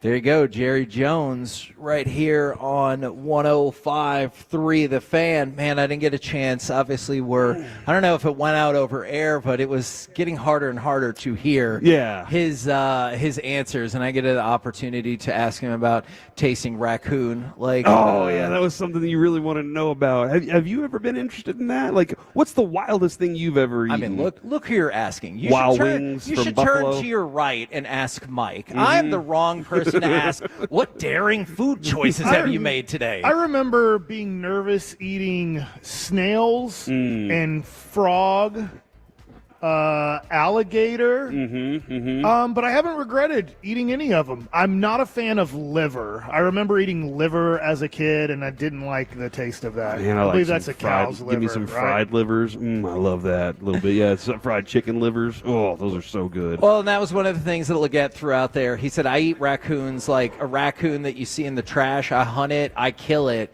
I skin them, cook them, eat them, all of that. And then he said... With his hands? Is it like a rotisserie kind of thing? Do you like throw it in the... How does this work? That I'm not totally sure about, but also he said he had one on Thanksgiving. Oh, there you go. Now, I don't know if that's helping him catch the ball at the goal line. It feels not. like it's not. If raccoons tasted good to great, like, let's just say, your cow, your pig, and your chicken, then we would eat more of it. Okay, I have a question about that. I think you're right. But I wonder if the disconnect was sometimes you see a little bit more of an individual personality from a raccoon versus a chicken and a cow. I do seriously think because they people kind of smile, kind of cute, and they're like kind of mischievous and stuff. I don't think it has anything to do with that. You don't? No. So if dog tastes delicious, you think? Yes, I do. I think that if Man. dog tastes delicious, that we as humans would decide that dog is a main dish. Now, we all go... I'll disagree with you on that, but I hear you. But, like, dog probably doesn't taste good. You're probably right. Horse probably doesn't taste good. But I get it that we use horses... For other... I mean, I don't know. Cows, I've been around cows. They're pretty stupid. They are very dumb. I think they're chickens are dumb, too, right? Like, chickens are very dumb, which you can make a whole lot of chickens on a farm, but right? people have pet pigs. Yeah, pigs are dumb. Like, there's a lot That's of true, country and we people... eat pigs. Oh, we love eating pigs. That's a fair point. Mostly we love eating wild But wings. I hear what you're saying. I can see your opinion. I don't think you're totally wrong. I think some people feel that way. But I just wonder, as humankind, it's a fair question. If the thing tasted awesome, like raccoons, we would probably have here at Buffalo Wild Wings some raccoon. Kevin... So we'll be on the lookout for the evolution of the Buffalo Wild Wings Kevin, when it comes to that. Moments ago, Mike pointed out that your friends in Paradise lost to the Malakoff Tigers. They did. I actually knew that last night. I was pretty invested in seeing how that would go. Yeah, So you were keeping track of that when you were refreshing? 27-19 Malakoff. They're playing at Jerry World. For the state championship. And aren't they the defending state champions? I believe they are. Yeah, I believe they are. And so that we did that video, Mike. Do you think that's been the thing that's kind of helped Malakoff go further? Yeah. I think when we gave them a shout out, it inspired them. Yeah, it charged them up. We were planning on losing, but now this guy Corey and Mike, I guess, that's our names. shouted us out, and now Malakoff versus Columbus. Okay. All right. Big time game right there. Good luck to the teams that lost. Okay. Next year. Yeah. Good There's luck. always next year. Yeah. Unless Next you were a year. senior, then it's probably you're never going to play football the rest of your life. Unless you're going to college to play football. And most likely you're not. Yeah. Oh, man. All right. So, Corey, you've teased this the last couple days, and I haven't got to hear the damn story, and I need to hear the damn story. How close are we to teleportation? Maybe it's because this Halloween I finally watched The Fly for the first time. Ooh. I think there's a lot of problems that might come along with this. Okay, so teleportation is something that I think about every day when I drive to work because our office, it takes me an hour to drive, what is basically a 30-minute drive. Every day, it takes me about an hour, sometimes even more. And I was just sitting there thinking to myself, when will we be able to have teleporters in our bedrooms and just be able to teleport into work? Like you can just send a designation and it sends you to where you're supposed to go. And somebody texted me or tweeted me and said, hey, we did it like 50 years ago. And I was like, what are you talking about? Why don't we have teleporters then? Our current scientific understanding, teleportation as it's commonly depicted in science fiction films, much like The Fly, is not considered feasible due to fundamental challenges in physics and the preservation of complex biological structures. My understanding, though, is that we have, with like electrons and neurons and atoms, we've been able to send some of those things, but not like actual full bodies where we can restack all the cellular stuff back together and get it going. But Kevin, I want this. Like, this is something now that I've chosen is going to be what I push for the private sector to really dive into. Teleportation, because I don't think the government, if they did get it, they would probably be like, we're not letting people know about this. Yeah, it's but impossible. The private sector, however, private sector would do it and be like, now let's sell it to the masses. I have a bigger question for you guys. All right. I think that's a great thing you said. Thanks. I watched Bad Santa with my wife. All I've right. never watched it. Oh, did you like it? I thought it was pathetic. I watched man. I watched 25 minutes of it, hit pause, and Sue was like, there's no point to this. And so I said, I agree. Let's go 5 more minutes. And we went to the 30-minute marker and turned it off. Wow. I mean, What happens in this movie? I mean, obviously, Billy Bob Thornton is a horrible person. He steals. He's a bad Santa. It's true. So, like, I don't get the point of the movie. He turns his life around to a certain extent. He's still not a With great the bartender? Yeah, and the kid. He forms a really lovely relationship snot-rocket kid? with the snotty kid, and he stands up for him, and you realize that kid has nobody to take care of him. And so Billy Bob Thornton, in his weird kind of effed up way, becomes like a guardian to him. Should I stuck longer than 30 minutes? If you didn't like the first 30 minutes, I don't want to pretend like it turns into some super upbeat story the rest of the way. People get murdered. There's like a lot of I don't remember that part. Yeah. I just remember the lady from Gilmore Girls saying the thing. Yes. My wife goes, they made a second one of these as we The turned it second one off. is not good. I never saw it. I never saw that. I don't know. But yeah, no, if you got it through the first 30 minutes and you're like, I don't care for this, I think you should just move on with your life. I do not think you will see enough in the last hour to be like, okay, I get it. I know when I watched it, I was like, it's fine. Like it was fine, but it wasn't something that I was really moved by. Maybe I need to go revisit it though. I've seen almost all the Christmas movies. I was trying to find a Christmas movie that we hadn't seen, and I was like, well, people have said this is good. Have you watched Hot Frosty yet? No.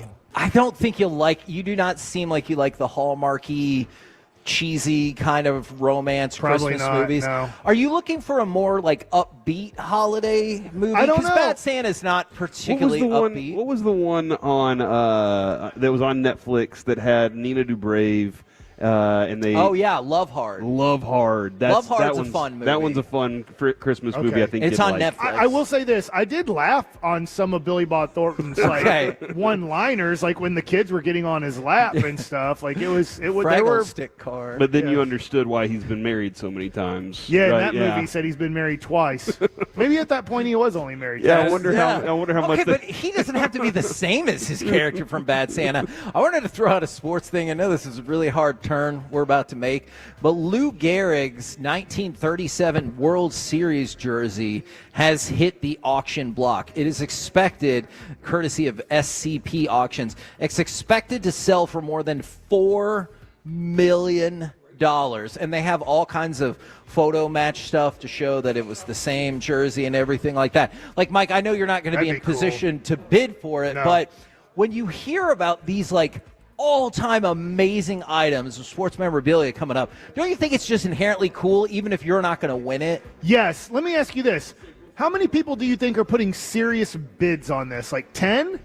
50? At the most. I think like 10 who at the has most. If you're paying $4 million for a Lou Gehrig jersey, you have to have $100 million, right? For sure. But I think like that 8 to 10 people who are bidding, they're like, yeah, I'm getting this almost no matter what. Exactly. But there is a limit they have. Exactly. Like McFarlane, dude. Yeah. So what's crazy about this now is, Kevin, the 80s, 90s, you probably had 10 millionaires that were willing to bid on stuff like this, and now you probably have hundreds of thousands of potential millionaires that are willing to bid on stuff like that. Tell them about the Aaron Judge ball. Oh, man. Did you see what it sold for? Do we have time for I don't think we have time for that right now. But we definitely will. We definitely will. We'll pick it up at some point in the show.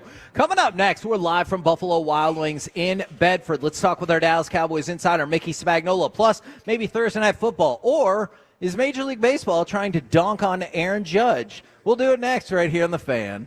Full KNC Masterpiece shows available.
Uber Eats has Lola V products? I gotta remember that. Well, you know, they say in order to remember something, you have to forget something else. Okay, now that is a very cute haircut. That's like a little shag. I've never seen it before. Well, I mean, of course you have. It's the Rachel. Oh, is that your name? No, I mean, like, your name. No, I'm Jen. My name's Jen. Right, but I just mean, like, this is your haircut. But that's hair on your head. I'm not saying this is your hair. Okay, freaking me out a little bit.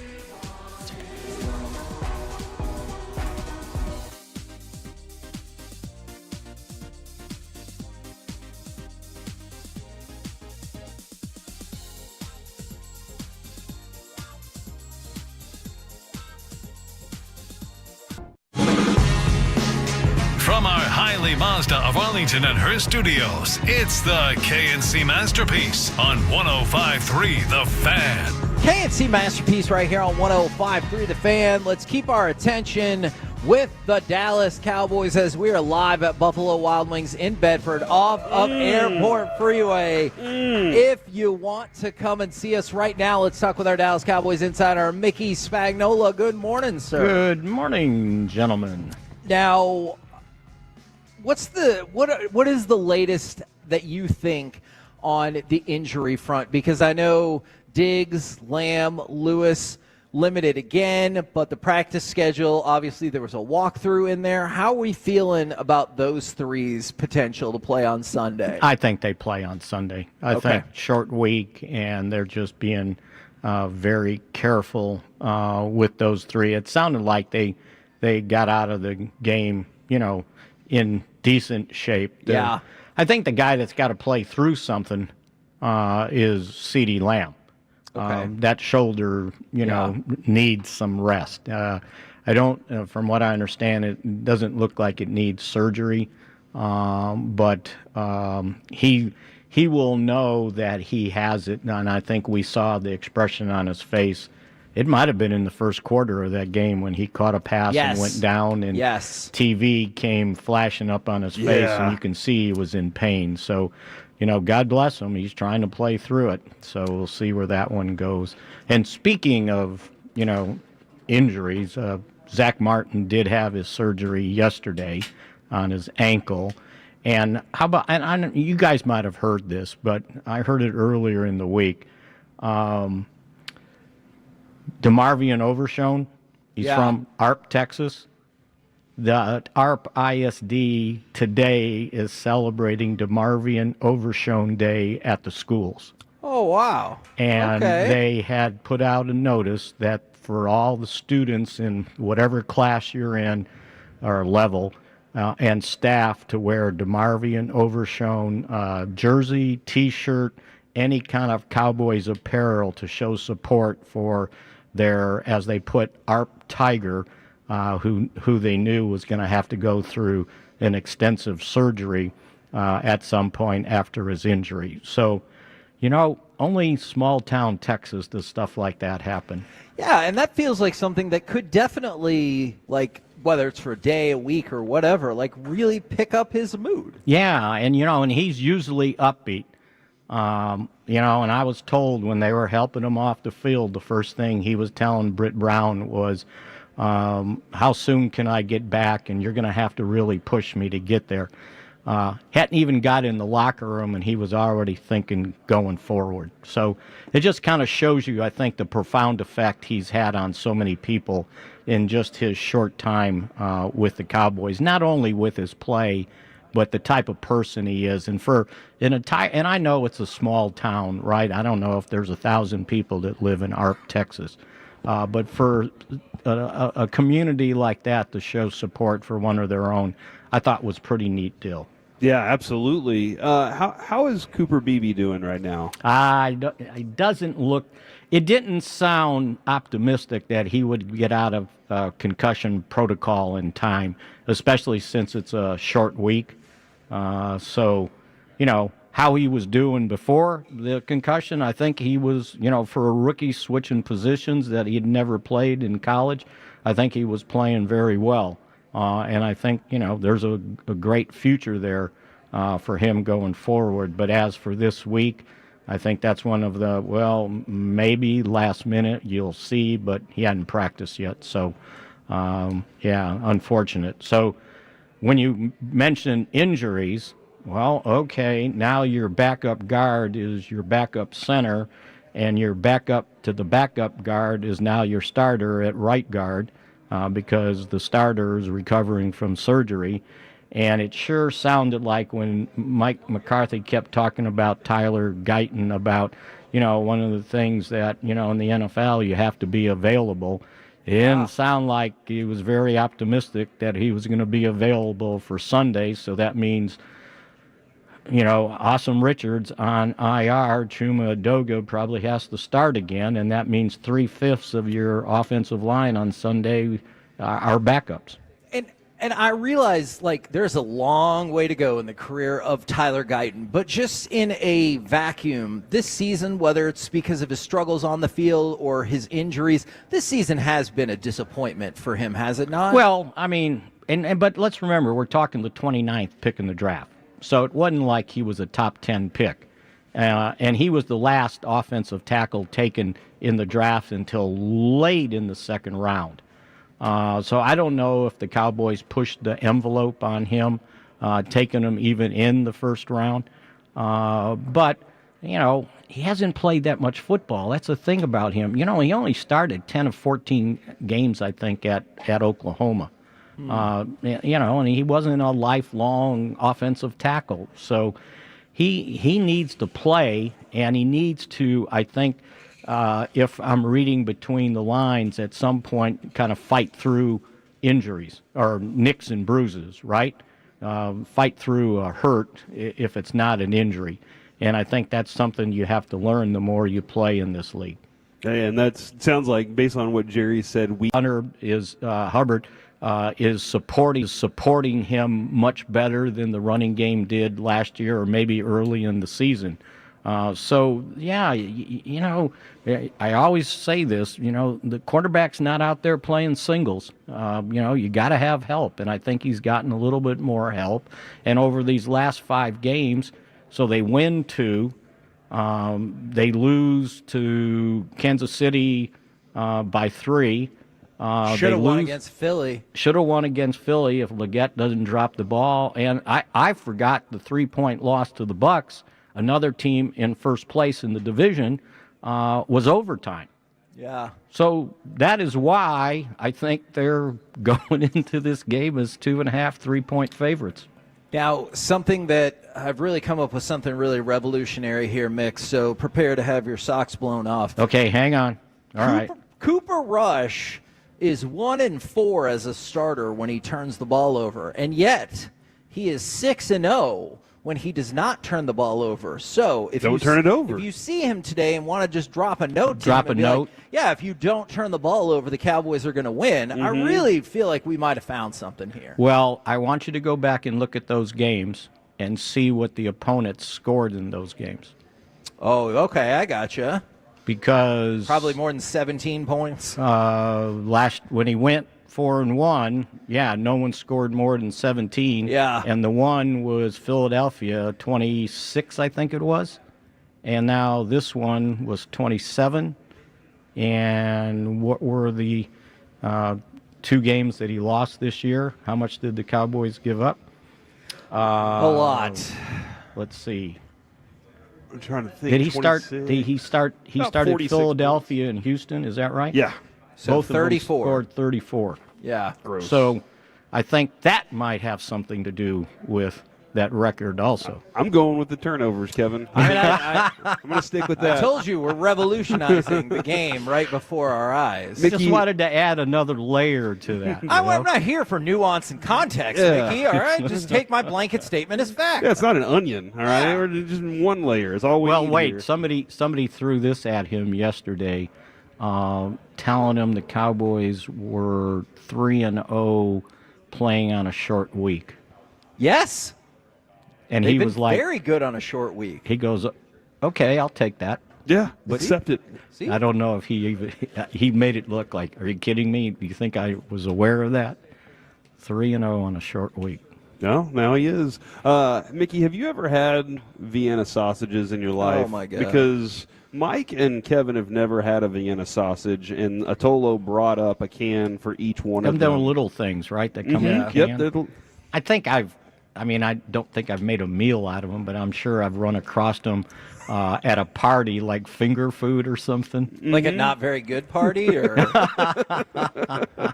Yeah, it's one of those parties where you're just like, okay, let's go Doritos. yeah, instead. and they have Dr. Thunder there and stuff. Yeah, I get what you're saying. Do you think they should try it though, Mickey? Because you should try things in life. Yeah, absolutely. Kevin, you still look skeptical. There's so many things that it says goes into this one little sausage: chicken, beef, pork, Everything. And added chicken broth. What does it all sound like? What's A hot dog It sounds like a hot dog without what's the other canned food that comes? Spam, right? Yes. You know, way back I judged a Spam cooking contest. You're kidding me. I'm going to need you to tell us everything about that. And we had to taste everything, right? And it was like, okay, just like that. And I think later on I got spammed, I believe. Too much information. No, that was not too much information. That was the perfect amount of information. How we feeling about this game on Sunday? You brought up the Panthers are favored for the first time in a couple of years. What's going to happen? I think the Cowboys will need that 2.5 points to win. How about that? Okay, I'll take that. I'll take the Cowboys if you're giving me points too. By the way. Yeah. They haven't been putting a ton of points up. If the Cowboys can score like 21, I don't know if that's asking too much. I think they have a chance to against this defense. It is not asking too much. Win the game, right? Yeah. Yes. Sure. I saw an interesting thing in the Charlotte Observer. They did a story pointing out that since 2010, the Panthers have drafted or acquired 13 wide receivers, and the only one still there is Leggett. And he's not good. They haven't given up on him just because he dropped that pass. He's young. I know. And the reason they did it was because Mingo was one of the 13, and he's not there still. Yeah, we really got to steal with that trade, didn't we, Mick? Well, hang on. Okay. I'll be let patient. it play out. Let it I'll be patient. Yeah. All right. Thank you very much, good sir. We'll catch up with you again on Monday. All right, boys. Have a good weekend. There you go. Mickey Spagnola. We're the KNC Masterpiece right here on 105.3 The Fan. Now, you talked about this on the other side. Is Major League Baseball trying to embarrass Aaron Judge? Yes, probably so. I think they're trolling the crap out of him right now. They are auctioning off the Aaron Judge drop ball, and they're also auctioning off the point ball for Garrett Cole. It's through the Dodgers, though. Oh, okay. All right, I gotcha. So hold on, the Dodgers are auctioning off this ball? This makes it even better after they won the World Series. It's